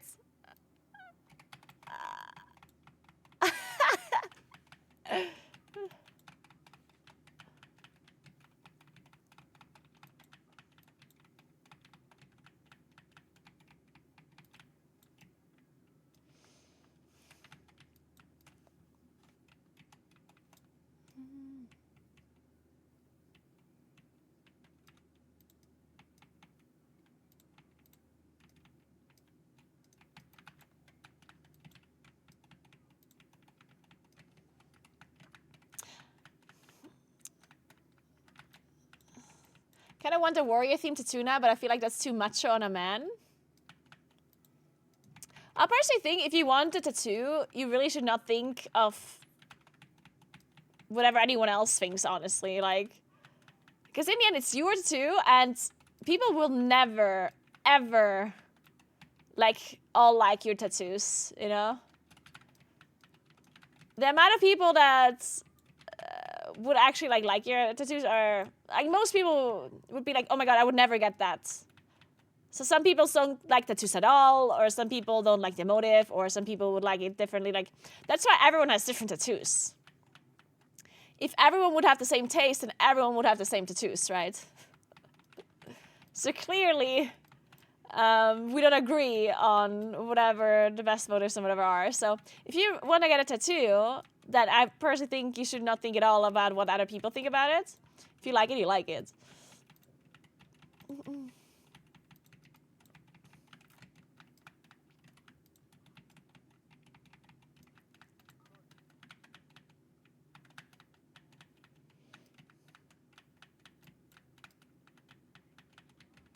I do think that you should think about a tattoo a little bit more than just a day, though. To make sure that you're not changing your mind later. Because in the end, it is pretty permanent.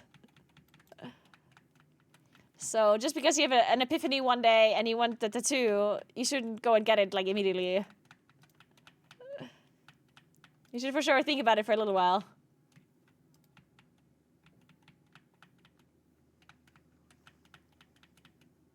I shouldn't get a tattoo of a bagel? Why not?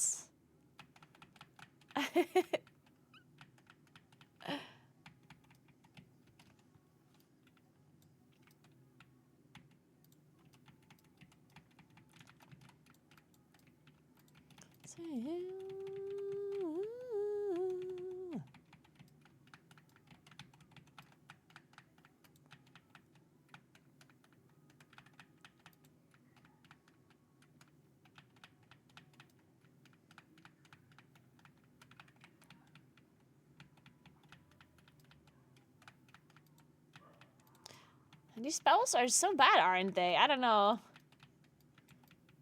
I hate these barrel trinkets.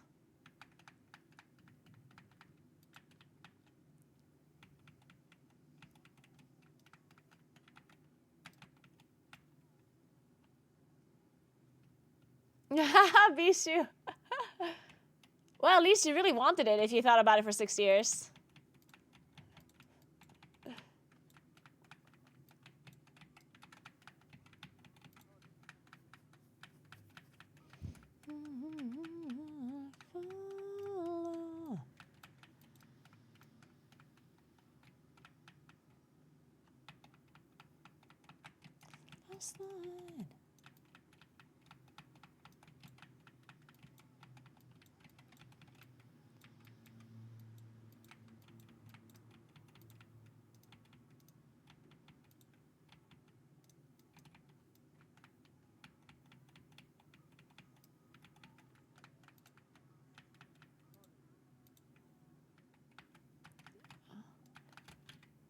Fuck.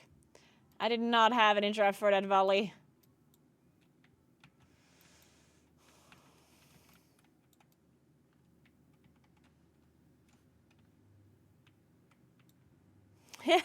Circuit.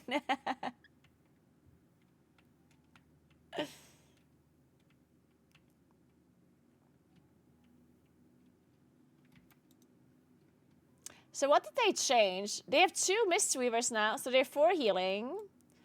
They have Prod Warrior, Prod Paladin, 2 Mistweavers, Rasta Druid. What is Satsi playing? Oh, Mistweaver.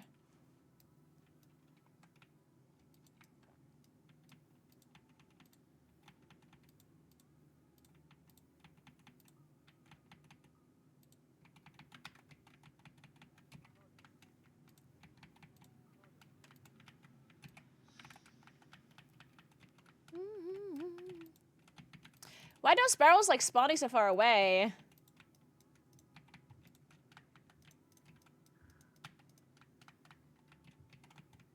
Nah, these sparrows are just awful. I hate this trinket. This trinket is shit, isn't it? I don't know about this. I don't like it. I don't like this trinket one bit.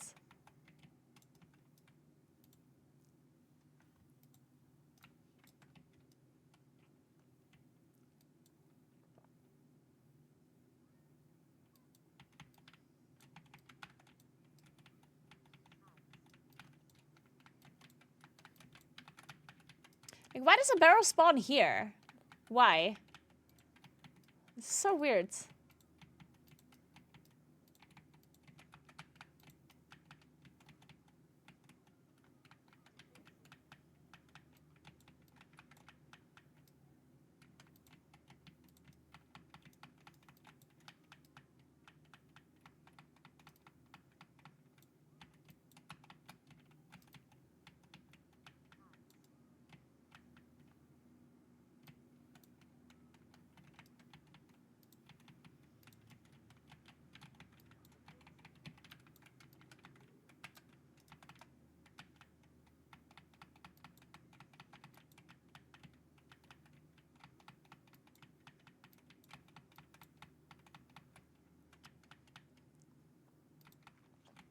Yeah, ears take a long time. I love ear piercings.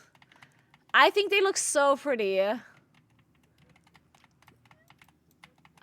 I'm just like I never really got like I kind of really want them, but at the same time I never wear earrings because of my headset. Like I wear a headset so much that I feel like wearing earrings underneath, like you're just like I'm just hiding them anyway. I feel like, you know, and then. But I love the way they look at other people. But I don't know, like the fact that I'm wearing a headset always kind of wants me... Like, I feel like I shouldn't be wearing them, or like I'm just covering them anyway, and then maybe they're annoying with the headset, maybe it hurts with the headset, I don't know. That's like the main thing why I didn't get them, because I do have earrings, like just normal earrings, or holes for earrings, but... And I like the way earrings look on me, but I never put them on because of the headset. And then whenever I don't wear a headset, I forget about them all the time. I always forgot to put them on.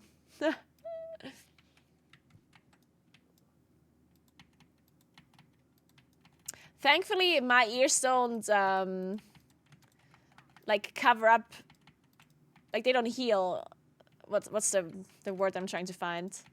Like, some people, if they don't actually put in earrings into their, like... pierced like parts, then they'll like grow back together. Mine don't do that. If I can wear nothing, I can put no earrings on for years and it'll still be there after. Which might or might not be a good thing to have, I don't know.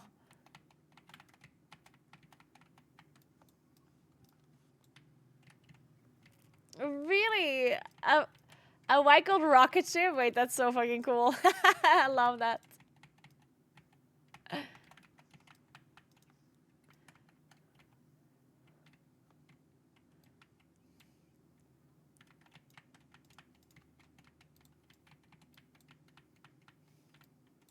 People spend so much money creating their ears. Like, good jewelry is hundreds of thousands of dollars.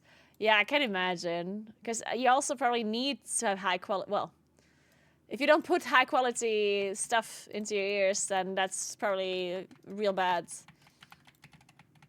If it's your cartilage, right?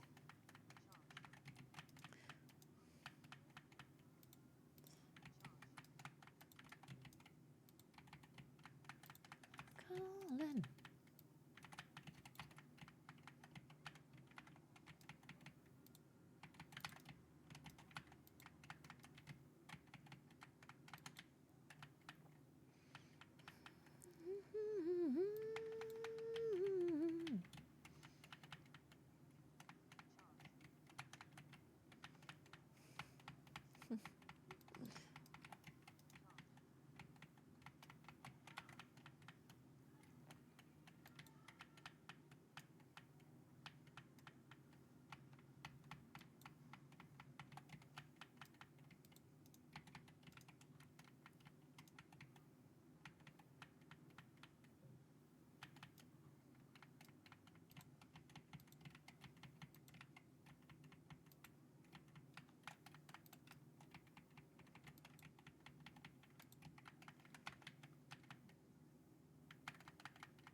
Oh, really? Epoxy limb. Wow, interesting.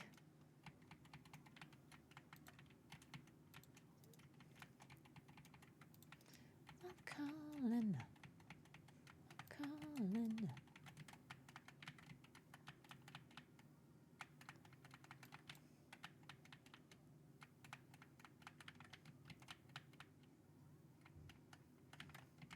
Oh, really, Aldab? Interesting.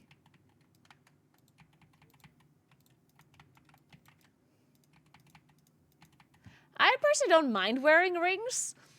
I like the process of taking them off and on again for, you know, because like I hate having rings on for like when you wash your hands, you always want to take off your ring, I guess, because I just feel like it's, I don't know, washing your hands with a ring on is just like, I don't know, straight. I guess it works if you have a good quality ring, like if it's actually like a really high quality metal.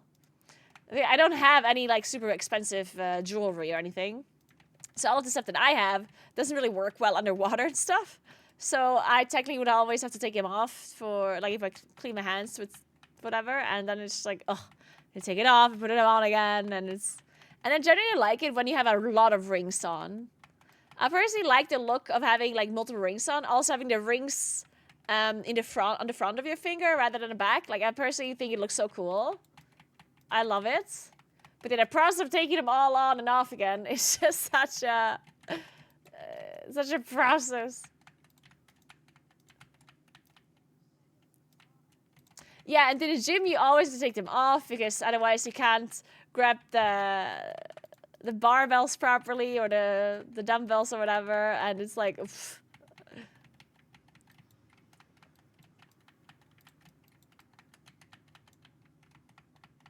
That's why I honestly don't understand why people have this like aura ring. Or why it got so popular. Like to me, a ring is infinitely worse or infinitely more of a convenience than like something on my arm or my wrist. Things on my wrist are also annoying sometimes, right? Because like I have a watch that I wear from actually one of the promotions I did. It's from Heartscan. I really like the watch. Like, it's very cute. But whenever I'm at the gym and I want to put on, like, wrist straps, for example, I have to take off the watch. Whenever I take a shower, I have to take off the watch. But that's still better than a ring. Because I don't have to take off my watch when I wash my hands. But an aura ring, you have to take it off when you wash your hands, no? Like, isn't it... Or... I assume you have to. Otherwise, it's just kind of meh. And then when you're at the gym, you have to take off your aura ring because otherwise you can't grab a barbell. And that kind of sucks because the aura ring is supposed to track your heart rate throughout fitness and throughout like activity.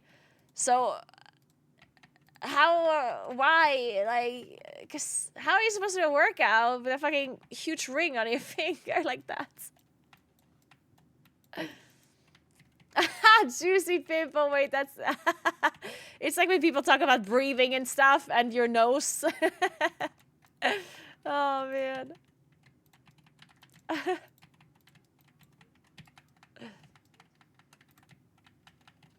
Thank you, Punsalos. Thank you so much. This here at the bottom is Churfy GCD.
I play a loose chosen in high and plus, yeah.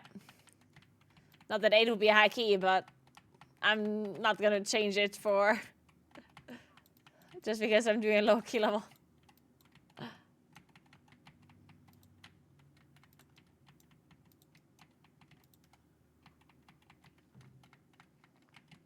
And no, I don't have a Boomy guide. I'm also not gonna make one. You should check out the Dream Growth compendium. That one is a really good guide that you should always just check that one out. It's almost always gonna be the best one.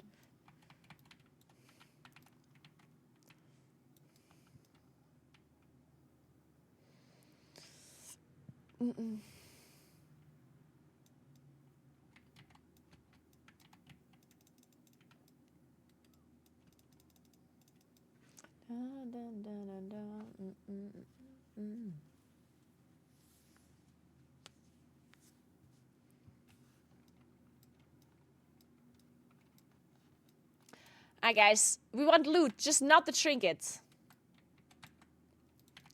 So whatever I loot, it should not be the trinket. That'd be ideal.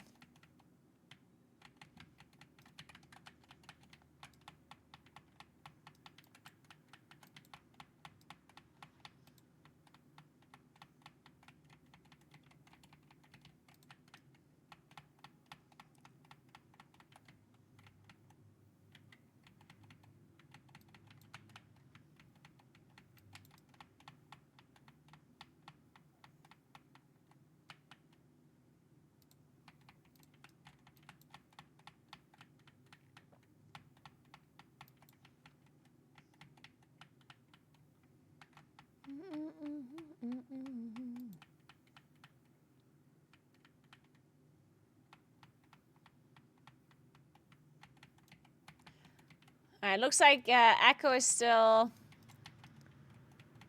fixing Wheatgrass, moving around setup and stuff. So no, like, super serious... Like, they're not close to a kill, like, by any means. It definitely seems like a boss where you don't just, like, pull the boss and hope for it to die. It's definitely a little bit more strategic than that.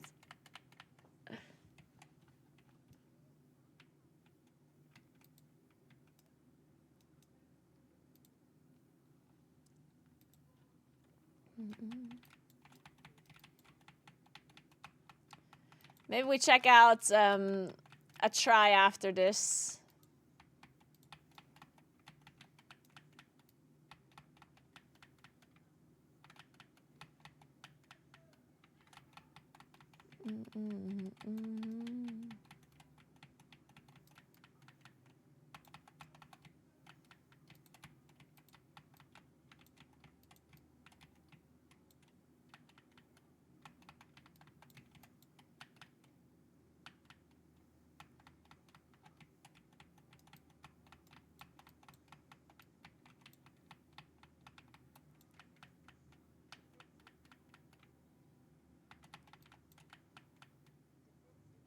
Defensive. The way she says it. Beautiful.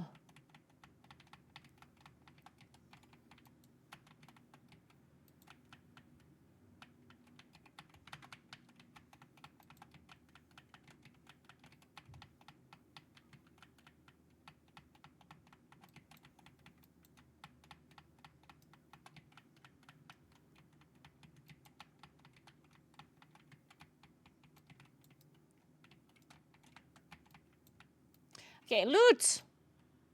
Please?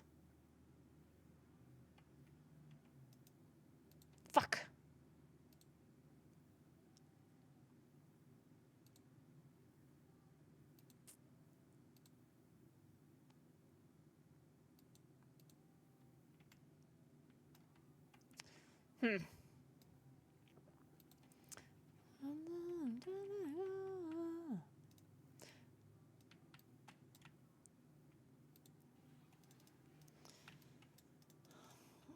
I do play with sound. Can you not hear it? It shouldn't be very loud, though.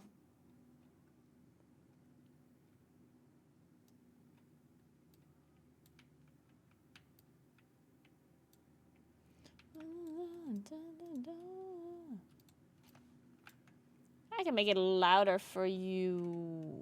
I don't want to make it louder for me.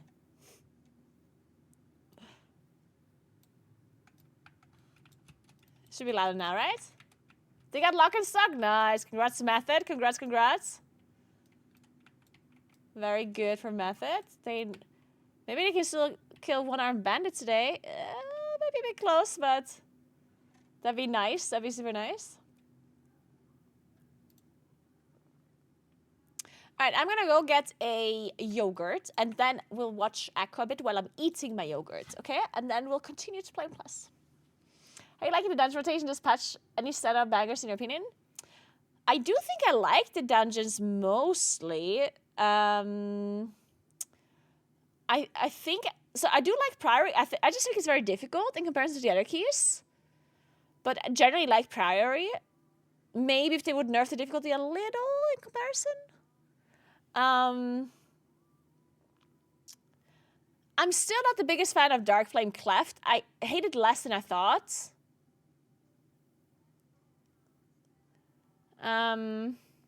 Then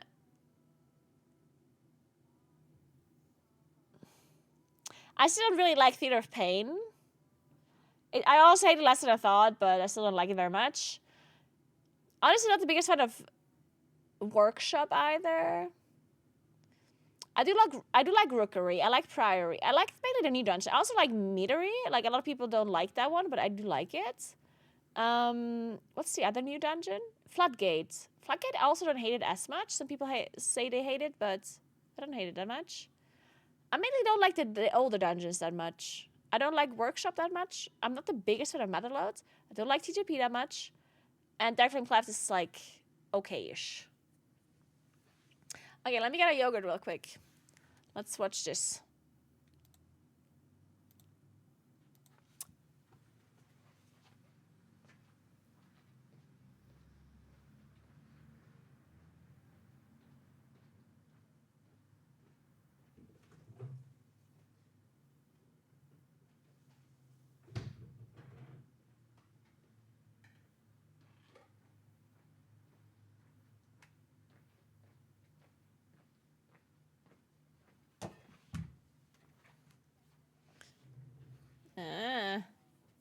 You can double jump out? That's messed up.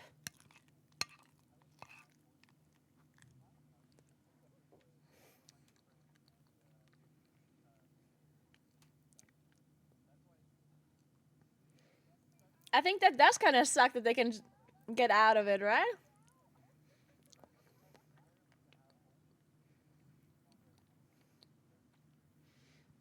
This is Greek yogurt with cinnamon and a little bit of granola, chocolate granola.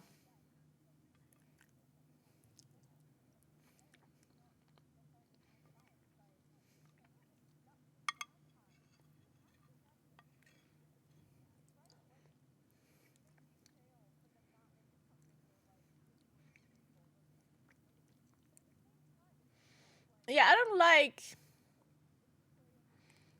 that some classes can get out of this. Well, I don't know.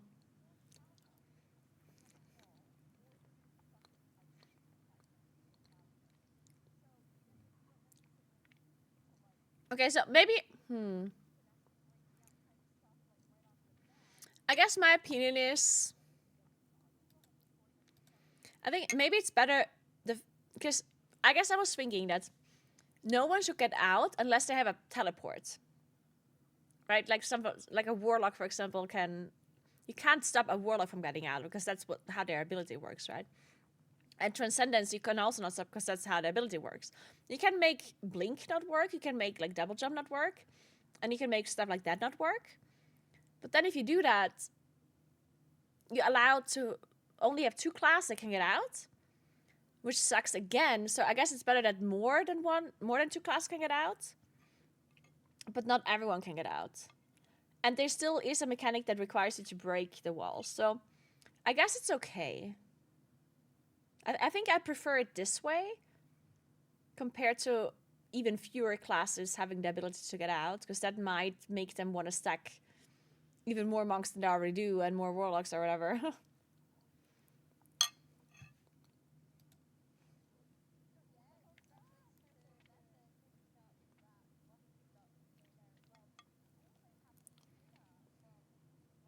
I should get a PhD in engineering. Hey Ace, what's up? How are you doing?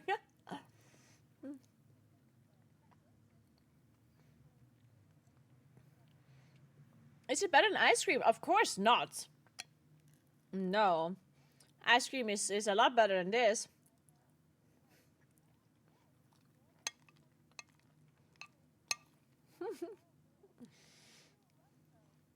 Hey Frank, what's up? Did Bliss pay for the tattoo? I wish. I should have asked them.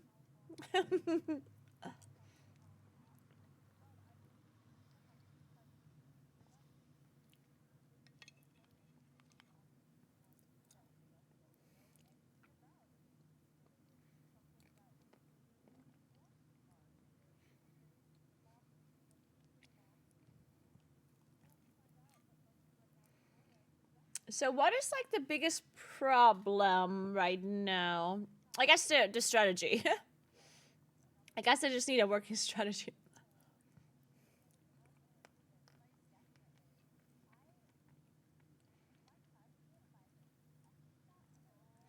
Looking forward to seeing you at BlizzCon 2026. Nice. Are you going? That might be the earliest that we see each other.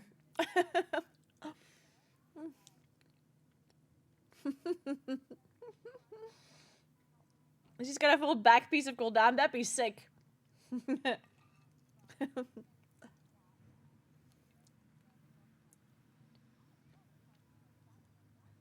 I'm not going to TwitchCon.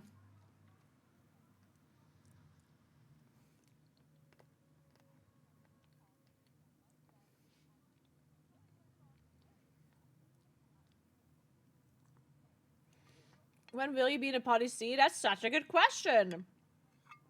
When will I be in a Podyssey?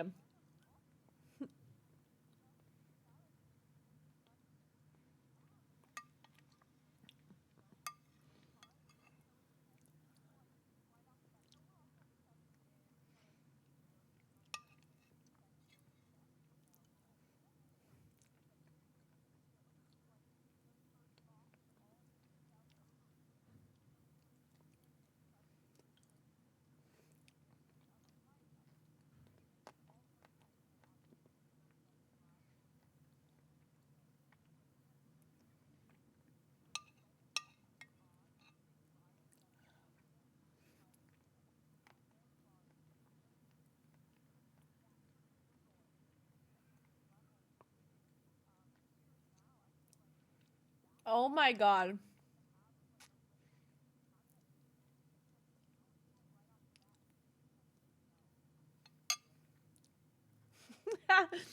Oh my god, that was such top-notch yapping. Did you hear that? Like, Rocket was just talking for what felt like 5 minutes. And all the things she said made sense and were very coherent. But what she ended up saying was literally just, if a raid's difficult, then Echo likes it and they get better at it, and like they're just good at the game, basically, is what she said. But she said it in so many words, and it made so much sense, and it was so hype. She just filled so much time. But you can't hear them. Oh my god, why did no one tell? Could you never hear this? He has been playing This quite whole a number time? of different things, actually, which is, again, quite What? impressive to see. Not only playing Why did no one different ever tell me that he classes, can't but hear also them? different roles, because he was playing Shadow Priest on What the the previous fuck? boss. So just doing it all, apparently. Look, I love a player that has like a good sort of flex mentality and can just kind of pick up and run with different things. And it can be a huge asset, even though you're looking for players that can really finesse and hone in and just be incredible at their jobs. You need those people that can kind of change You it tell up, me you do could something never hear different, them? and can hop in, as we're seeing now for Muggsy, as they have clearly thought ahead in the comp, as they are looking to nullify some of the challenges that these prisons can put up hear in them now, front though, of right? them as the jails are starting to come out. But of course, they have a lot ahead of them, and these are just the opening mechanics that they have already been falling to, so they need to see if they can just continue to did you push actually beyond not hear this them to get earlier? into the fight properly. Yeah, it's going to be interesting to see them min-maxing on the ads, for example, because with And everyone's everybody... out. There they Oh, are. Look at Well, them ping nice nice memes trying to Nice fly. memes. Desperately trying to get out here, but I actually can't believe it. failing to get freedom. All right, let him out. There we go. Freedom at last. And Coming we're on going through. One across. elf, please. Moving Is across it the better other now? Is it side, still we're gonna loud? have a switch here. Interesting that they do kind of, you know, everybody just, again, moves over as quickly as possible. We have these lightning rings good? Okay. coming down, but this is actually further, at least, than we've seen with this sort of new one that they were trying here with starting out Why over with did you the not jails, tell now me? moving off to I'm the so side. So the confused. mines are going to be coming up here. They don't seem to be planning to use these specifically to break those walls, as we've Look seen. at the damage the frost boots are doing on the 3 people that have it there, just ticking down, and they can't get rid of it until they get some lava pools. Yeah, so that is the mythic mechanic. You will lose that ice debuff, which is slowing you into Armageddon. doing damage. Fucking noob swapped Ooh, again. The only way you can remove that on Alright.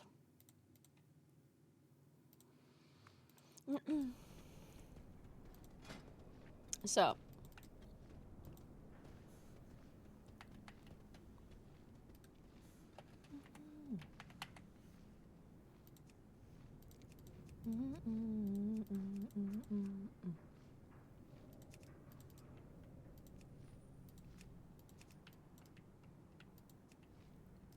I kind of need plus 10s, but I'm not getting invited to anything that is not... that is below 8. Above 8.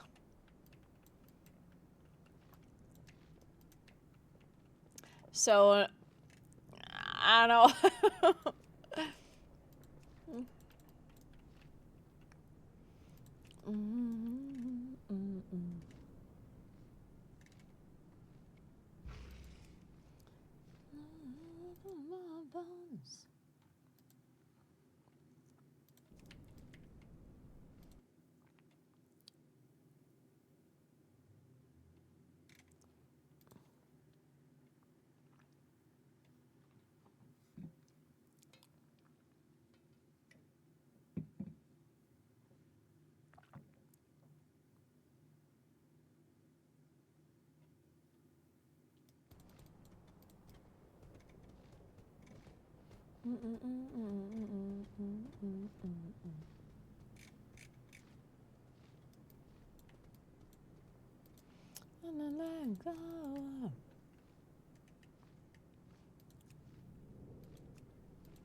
Let's do us on Instagram if you want to see him.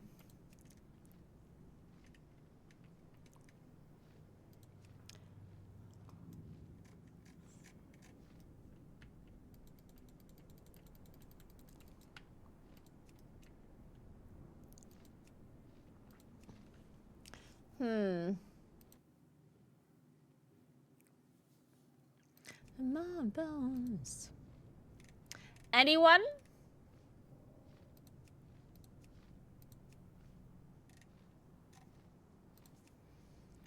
Man, I feel like I should do 10s.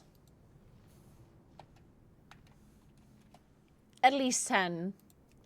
Okay, somebody has to invite me. There's no way that I would just get declined for all of these keys, right?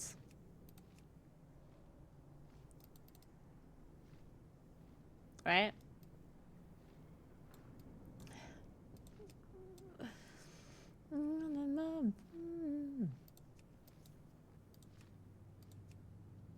They already have a druid. Shit. This one. Ah, they need bloodlust.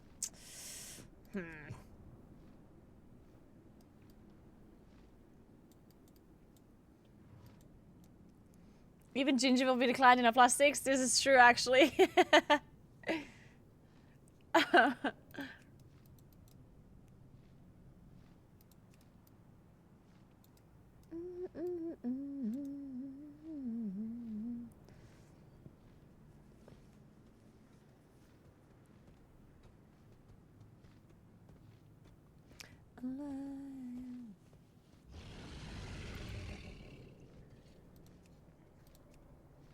Fuck.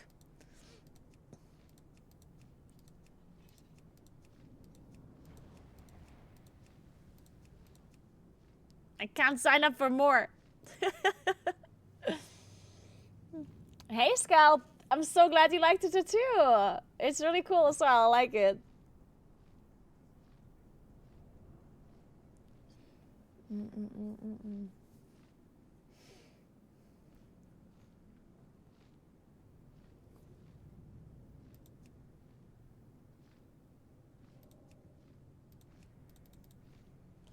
Man, I wish people would think that Mark of the Wild is as important as Bloodlust. I do think people underestimate how good Mark of the Wild is, and I hate that. Can people just... I don't know. Can somebody just tell everyone how good Mark of the Wild is and make people actually invite druids?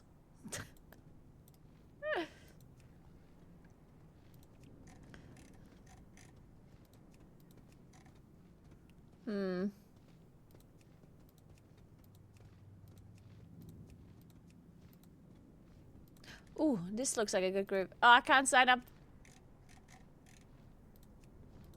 There you go. Oh, we did it! Let's go, Laka! Oh, thank God.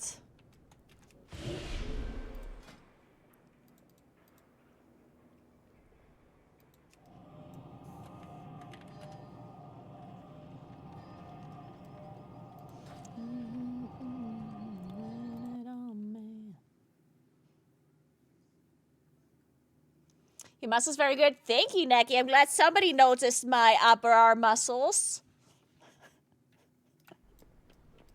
Have you guys seen my biceps? Yeah.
And 75%, alright. I feel like they somehow figured out the first part at least. Echo, that is.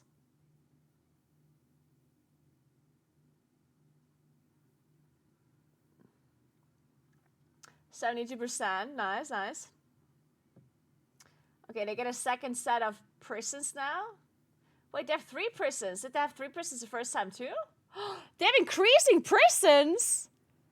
It went from 2 to 3. Damn.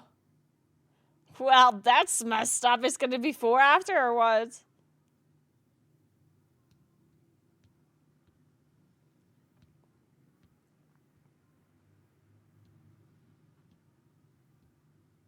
Oh, that's a bit messed up. Wait, I want to unequip the string. I think it's real bad. I actually did 1.4% of my damage. Fuck! Maybe I should keep it on. It's better than the other trinket for sure.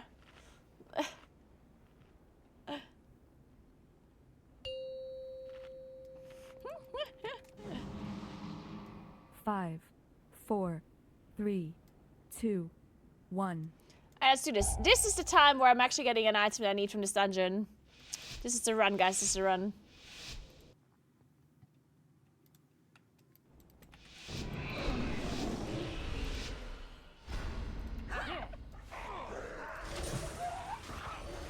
Well, what do we have here? New customers? Cake. Point. Kind of dishonest first. Make a list.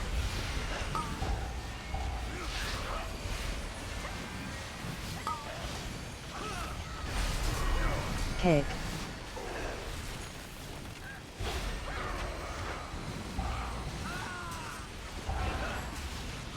Why does no keg spawn?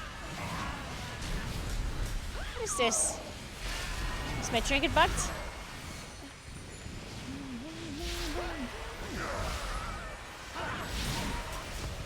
Oh, now it spawns when we move to Keg. the next side. Thanks for nothing! Keg. Oh well.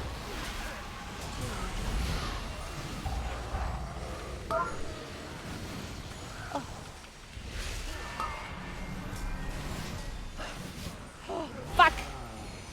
Guys, I pulled the guy, I'm sorry. We can Keg. do it though. Defensive. Keg. Feet. Maybe we can do it. Let its I don't want to say we're making it guaranteed, but maybe.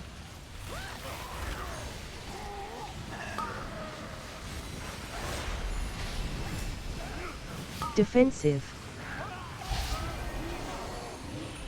See, we got it. It's easy for us. Feet. Keg. Whew. Do you have that same thing when you pull something on accident, and then you just like hope like Defensive. your absolute hardest that you don't wipe, and all of a sudden you can play so well.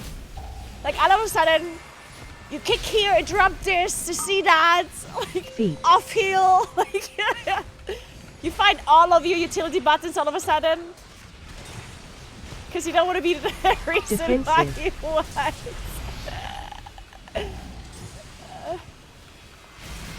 Yes. Feed. All of you. Feed on the void. Feet. Let its darkness fill you.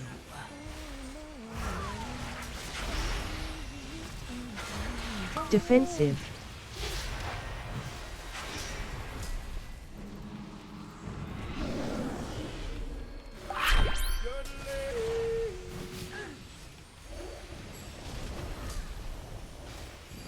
Hey Foxtrot, thank you so much for 37 months. What's up? How are you doing?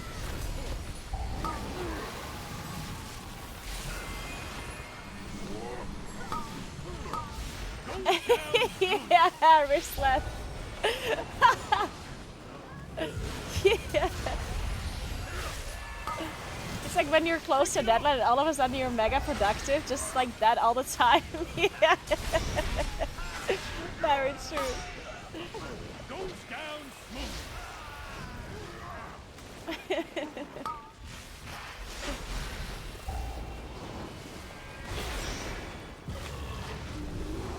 Whoa. Time for happy hour. Is this a Sia song? Another one.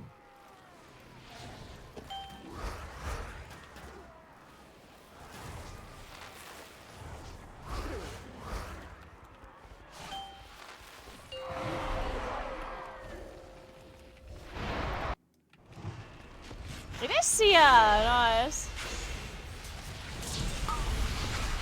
Break it off. I love Sia.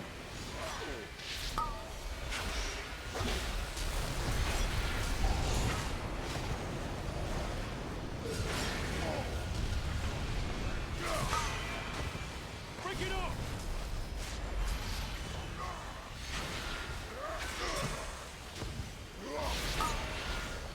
Goes down smooth. I will show you guys the tattoo again later. Time But for it's on my happy Instagram hour. if you want to see a picture. For now. Another one.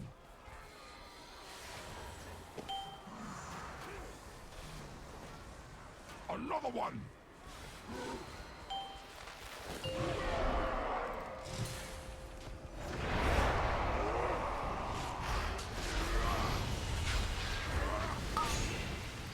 Break it off.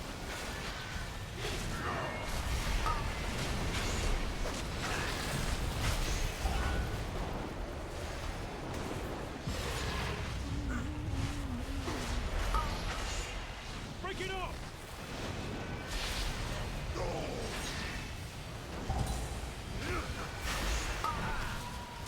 Goes down smooth.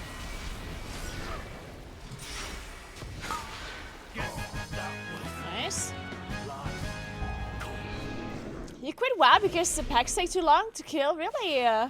Wait, actually though? Are you here? I love it when packs live for a long time. I don't want the boss to live for a long time, but Your pal here signed some I do like it when papers packs he live for a long didn't time. read. More AoE for And now me. Baldy Baron Bottom is BEO of this joint. Bully. Help me, please. Get my meadery back, Outlander.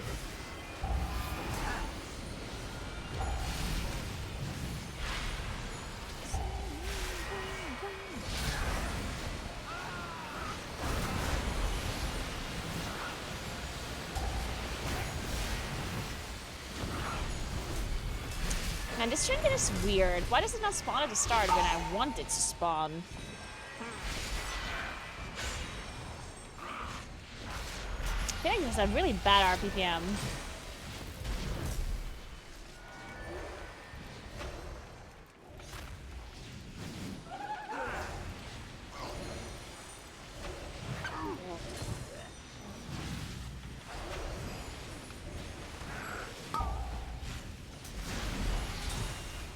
Bully.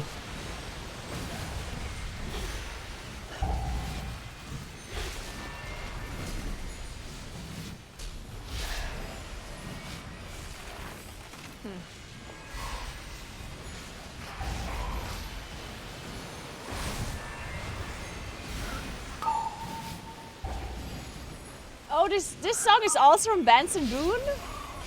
Okay, fuck, this is a good song too. Yeah. Fuck! Feed. Okay, this Benson Boone guy does make some good music. Feed on If only the radio wouldn't be overplaying the song Let so its much. darkness fill you. Bully. Man! I don't like it. I kind of want to hate him. But he's pretty fucking talented. And I'm not happy about it.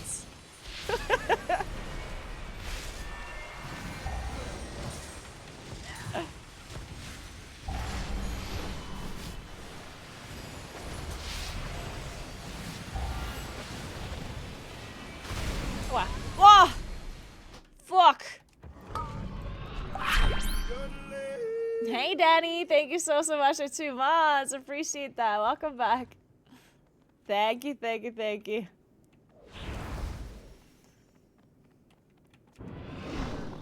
Well.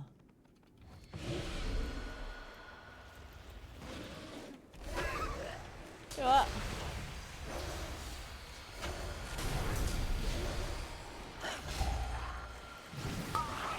Bully.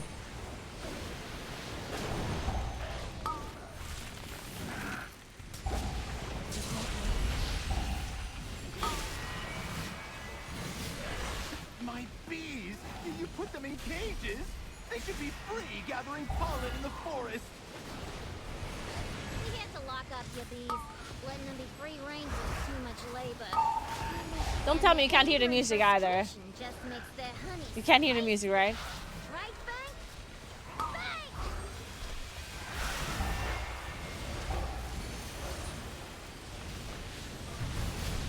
Bank! Bully. Okay, good.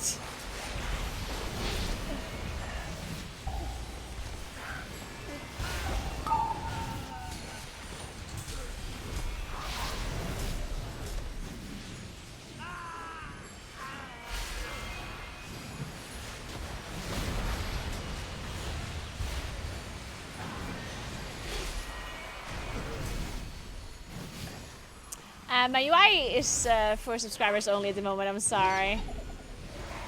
I do have a video on YouTube where I'm explaining almost everything about my setup, so you can watch the video and basically replicate the UI yourself without too much trouble if you want to go through it. Mortals.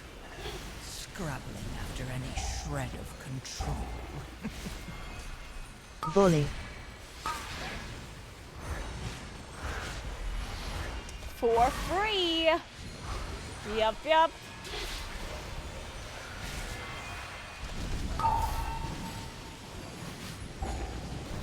Wow.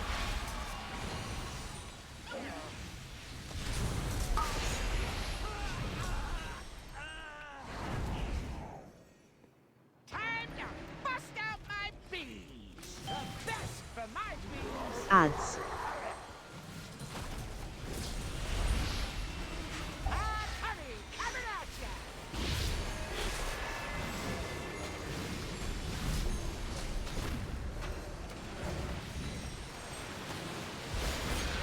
Defensive.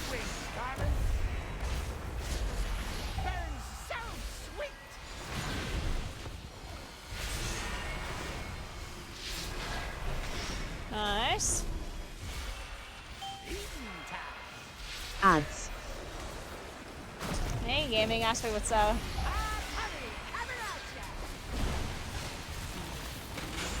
Defensive. Yeah, there's a weaker that I have that tells me when I can start precasting to get it towards my equips. It calculates my haste and stuff, which is really cool. It's Jundara's Rikara. Ads. It only does it Defensive. for Starfire, or not for... Like, it only does it for solar eclipse, not for lunar eclipse, so...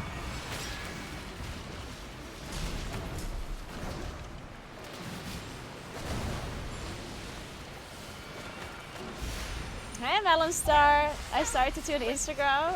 Really, really well done. Thank you. Right, you did such a good job. I personally really Defensive. love it as well.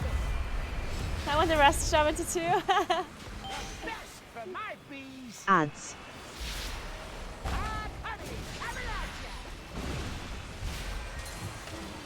Get one. You should get one. Do it. Yeah.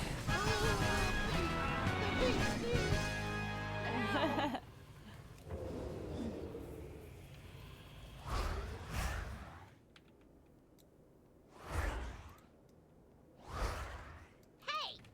You're really trying to be a bee in my bonnet, ain't ya? You may have disrupted my business, but I'm still boss, and this is still Skip. my matery! Oh, we're shrouding. Okay. This guy's stealth detection, though.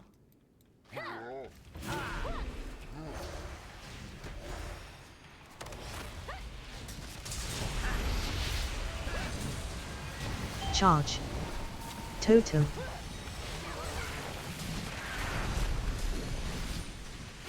Totem. Totem.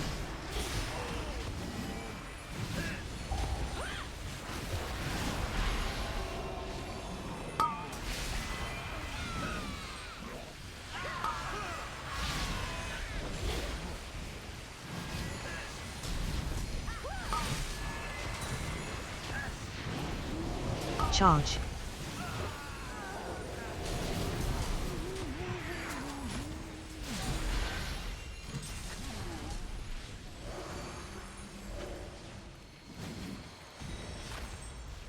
Shit, the barrel spawned in the back.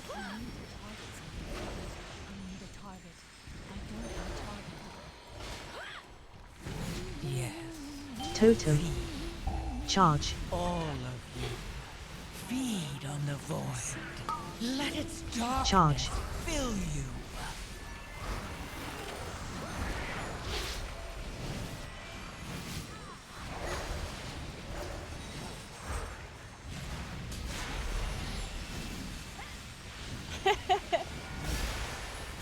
Just got done watching your Stalker 2 video. Remind me to never be near you if you have a gun. Charge. Circus. Actually really enjoyed Stalker.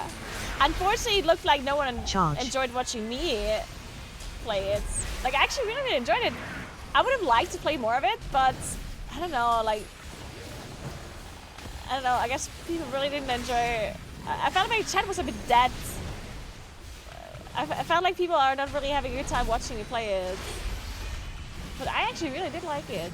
It was fun.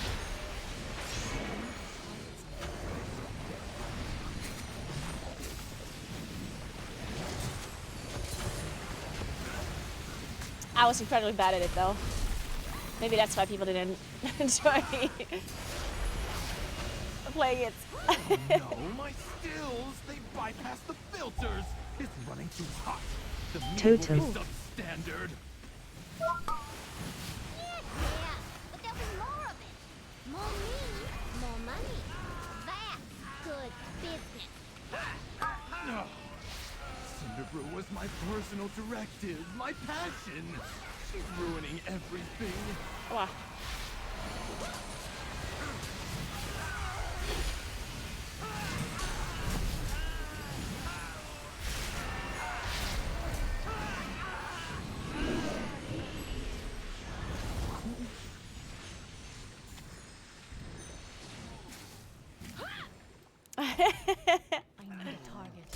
Why did the barrel spawn now? I didn't even do anything and it spawned.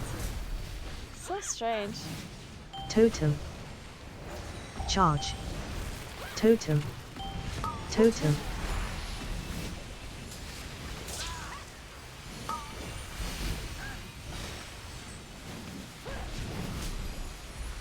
Mortals. Scrabbling after any shred of control. Totem. Totem. Totem. Charge.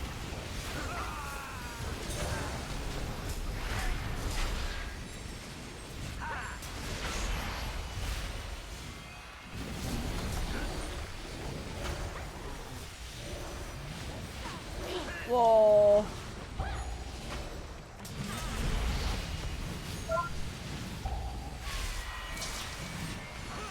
Charge. Ah! Oh my god. Sorry.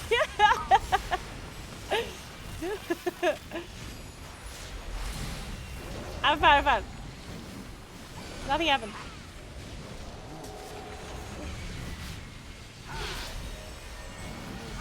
Yes. Feed. All of you. Feed on the void. Charge. Let its darkness fill you.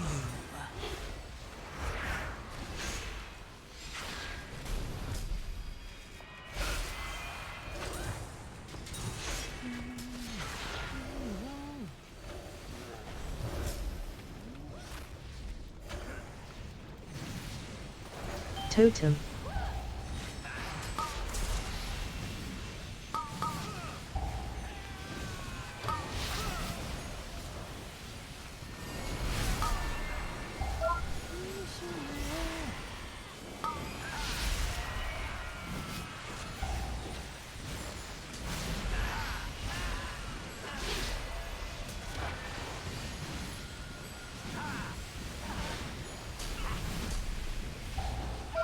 I'm playing Loose Chosen, yep. Mortals. Hey, Karin Carlos, I'm so glad you like my After any tattoo. shred of control. I also am really happy with it.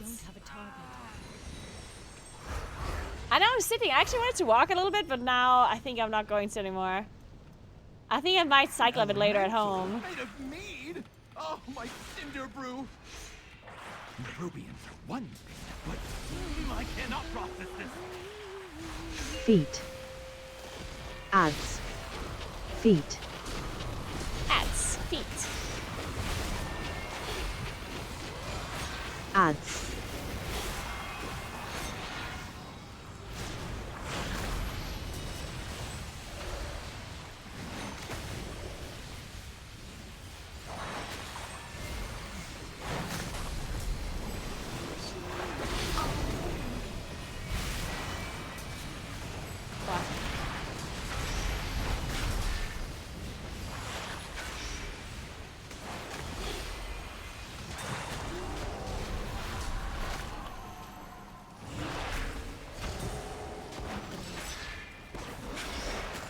Feet. Ads. Feet.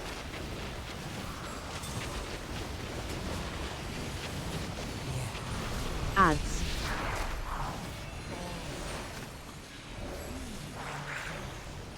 Let its darkness fill you.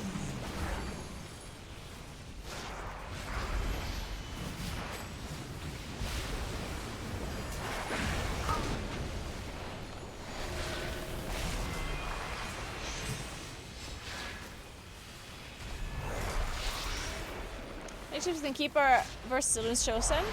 Usually when mobs die faster, you want Keeper, and things live longer, you go Loose Chosen on AoE. A single target, you just always go Keeper, really. Feet. Ads. But Feet. sometimes it can go either way, so it just depends maybe whatever you like more, whatever you Ads. play better. Because sometimes a person plays Illusion so much better than they play with Keeper, so obviously just because it's technically better doesn't mean it's realistically better for you as well, so just try whatever you like more.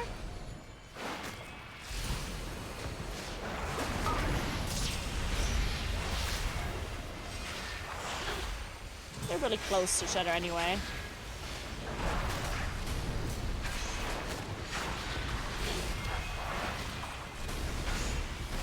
Mortals, scrabbling after any shred of control. I managed to free some of the cinder bees. There's a Keeper cook talent being played on 15, so they're kind of funny. Really? Come back What to are the they tap to cooking? use them. Hey! That meat elemental took months of... You take out my bomb man, my prototype, and You my couldn't, beekeeper. And now you're riding my bees like some nature-loving weirdo? I guess I'm Interesting. gonna have to show you and your rock-headed friend who's boss!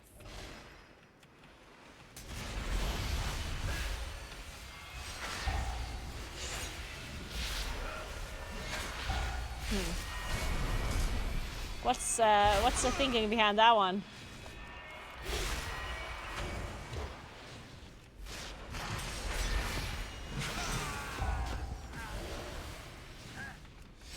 What are we doing? X? Yeah.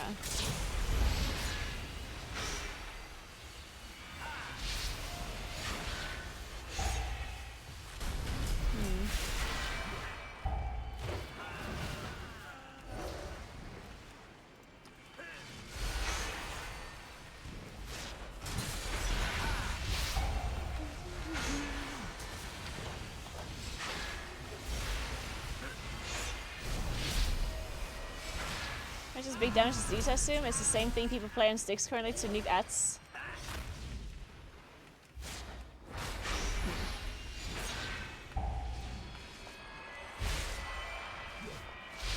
Yes. Feed. All of you. I guess it's a bit Feed strange on the because void. in a class Let it's not its like you. darkness fill you. I guess all pulls and high keys are difficult. It's not like one key every X amount of time that is difficult. Like most pulls are difficult, right? But now, you're dealing But I guess it with depends the on the setup that they're CEO playing. herself. Like if the other classes have big cooldowns every X amount of time, then maybe the Moonkin filling one set of cooldowns whenever the others don't have their cooldowns would make sense potentially.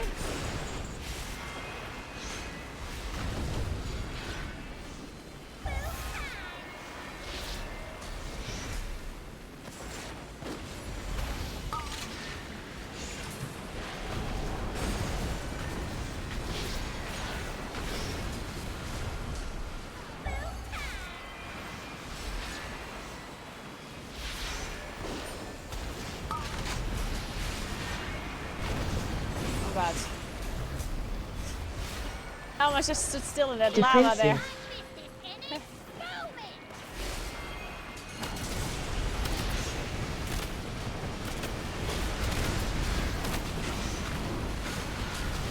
Oh nay.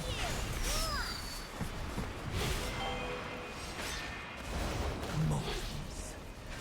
Scrabbling after any shred of control.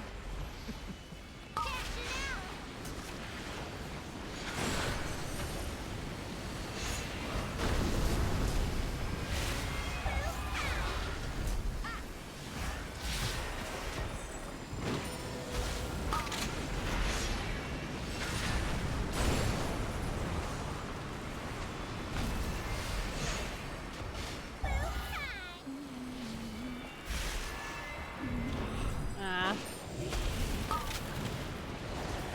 Poor Rogue. Defensive. Defensive.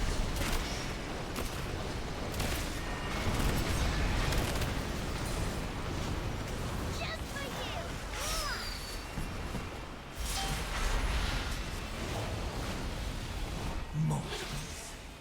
Scrabbling after any shred of control.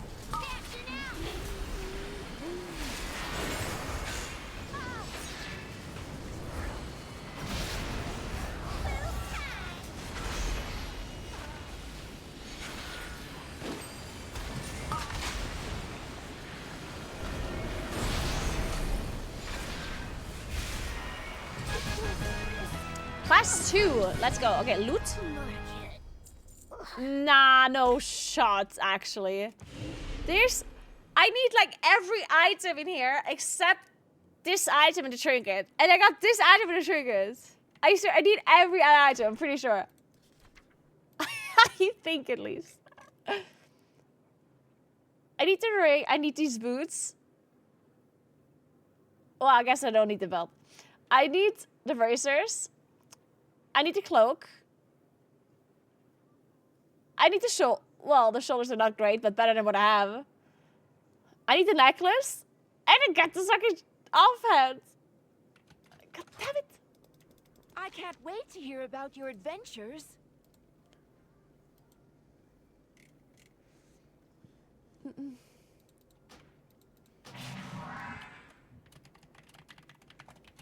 Try not to slay too many dragons, okay?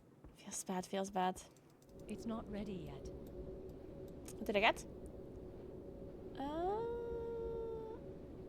yeah.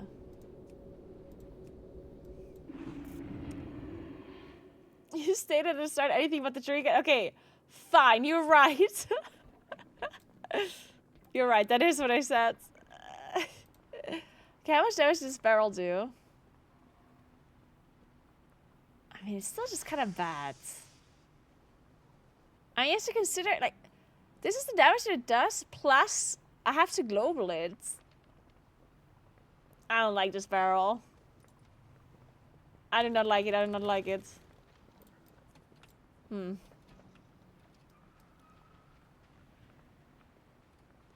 Okay, how's Echo doing? 60%. I mean, I guess this boss does ramp up difficulty, so the fact that they had a good try, or that they're down to 60 doesn't necessarily mean that much, I guess. Oh, no.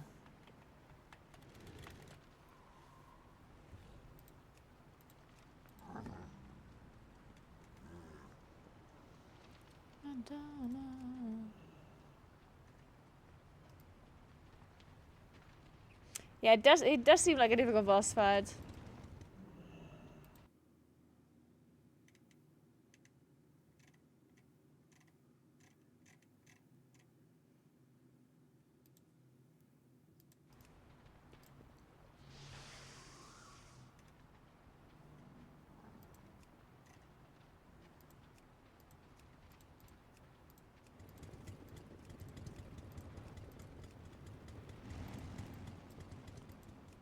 This one looks good.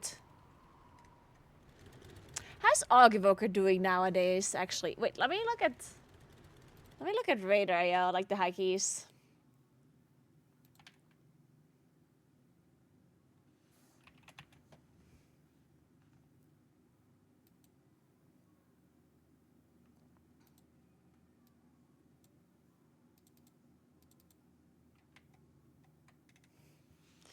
Sin daughters.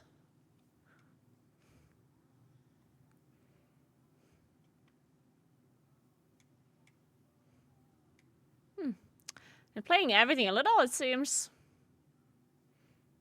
Interesting.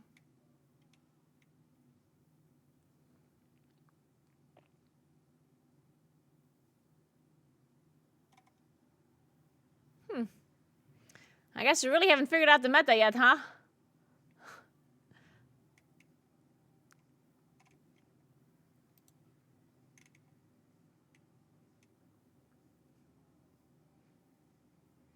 I guess you really just play all of the things. I guess everyone's gearing at the moment. Everyone's gonna focus on gearing and the race first, so.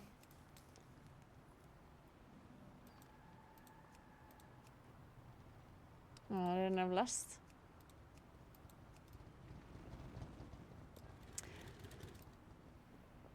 I'm not casting this raceable first, Tendren. I'm not generally against casting in the future, so it is possible that I'll cast again in the future, but not something that I can obviously say for sure. It's not, it's not that I can tell you something about the next race. But generally, maybe. It is possible, it is possible. And thank you, I'm glad you enjoyed my casting. I do enjoy casting a race for sure as well.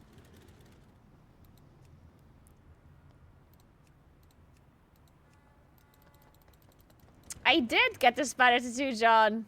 Well, there's a spider in the tattoo. I wouldn't call it a spider tattoo. There's a spider present.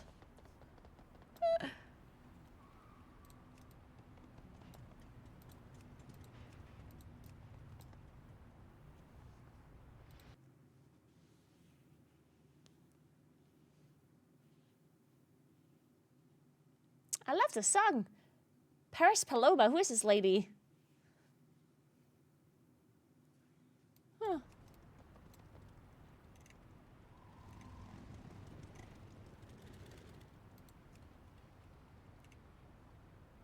What a lovely song.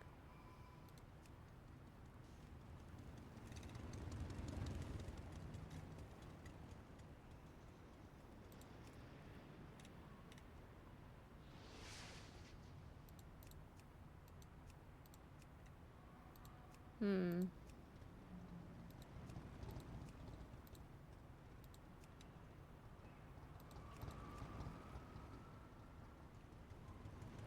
So why are they actually not inviting me? Like, they don't think Moonkin is bad, right? Like, Moonkin has a good... Do people think Moonkin is bad? No way, right? Is it just my item level? Because my score isn't, like, that bad. Like, it's definitely good enough for a +10. Maybe it is my score. Maybe they want, like, higher score for a +10.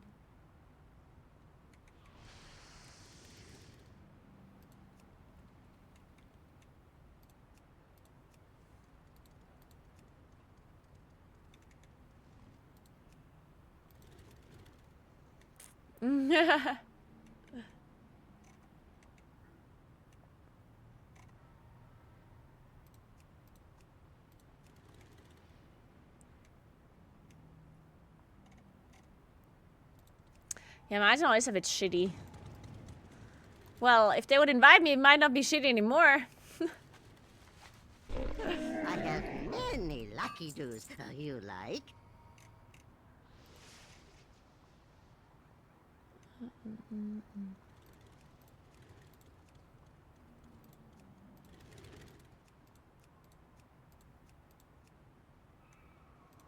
Oh, this will be good. Let me queue up.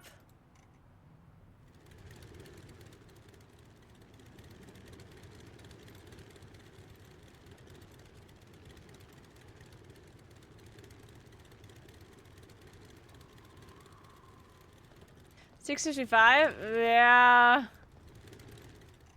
Maybe it's the item level. It is a bit low.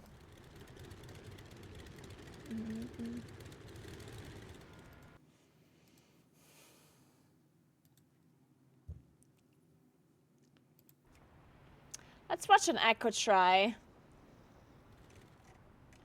While I'm watching, or while I'm playing Q Simulator.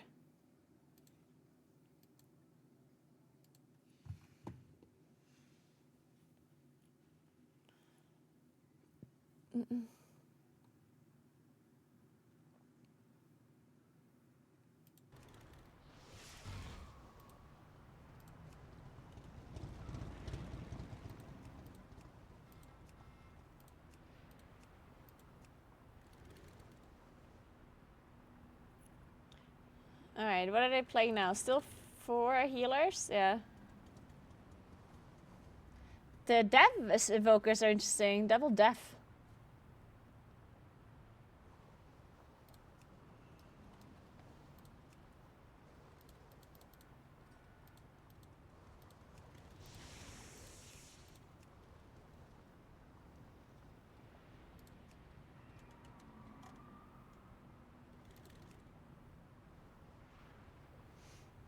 Okay, now to get the first set of persons.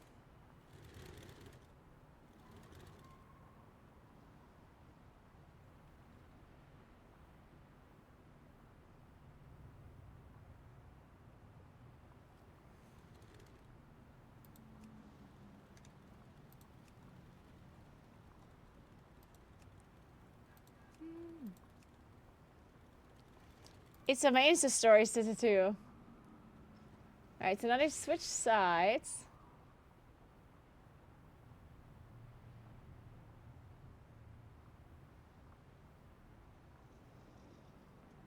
Okay, and they're just cleaving down the ad, it looks like. Oh, and they got... Okay, it looks good so far, I guess.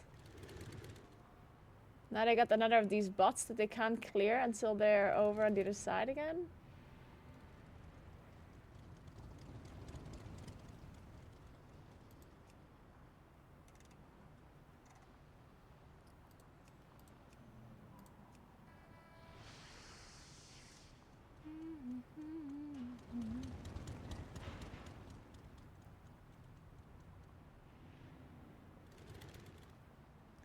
Wait, who is soaking this? Oh, okay. No one, I guess. Thank you, Nostalg. I'm so glad you like my tattoo. Thank you so much.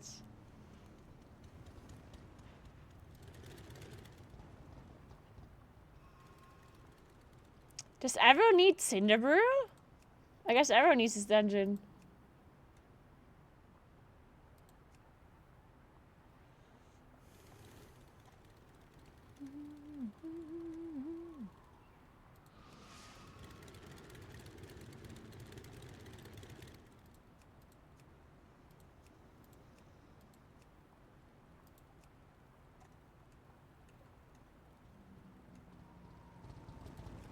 Invite someone. Ah, fuck it. We're doing 8s again. This is stupid.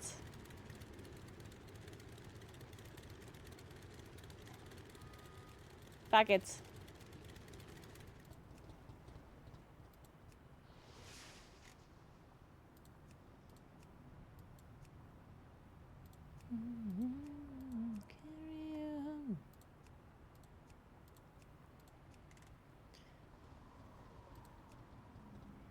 Let's hope we at least get invited to 8.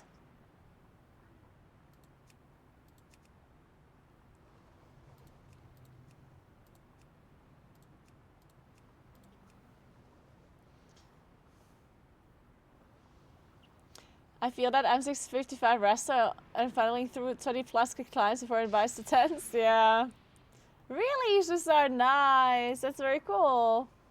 Business run is all? Wow, that's cool, Sister. That's super cool. Okay, guys, I changed my mind. I'm not even getting invited to 8s. It's a struggle. It's a struggle.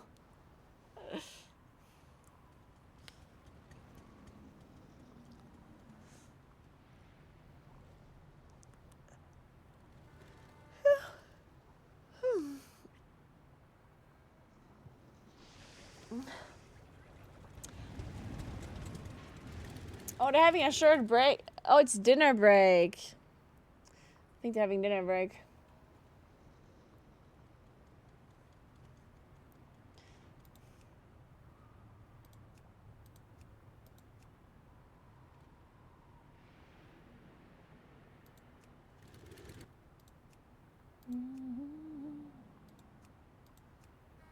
Yeah, it's a stove interview.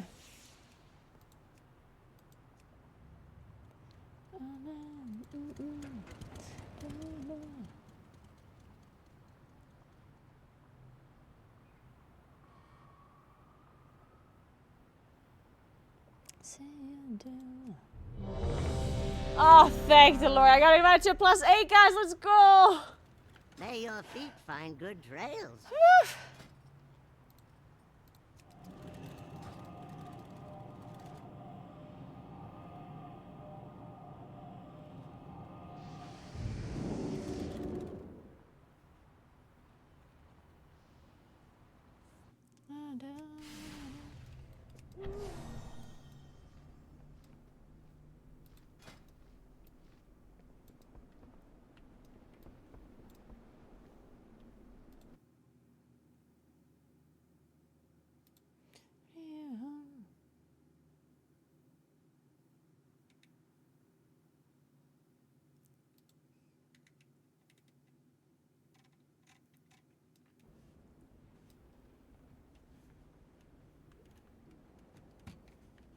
Alright.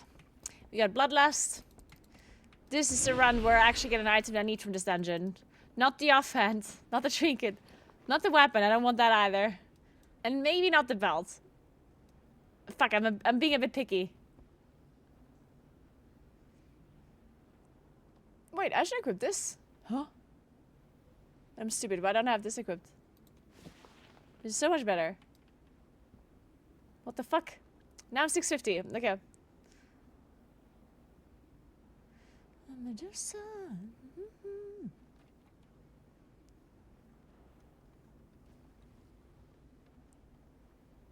Perfect.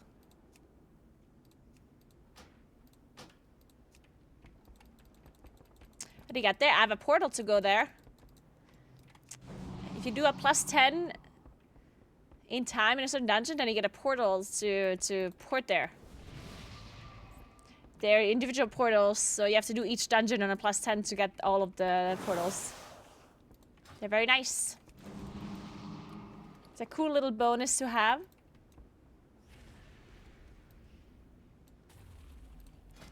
I think this trinket is better than a sapper, but I'm not sure. Can you walk and complete a 13 at the same time? Sure, Tokos, I can. 5, Sure, 4, sure. 3, 2, 1.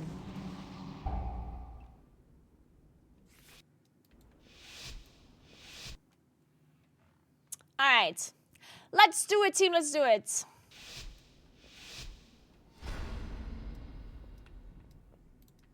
Pullo. Oi, can a dishonest barkeep make a living? Or are you looking for something a Cake. little harder? Show 'em what we got on tap, Bellfriar. Cake.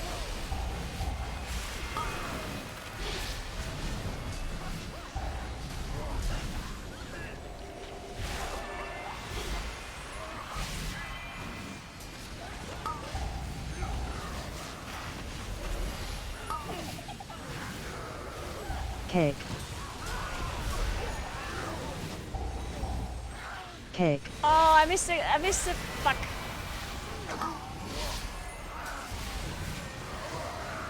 I had trinkets that I didn't see. There were too many nameplates. I didn't see the trinket. I need a weaker for it. Fuck.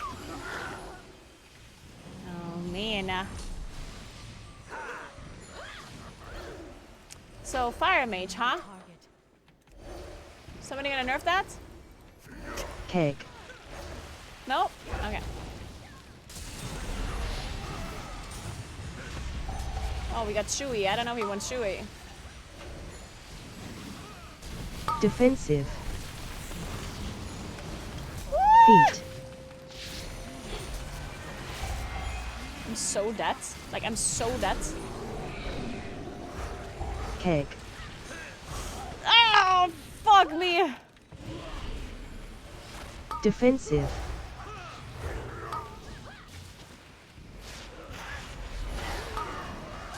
Feet.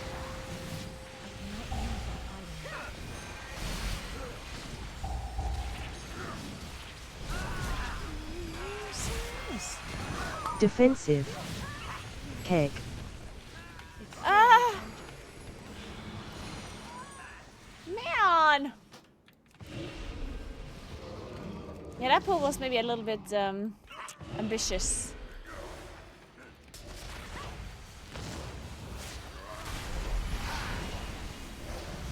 Now we can pull a mini boss. I mean, Cake. now we can.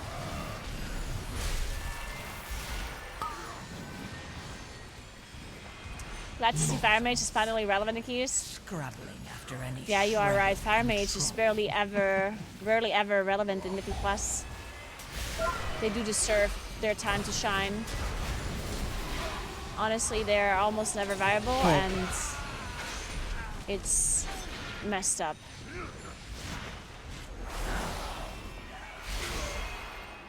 It's real sad. Poor Fire Mage has just never had a time in a plus to be good ever. It's poor. Feet.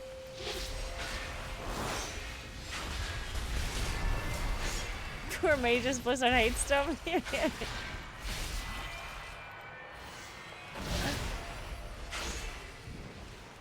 Defensive.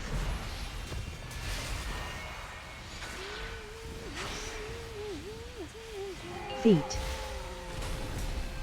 What is breaking my barrels? There's something. Oh, it's mushrooms. After any I think mushroom explosions Defensive. are actually triggering the barrels. Okay, wait, no. Now I had a mushrooms and it did not trigger it. Maybe it was too far away? Feet. I'm now confused.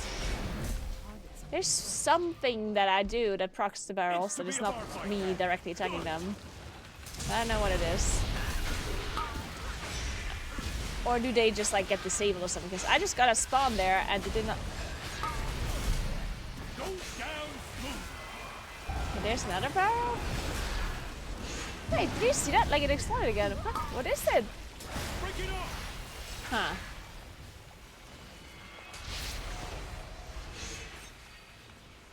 Wait, other players can break them?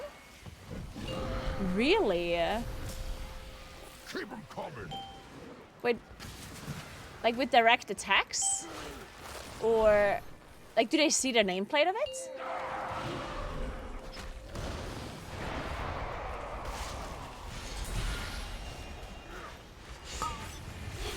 Break it up.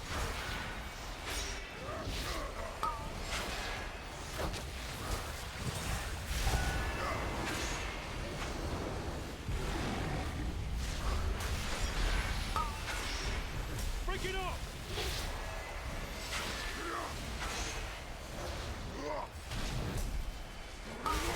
By the way, guys, now that we had hero talents for a while, what do you think of them? Like, do you actually really like the hero talents? Or are you like more, are you kind of like whatever? Would you want to would you want them to stick around forever? Keep 'em coming. Or would you actually prefer if they were gone after the expansion? Keep 'em coming. Keep them? I don't like them? Okay. Here we have some mixed feelings. You're okay? Okay. Break it up. Mortals. Scrabbling after any shred of control.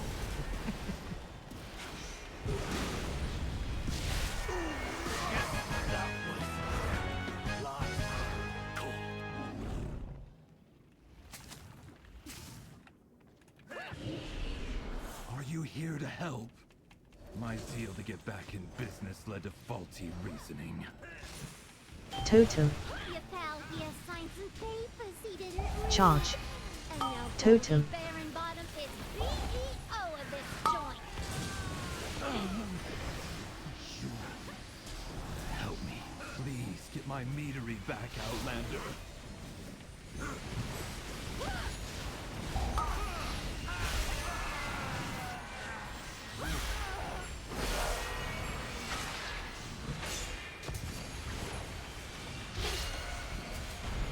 Wish they had a narrative impact as well. Oh, Charge. that's actually a good point. Sure, I never really thought about that. That the fact that they don't really have that. Yeah, that's an interesting point. That would make them more interesting, I guess. For like the class fantasy kind of. Feed. All of you. Feed on the void. Let its darkness. I like that fill hero talents you. were more flavor/visual changes rather than such a large part of your output. I see what you're saying.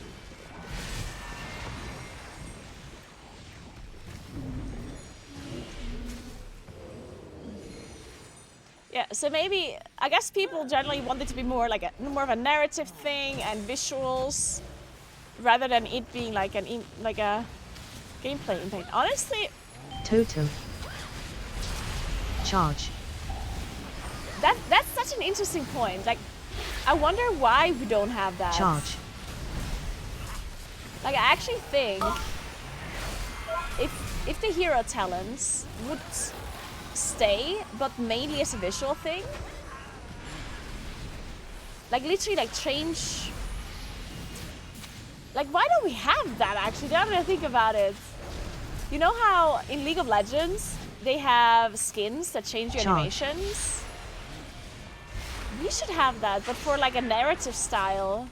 Charge. So it should involve like a quest line and a narrative thing, and then you can choose like some like sub spec of your spec, and then you can get a themed kind of themed animations around it. Yeah, that'd be kind of cool.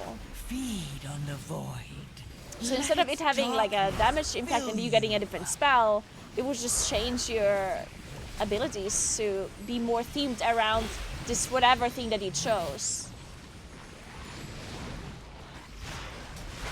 So you're pressing the same button, same rotation, everything. It's just that maybe your character looks slightly differently and has different animations that fit that kind of style that you chose. I feel like that'd be cute. Totem. And then you're not so reliant. Like then you can choose whatever you want, Charge. basically, without being forced to pick the thing that does the most damage, I guess. Cinderbrew was my personal directive, my passion. She's ruining everything.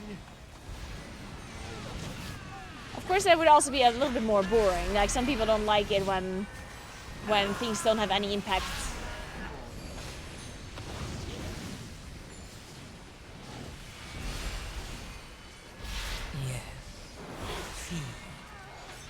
All Charge. of you, feed on the void. Let its darkness fill you.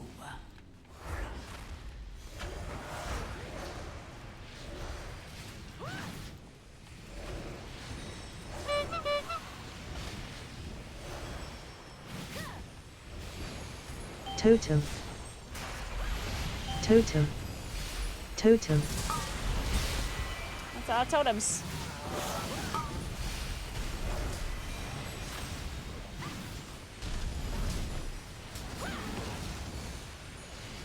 Charge.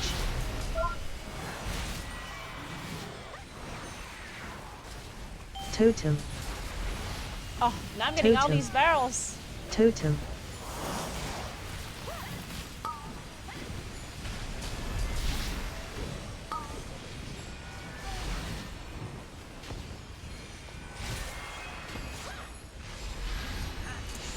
Yeah, like people are saying that's not meaningful, and that's what I mean though. Like, I do think like if you Charge. make it, if you turn this into a Totem. glyph system, then I do think that'd be a bit boring.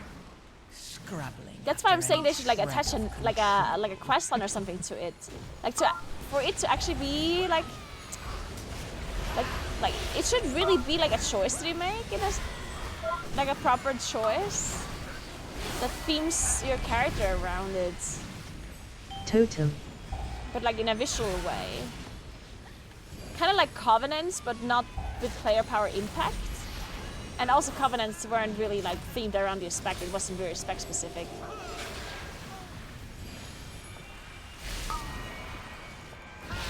It would be like a fusion of like Covenants and hero talents, but only like with a cosmetic impact, I guess, and a story impact.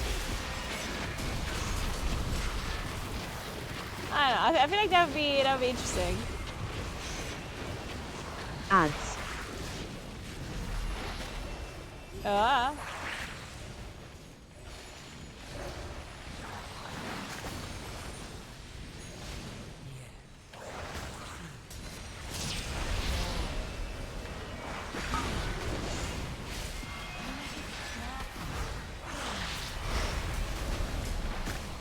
Yeah.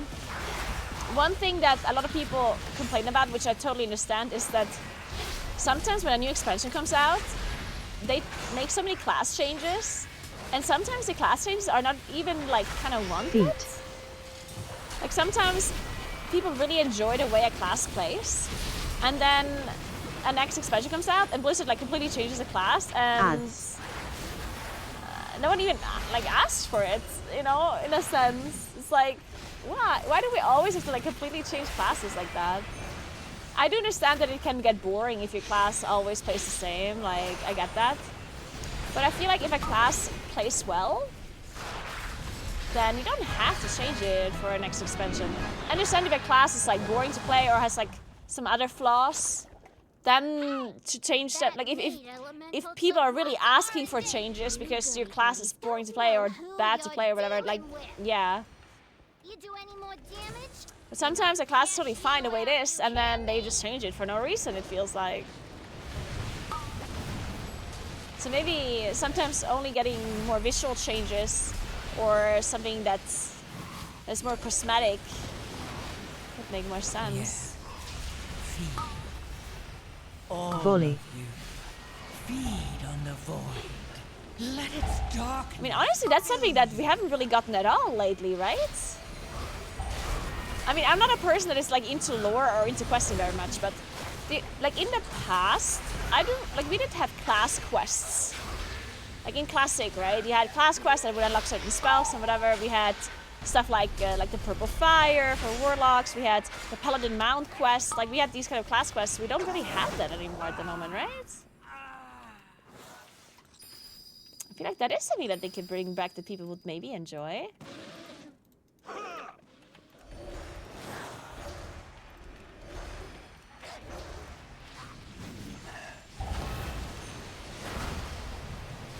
Especially if it would involve some sort of like choice or something.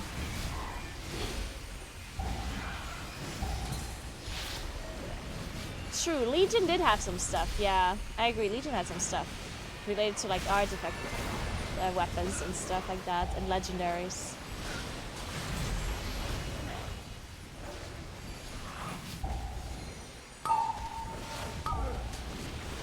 And I guess people did mainly enjoy that. Volley. Volley. As far as I can remember.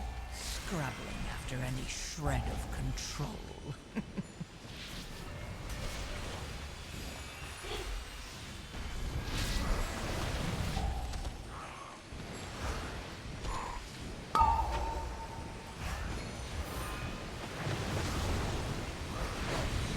Sorry.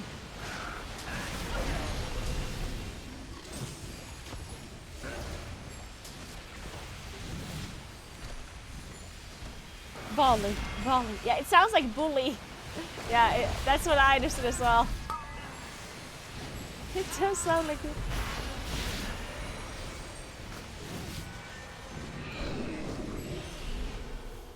Alright, what's the time? It's 5:27. So Liquid should be waking up soon, right? Or like starting their raid soon-ish, right? I guess it depends how much they pulled the boss for yesterday. We don't really know, or do we know how long they pulled the boss for when they went to bed yesterday?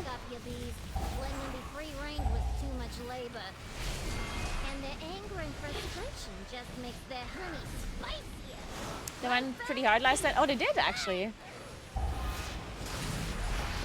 Oh, they killed Bandit at midnight, and I guess then they pulled off stream as well. Oh, well then they probably did go up pretty hard. Then I guess they would start a bit later then. Yeah, okay.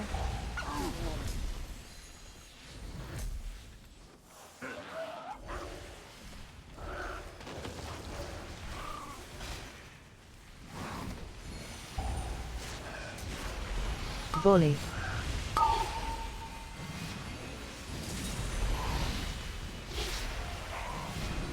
It was midnight central. Okay, well they are PST, right? Yeah, Liquid is Pacific time, yeah.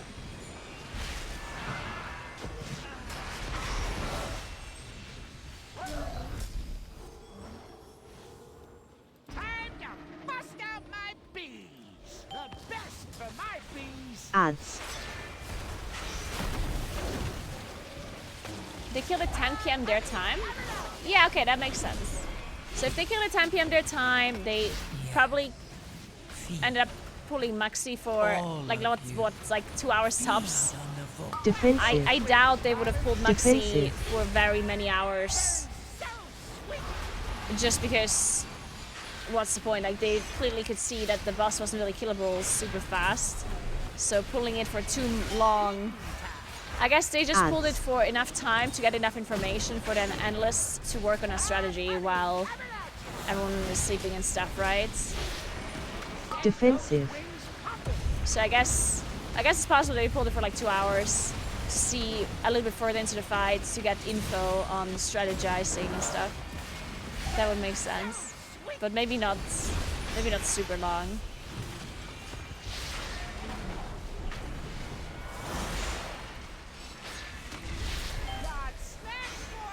Ads. Defensive.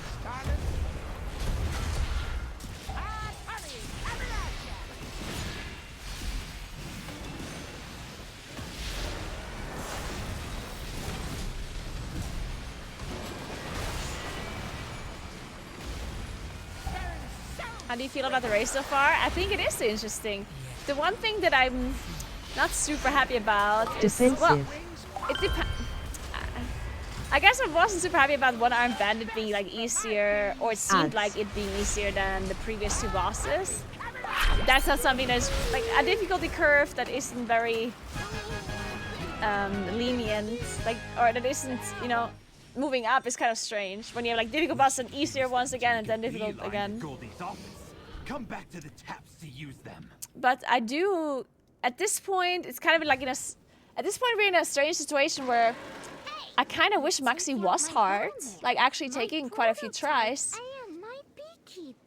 But it doesn't really work out with the reset time, because we obviously, at least most of us, do not want the boss to die around the reset, because that makes the race very like anticlimactic, right? Like having the boss die around Tuesday, if the reset day actually impacts the race like that, we don't want that. Like, we really don't. No one wants that. No one wants the reset day to actually impact the race. And we also don't want any nerfs that come in last second to help that not happen. So we're in this weird boat where, in my opinion, for the last boss, Gallywix, to not die around the reset time, they have to kind of make Maxi not super hard. Like, in my opinion, Maxi has to die tomorrow before end of day for the race to not go into like a super weird time. Scrabbling after like, they need to have at least 3 full days on Gallywix for the race to not be bad. I think so, at least. Thank you, Sergen. Have a good day.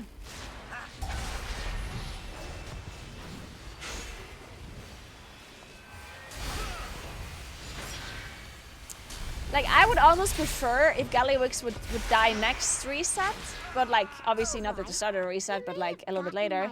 The problem is I don't think Liquid or Echo are really prepared for a 3rd reset. Like when it comes to the venue and stuff, right? So I think the boss kind of has to die this reset, which, yeah, it's not the most ideal thing. Wait, fuck.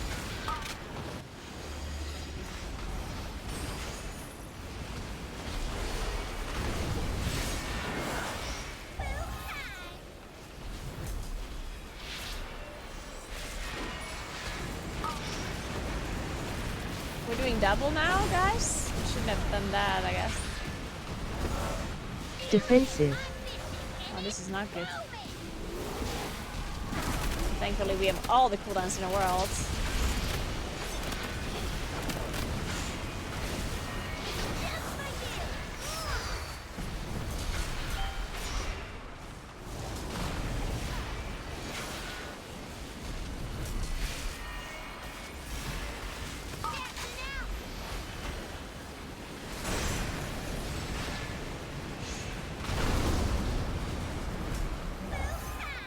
No, I don't think Echo has to kill like Gallywix now.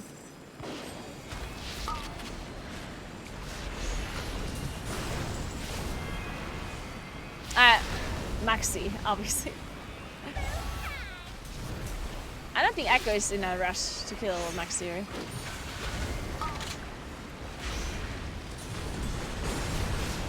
The thing is, if Echo goes to bad and Liquid kills Maxi, then they wake up to a working strategy that Liquid streamed, so they can potentially kill Maxi faster than Liquid does afterwards. Okay, items? Fuck! Shit. It's not ready yet.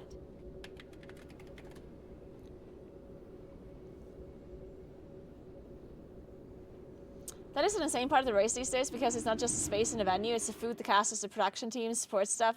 Like all those people being on like a variable time schedule and those orgs have to pay them. Yeah, it's... That's the problem, yeah. And Blizzard is aware of this, right? Like Blizzard definitely tries to kind of tune the rate around a certain time frame because they are aware of this. And you don't... Like even if the viewers sometimes would enjoy a 3 reset race, it's not really a feasible thing for these orgs unless they know. Like obviously if they know beforehand, then they can work around it a little. But if they're not aware, then there's people that literally have to go. Like there's people that have other things to do in their lives. And it's not just the players, it's production, as you said, it's stuff, it's food, it's catering, it's hotels, flights, like all of this stuff needs to be planned around. So there's only so much you can do. At some point, people just have to leave. And that would be super bad if the race kind of just ends because one team can't play anymore. Like imagine Echo just wins because Liquid has to leave the venue and they can't play anymore. Like, that'd be super bad, right? So I do think that...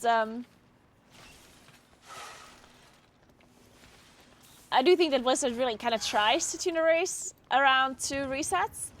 And that's why I think that Maxi is probably killable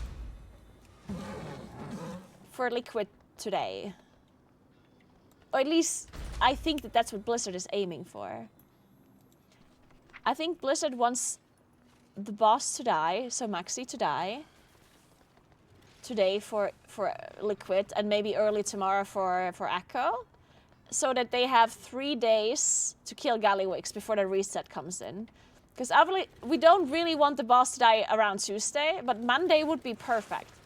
Sunday or Monday would be perfect for Gallywix to die. And I think 3 full days of progression is good enough. Right? How long did Ansarek take? Like how many full days of progression did Ansarek take? Do we remember this? Or does anyone remember that?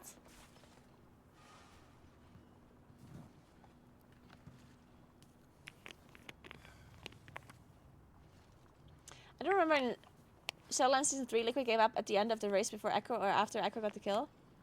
They gave up before Echo got the kill, but they already knew, like, Echo was really far ahead. Liquid didn't really have a chance anymore at that point. So it wasn't really... Like, they didn't give up while being the lead or being equal. They were already behind at that point. And yeah, that was the race that took really long. Yeah, there is a secret phase in Gallywix, which would have been much more exciting if we had more time. But I think now we are a little bit out of time, so the secret phase shouldn't be too hard, I guess. I will be very likely going to Gamescom again this year, Vivica, yeah. It depends on the patch a little bit, because there's a WoW patch that comes out around that time, and if it goes, like if I'm casting the race first, or if there's something around the race, then it's possible that I can't really go, but I don't think Blizzard wants the race to overlap with Gamescom, so hopefully Blizzard releases the patch at the end of July or the start of August, so it doesn't really interfere.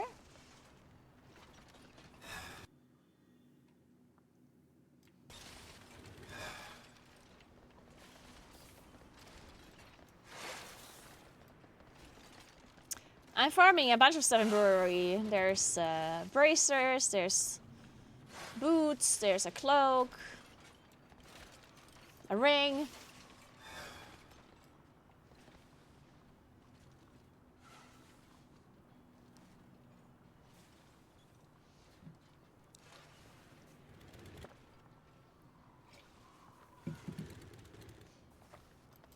So I got invited to a drink, as promised. Yeah, we have to, Viveka, we have to.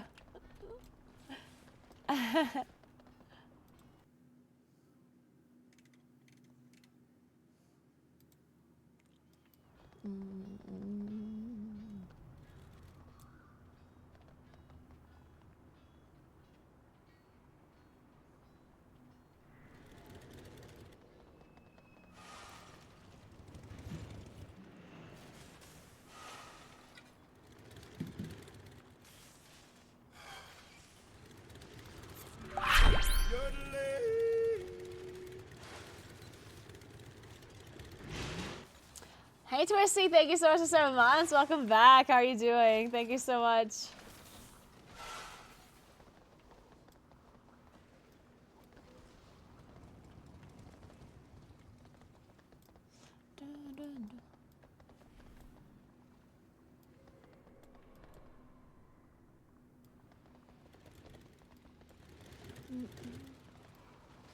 Hey Georgie, what's up?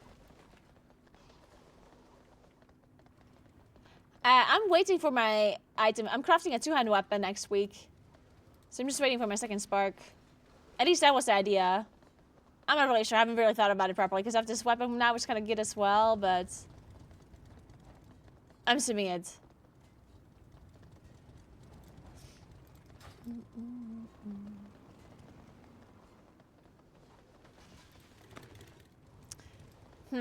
I should probably... I should do another, like, pug raid to this idea. Maybe we do another viewer raid, guys. I'll think about it. Hey, Danox. Thank you so much for Prime. What's up? Thank you. Okay, while I wait for a key invite, and while we wait for Akko to start pulling again, I think the dinner break is over. They're just, like, waiting a bit around for everyone to come back and stuff. But in the meantime, while we wait for all of this, I'm going to show you my WoW tattoo again. As I promised. Are you ready? Keep in mind, it's a little bit, like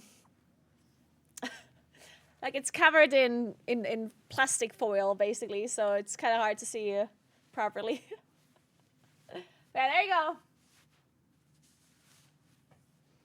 So, it's, oh my god, it's so, like the light is so reflective. Maybe I turn off the light for a second.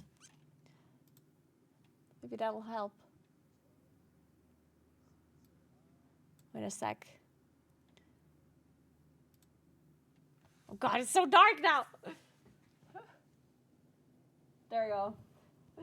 So it's an owl. It's gonna be like it's really dark right now because it's still healing and there's still like below the cover there's still a lot of like ink that will wash off eventually, so it's gonna be a lot less dark after.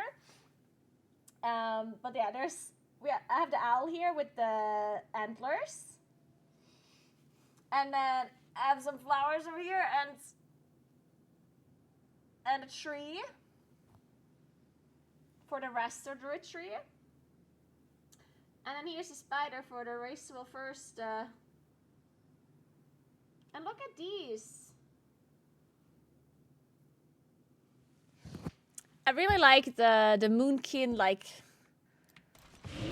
necklace. You know, the one like the thing with the. I really love that part about it. It's very cute. I also really love the flowers. Like the way she made it too is just really nice. She's so talented. It's very cool. Yeah, it's really well made. It's super nicely made. Yeah, I do have a picture or like videos and stuff on my Instagram story where it's easier to see. I took the pictures, or she took the pictures and the videos before I put the thingy on. The second skin. There. Oh, that's the wrong screen. There.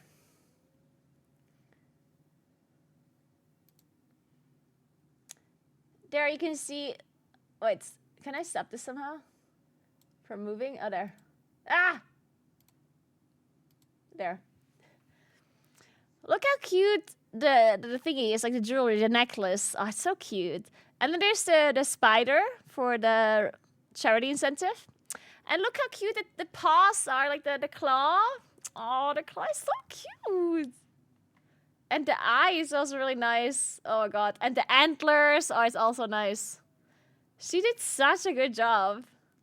Like, the thing that is, like, most impressing me about the tattoo, I mean, there's a lot of it is impressive, but the way she worked with, like, the negative space. Because, like, the thing that like, it looks so nice. Like, it looks super, like, fluffy, the fur around the claw, right? And she made that by using negative space, obviously, right? Because obviously the fur is my skin color. So it's really cool how she made that. Like, that's very nice. And the super fine lines everywhere around, like, the flowers and the grass and the antlers and stuff. Like, it's really cool. It's such a good job. Like, and this feather here as well. The ears. Very impressive work by Elisa. But yeah, anyway, so it's supposed to be a Moonkin, right? Because it's just like a realistic version of a Resto Druid and Moonkin combo. Because I play Moonkin and I used to play Resto Druid as well a lot. So those are like my main specs. So I have the owl. I wanted it to be realistic because I wanted it to be a WoW tattoo, but I didn't want it to be... I didn't want anyone to understand that it's a WoW tattoo unless I actually explain it to them, or they're like super nerds. So anyone that looks at this tattoo wouldn't necessarily understand that this is anything to do with WoW, but obviously like having the jewelry and having the antlers obviously means that this is a Moonkin. And then I also have a tree that represents the Resto Druid and the flowers that are also Resto Druid-like from Aflo and stuff, right? So the tree you can't see in this picture, but the tree is here in the back. You see there's a tree. And then there's some roots here. And some roots here as well. So there's like in the background there's a tree. And then the Moonkin is in the front. And then you see the flowers and stuff. And the spiders from the charity. Which I think the spider is also really cool because you can't really see it unless you do look closely. So, yeah, I like it a lot. Anyway. Hey, Fenrir, thank you so much for 15 months. What's up? How you doing? Hey, Kate, what's up? Thank you, Melinstar. Thank you, thank you. Imagine if they changed the spec the day after you got a tattoo of it. See, I don't care. Like, a lot of people always say that. A lot of people always say, oh, imagine you start maining a mage, then you have a Moonkin tattoo and you don't even play it anymore. And the thing is, like, that doesn't really matter. Like, if I never, like, even if I quit World of Warcraft tomorrow and I never played again in my life, it doesn't mean that I didn't play it for 15 years, right? Like, this, like, no matter if this game or the class or the spec still exists tomorrow, it doesn't matter, right? Like, it's about history, it's about what I've already done. So if I decide to do something else in the future, it doesn't matter.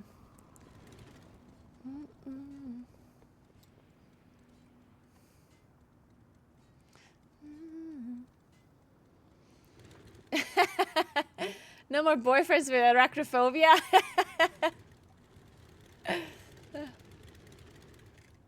I took 7 hours approximately. I'm 46 and just got my horde tattoo because it's always a part of me. Hey, lady. Right? Yeah, see, that's what I'm saying. I do, I think people sometimes think it's a strange thing to get a tattoo of something that can change. But I disagree. Like, there's many tattoos that people get that change all the time, right? But just because something is not going to be here in the future doesn't mean that it doesn't erase the time of the past. So if there was something that was a big part of your life for a long time, then it's totally fine for it to be a tattoo, right? Like,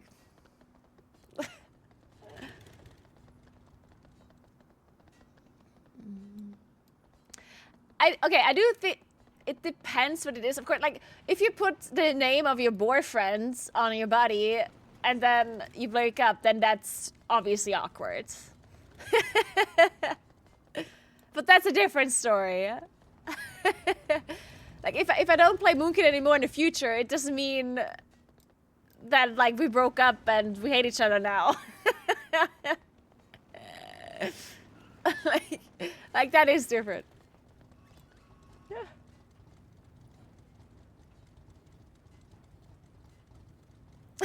Wait, no shot, Calandra. My grandpa got the name of his girlfriend tattooed on his arm and then they broke up. Lucky the person he married had the same name. There's just no shot. That's no coincidence. Your grandpa specifically looked for a person with his name.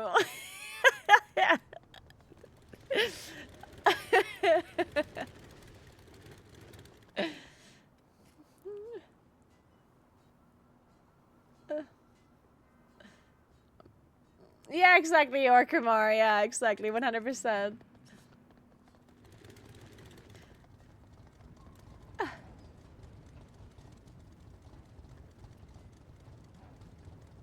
That is so funny, Calandra. Oh my god. Do you think that Method and Echo have what it takes to kill Galley before a reset in terms of time and gear score? There have been some fast boss kills, but also some hard ones, as it should. But looking at Gallywix, how intense it is on a rig, it's hard to imagine Mythic, or it's just me.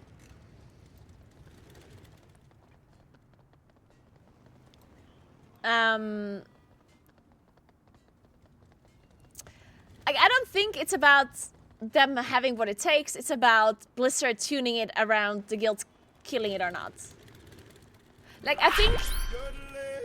Thank you, sir, for 23 months, Fisha. Thank you so much. Felena Hisha. I should just always say your full name because it's a good name. But Sayara, ja, danke schön. Danke. Why Blizzard tune it though? If it's hard, why not be hard? Blizzard specifically tunes bosses. Like, I think a lot of people don't understand that Blizzard actively wants the bosses to die at a certain time. Sometimes they miss the mark. Like, the only thing that they don't do intentionally, in my opinion, is make earlier bosses hard. Like, I think it's incredibly unlikely that Blizzard wanted Styx and Lock and Stock to be as hard as they were. Well, Styx maybe, yes. I think Lock and Stock is really a boss that they didn't want to be as hard. Actually, no, the other way around. They didn't want Styx to be that hard, I think. I think Styx is definitely a boss that they didn't want to be as hard as it was. I think it's the same with Halandris. I don't think they wanted Halandris to be as hard as it was. But the problem is, if they don't immediately nerf it, then they would be interfering with the race too much. And then they just kind of leave it. And then that causes issues for the later bosses, right? So I think One-Armed Bandit is also easier than what they intended it to be before the race started. But then they kind of had to leave it in an easier state because of Styx taking that long. So if Styx wouldn't have taken as long as it did, I think they would have made One-Armed Bandit harder. And now they're in a situation where they want Gallywix to die this reset. I'm pretty sure. I'm pretty sure Blizzard wants the boss to die this reset. But they don't want it to die around Tuesday because that would be unfortunate because that's when an A reset is. So I think that Blizzard wants Maxi to actually die somewhat fast. And then they want them to kill Gallywix around Monday. I think that's Blizzard's plan. If it works out this way, it's obviously not something that we can really tell beforehand.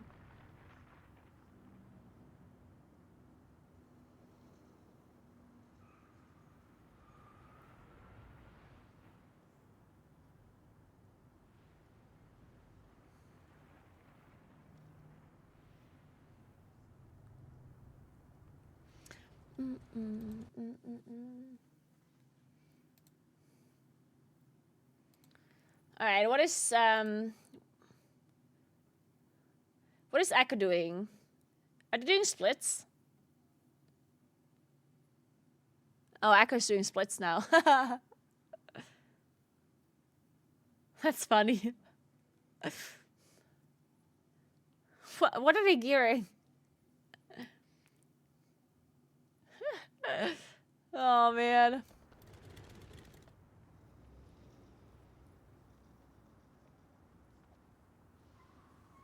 Huh.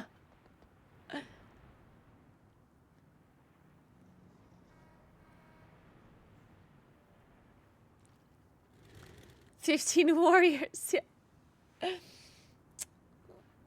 Alright, guys. I'm leaving. That was enough getting declined in LG for today. I'm gonna leave for today. I'll see you guys for tomorrow again. Tomorrow, we try to maybe do a heroic raid. I think about it though. And we're definitely gonna do some M+. And then we're gonna play Throne and Liberty as well. Tomorrow I'll start a little bit later because I will stream up until like 9 p.m. or so, 9, 10 p.m.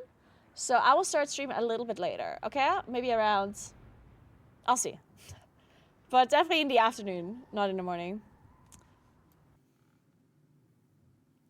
But yeah, guys, thank you so much for watching. Remember to follow my stream if you haven't yet. I would really appreciate this. Check out my YouTube channel. I post videos there all the time. The next video I'm posting on my YouTube is going to be the video about my 100-kilometer walk marathon stream. So definitely check out my YouTube channel if you missed that marathon. It happened last Friday. It was personally, in hindsight, I'm happy that I did it, but I still can't believe I did that. That was messed up. That was stupid. Yeah.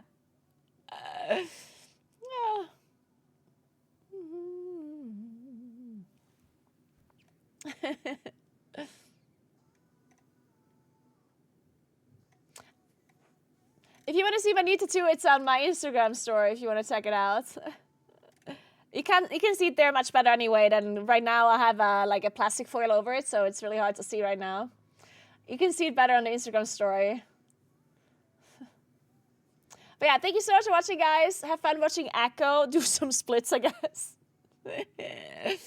And I'll see you guys tomorrow. Thank you so much for watching, and have a good one. And goodbye.